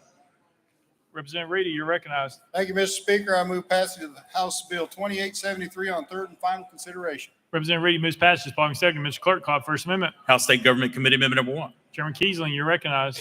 Thank you, Mr. Speaker. Amendment 1 does rewrite the bill. We'll defer to the sponsor for further explanation. We move to adopt. Chairman Keesling moves adoption of Committee Amendment number 1, probably seconded. Any discussion on the amendment? Seeing none, all those in favor of Committee Amendment number 1 say aye. Aye. All those opposed say no. The ayes have it. You adopt. Next amendment, Mr. Clerk. Mr. Speaker, no further amendments. Representative Reedy, you're recognized. Thank you, Mr. Speaker. I renew my motion. Representative Reedy renews the motion. Any discussion on the bill? Representative Hardaway. Thank you, Speaker. And to the sponsor, how will this change the current process? Representative Reedy. I will move to my notes.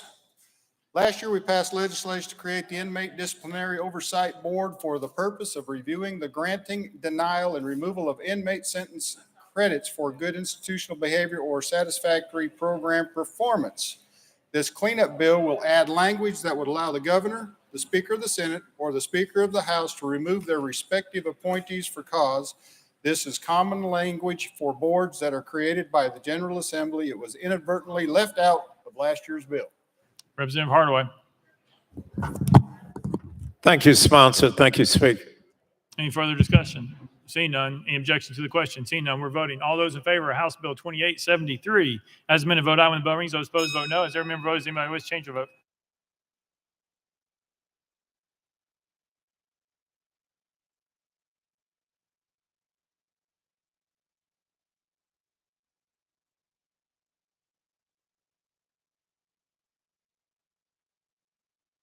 Mr. Clerk, please take the vote.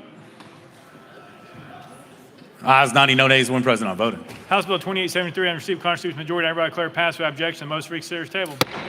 Call up next bill, Mr. Clerk. Mr. Speaker, that completes the regular calendar. Call up next order, Mr. Clerk.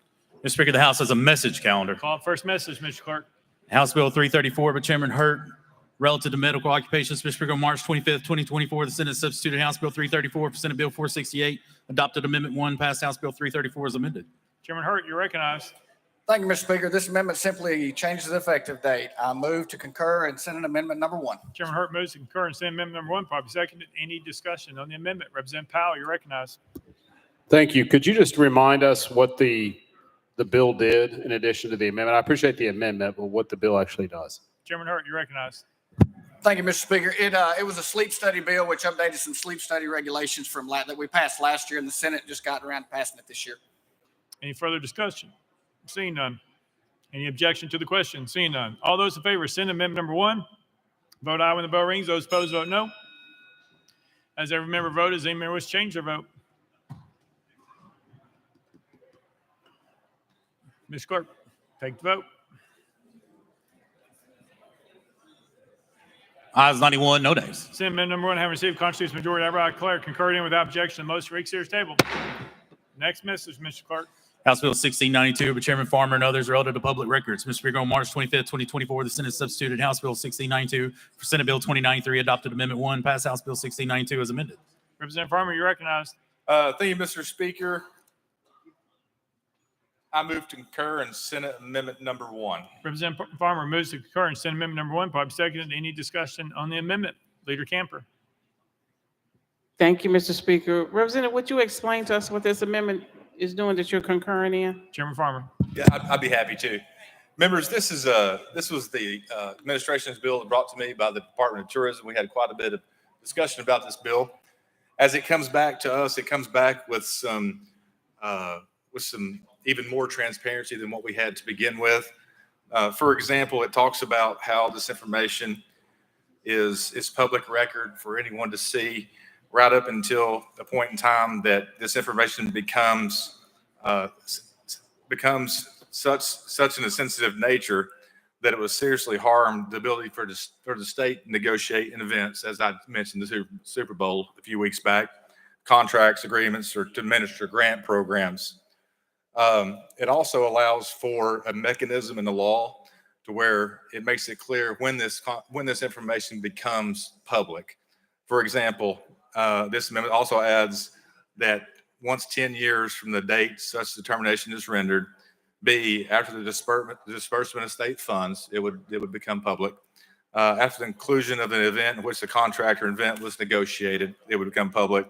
Upon the expiration of the contract entered into by this state, and also reiterates that this information must be retained for 5 years after the record, and that award information is no longer confidential for a period that is not inconsistent with the state's retention laws. So I know we had quite a bit of discussion on this.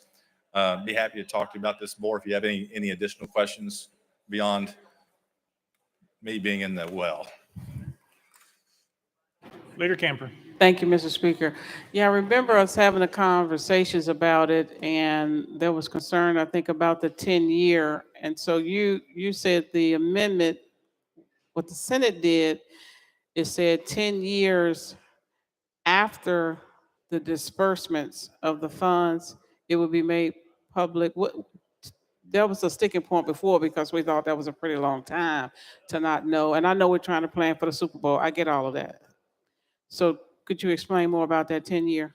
Chairman Farmer, you recognize. Yeah, thanks, Mr. Speaker, and Leader Camper. So this says it starts with the 10 years. So that's still built in, but it also adds additional mechanism in the law. So you don't necessarily have to wait for that 10 years. It could be after the disbursement of state funds, say if it's a grant, that information then would come public. So you wouldn't have to wait that 10 years.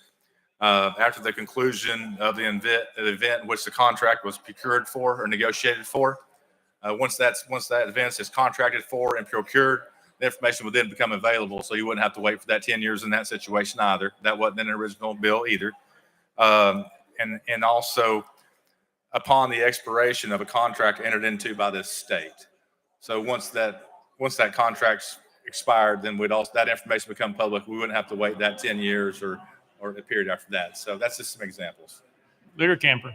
Thank you, Mr. Speaker. So you feel that the amendment adds more transparency and an opportunity for the public to actually get the information, the government make it available on a transparency site or something like that?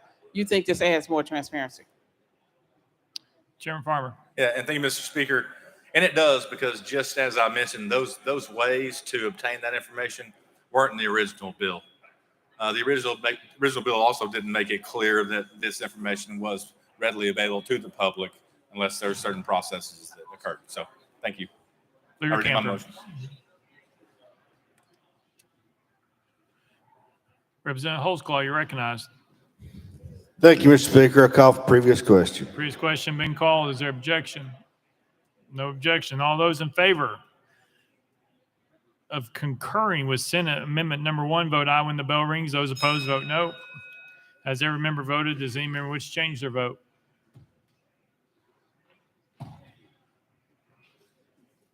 Mr. Clerk, please take the vote.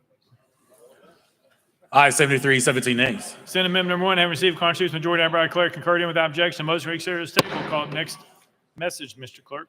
House Bill 2075 by Representative Bricken relative to the Department of Revenue. Mr. Speaker, on March 25th, 2024, the Senate substituted House Bill 2075 for Senate Bill 1837, adopted Amendment 1, and passed House Bill 2075 as amended. Representative Bricken, you're recognized. Thank you, Mr. Speaker.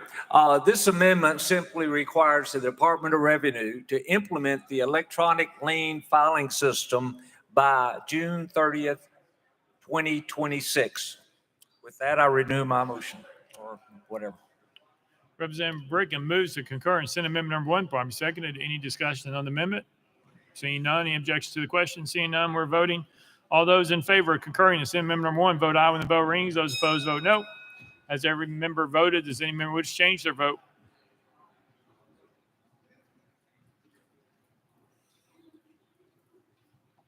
Mr. Clerk, please take the vote. Ayes 81, 7 nays, 2 present, not voting. Senate Amendment Number 1, having received constitutional majority, everybody declare concurred in without objection. Most reconsider table. Call up next message, Mr. Clerk. House Bill 2100 by Chairman Zachary relative to consumer protection. Mr. Speaker, on March 25th, 2024, the Senate substituted House Bill 2100 for Senate Bill 2148, adopted Amendment 2, and passed House Bill 2100 as amended. Chairman Zachary, you're recognized. Thank you, Mr. Speaker. This simply fixes a clerical error in Section 3. With that, I move to concur in Senate Amendment Number 2. Chairman Zachary moves to concur in Senate Amendment Number 2, properly seconded. Any discussion on the amendment? Representative Pearson. Thank you, Speaker. Sponsor, does the change that was made at all impact the portions in this legislation related to environmental, social, and governance, ESG? Chairman Zachary. Thank you, Mr. Speaker. That's not mentioned in this bill, so no. Representative Pearson. Thank you. So in the change that was made, that was not mentioned? Chairman Zachary. I'm sorry, can you repeat that? I couldn't hear you. Say it again. Representative Pearson. In the initial legislation, when I believe this came before us, it was mentioning environmental, social, and governance, ESG, as a part of the legislation. You said that's been removed? Chairman Zachary. Thank you, Mr. Speaker. No, that's never been part of the legislation. Representative Pearson. Thank you. So can you explain this legislation for us one more time, sponsor? Chairman Zachary. Thank you, Mr. Speaker. It's a consumer protection bill. Representative Pearson. You're so eloquent and a man of so many words when you're in the well. Outside of it, not so much. Look, I, again, don't... To what? Okay, your objection to what? You just want to say something. Look, mentioning things in this way, that a financial institution shall not deny or cancel its services to a person or otherwise discriminate against a person in making available such services or terms of conditional services based on political opinions and speech, religious beliefs, and things like that, I think are important.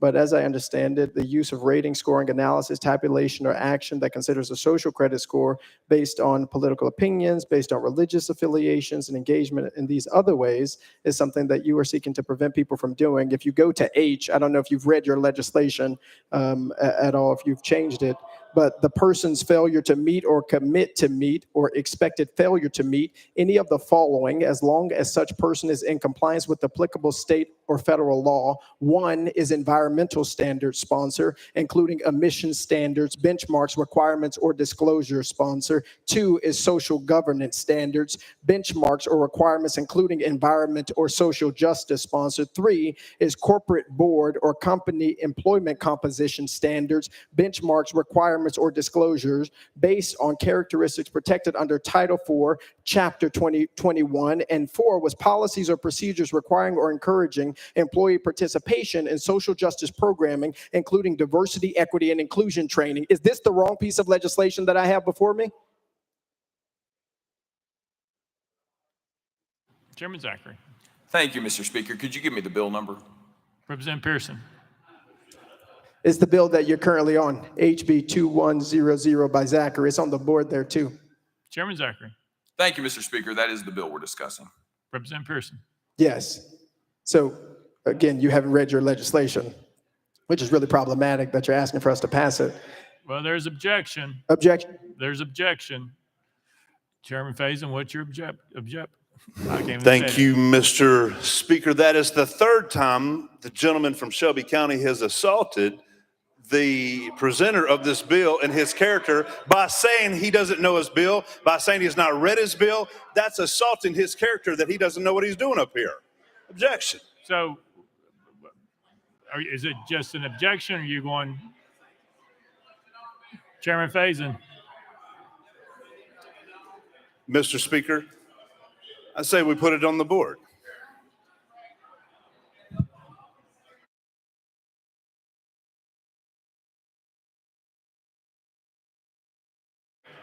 Chairman Faison, I understand, Chairman Faison, you have to make an objection based on some rule if you are going that route. Chairman Faison. Let him sit down.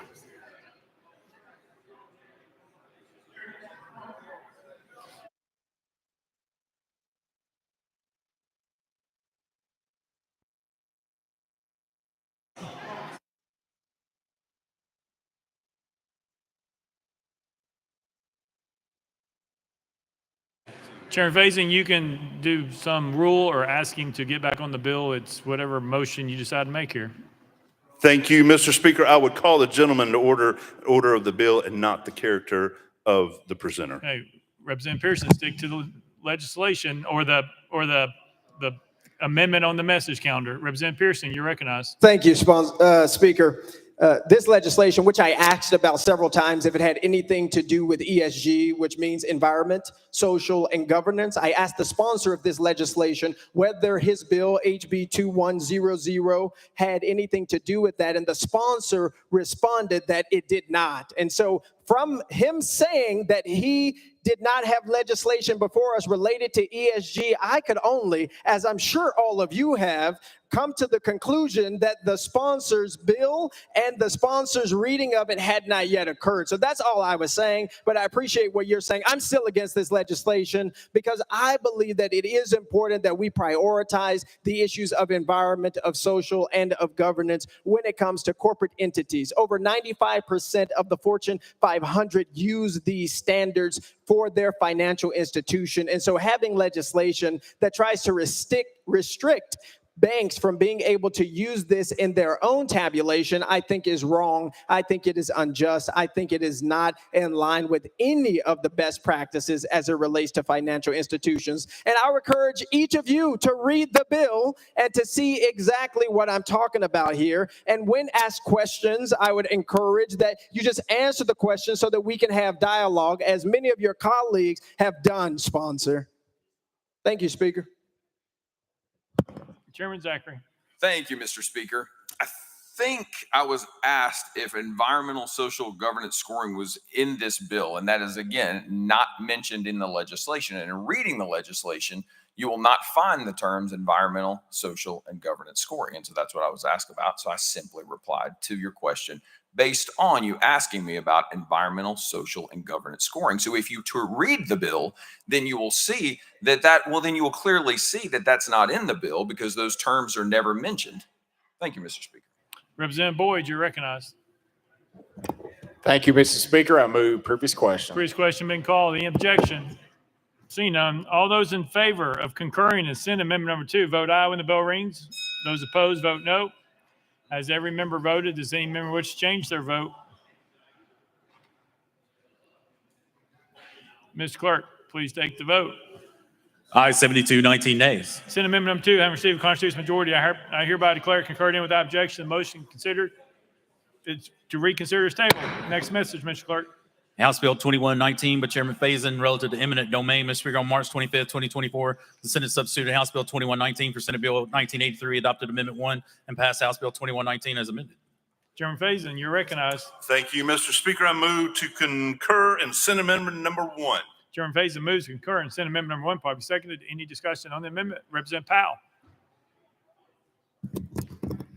Thank you. And I realize we have calendars before us and saw earlier today, but as we approach the end of session, I just think it's helpful if I appreciate you moving, but just give a brief discussion of the bill so that we were voting on it, be very helpful. So there's no confusion at the end of session on the message calendar. Thank you. If you could give a brief explanation of the bill with the amendment.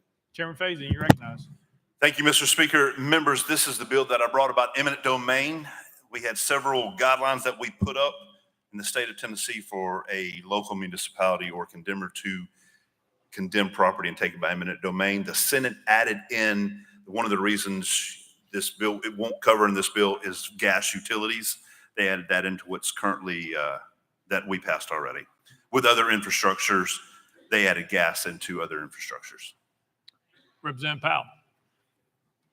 Representative McCalman.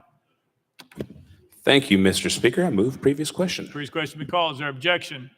Seeing none, we're voting.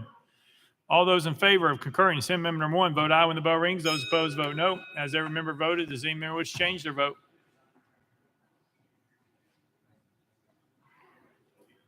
Mr. Clerk, please take the vote. Aye, 78, 10 nays, 2 present, not voting. Senate Amendment number 1, having received a constitutional majority, I hereby declare concurred in without objection. The motion to reconsider is tabled. Next message, Mr. Clerk. House Bill 2163 by Chair Lady Littleton relative to sexual offenses. Mr. Speaker, on March 25th, 2024, Senate substituted House Bill 2163 for Senate Bill 2668, adopted Amendment 1, passed House Bill 2163 as amended. Chair Lady Littleton, you're recognized. Thank you, Mr. Speaker. I move to non-concur in Senate Amendment number 1. Without objection, we non-concur. Next message, Mr. Clerk.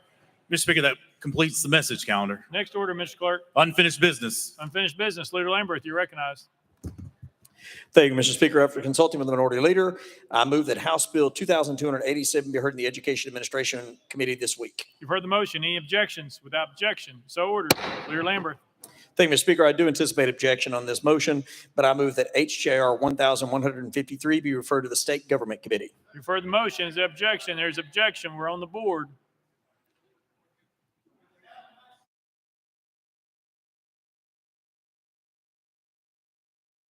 Yes. So a yes vote sends House Joint Resolution 1153 to the State Government Committee. A no vote is against referring House Joint Resolution 1153 to the State Government Committee. We are voting. All those. And Chairman Clemens, what's your question? Thank you, Mr. Speaker. Is the State Government Committee still open? Apparently so. Okay, thank you. All right, we're voting. All those in favor of referring House Joint Resolution to 1153, vote aye when the bell rings. Those opposed, vote no. As every member voted, does any member wish to change their vote?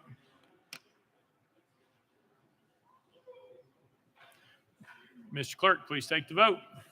Aye 71, 19 nays. Motion prevails. Leader Lamberth, you're recognized. Thank you, Mr. Speaker. After consulting with the minority leader, I move that the rules be suspended for immediate introduction and consideration of House Resolution number 129. Mr. Clerk, please read the caption. House Resolution 129 by Leader Lamberth, a resolution to approve annual events by certain 501c organizations in accordance with provisions of Article 11, Section 5 of the Constitution of Tennessee and pursuant to the Tennessee Nonprofit Gaming Law. You've heard the caption. Any objections? Without objection, the rules are suspended. Leader Lamberth, you're recognized. Thank you, Mr. Speaker. Move adoption of House Resolution number 129. Leader Lamberth moves adoption of House Resolution 129, properly seconded. Any objection to the question? Seeing none, we're voting. All those in favor of House Resolution 129, vote aye when the bell rings. Those opposed, vote no. As every member voted, does any member wish to change their vote?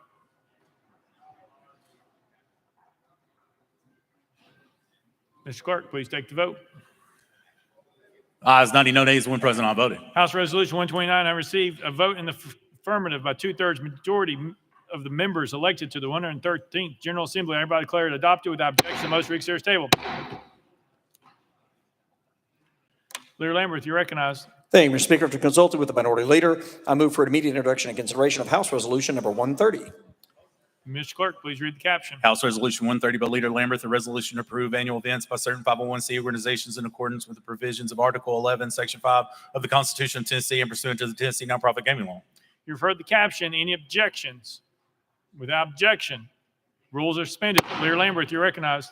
Thank you, Mr. Speaker. Move adoption of House Resolution number 130. Leader Lamberth moves adoption of House Resolution 130, properly seconded. Any objection to the question? Seeing none, all those in favor of House Resolution 130, vote aye when the bell rings. Those opposed, vote no. As every member voted, does any member wish to change their vote?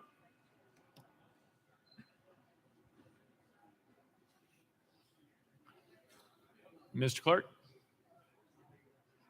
please take the vote. Ayes 83, 5 nays, 3 present, not voting. House Resolution 130, having received a vote in the affirmative by 2/3 members of the elected to the 113th General Assembly, I declare it adopted without objection. The motion reads here is tabled.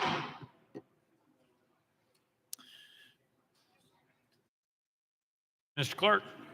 Mr. Speaker, we have some messages from the Senate. Mr. Speaker, I'm directed to transmit to the House Bill 843. On Thursday, March 28th, 2024, the Senate lifted from the table the motion to reconsider House Bill 843. The Senate moved to reconsider House Bill 843. The Senate adopted Senate Amendment 2 and repassed House Bill 843 as amended. Thursday's message calendar. Mr. Clerk. I'm directed to transmit to the House Bill 1754. The Senate refused to recede from its action in adopting Senate Amendment number 1. Thursday's message calendar. Mr. Clerk. I'm directed to return to the House Bill 1625, substituted for the Senate bill on the same subject amended and passed by the Senate. Thursday's message calendar. Mr. Clerk. I'm directed to return to the House Bill 2676, substituted for the Senate bill on the same subject amended and passed by the Senate. Thursday's message calendar. Mr. Clerk. Mr. Speaker, I'm directed to return to the House Bill 1909, substituted for the Senate bill on the same subject amended and passed by the Senate. Thursday's message calendar. Next order, Mr. Clerk. Announcements. Announcements. Representative McKenzie. Thank you, Mr. Speaker. As you know, today was a dual day. It was a Seersucker Day, but also, as we talked about, it was Representative Joe Towns Dress-Alike Day. But you know, he and his eagerness to get here actually dressed, normally today. But we are still dressed like Representative Joe Town. So if you need any guidance, because next year, this was our inaugural event. Next year, we want bipartisan support. I know we had seersucker today, but we're going to do it on our own day.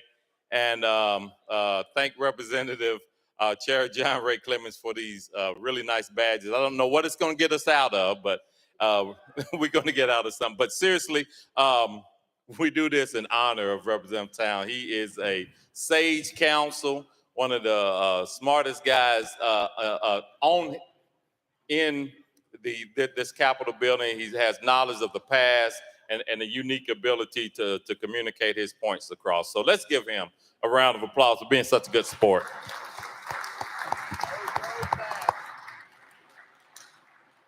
Chairman White.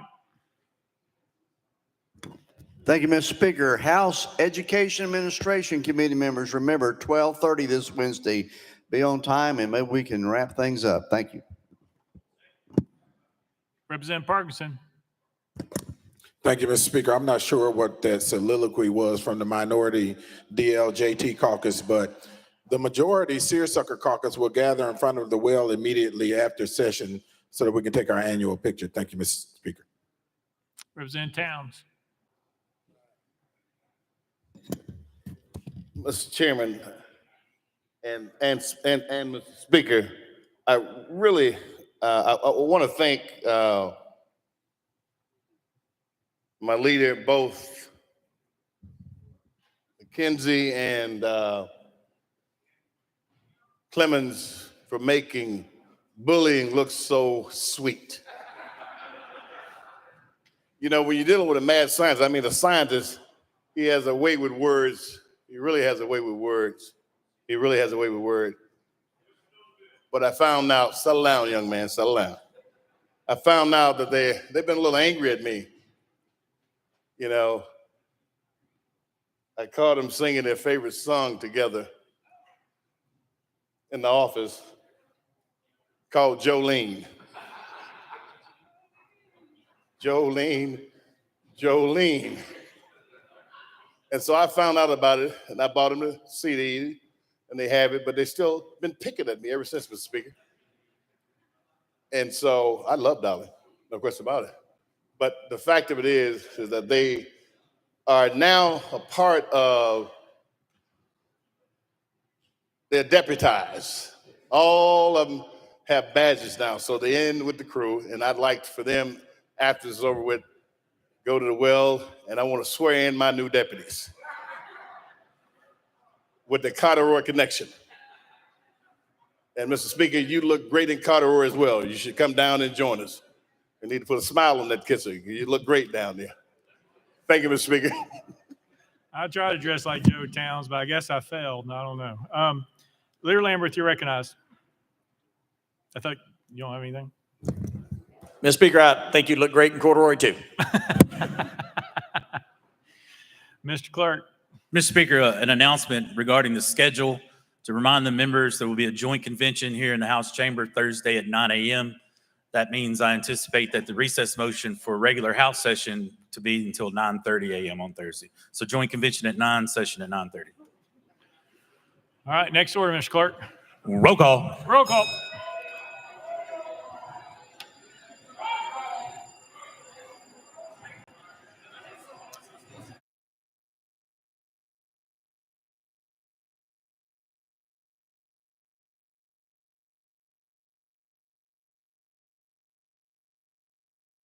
Mr. Clerk, please take the roll. Mr. Speaker, 90 members present. Next order, Mr. Clerk. That completes the regular order, Mr. Speaker. Next order, Mr. Clerk.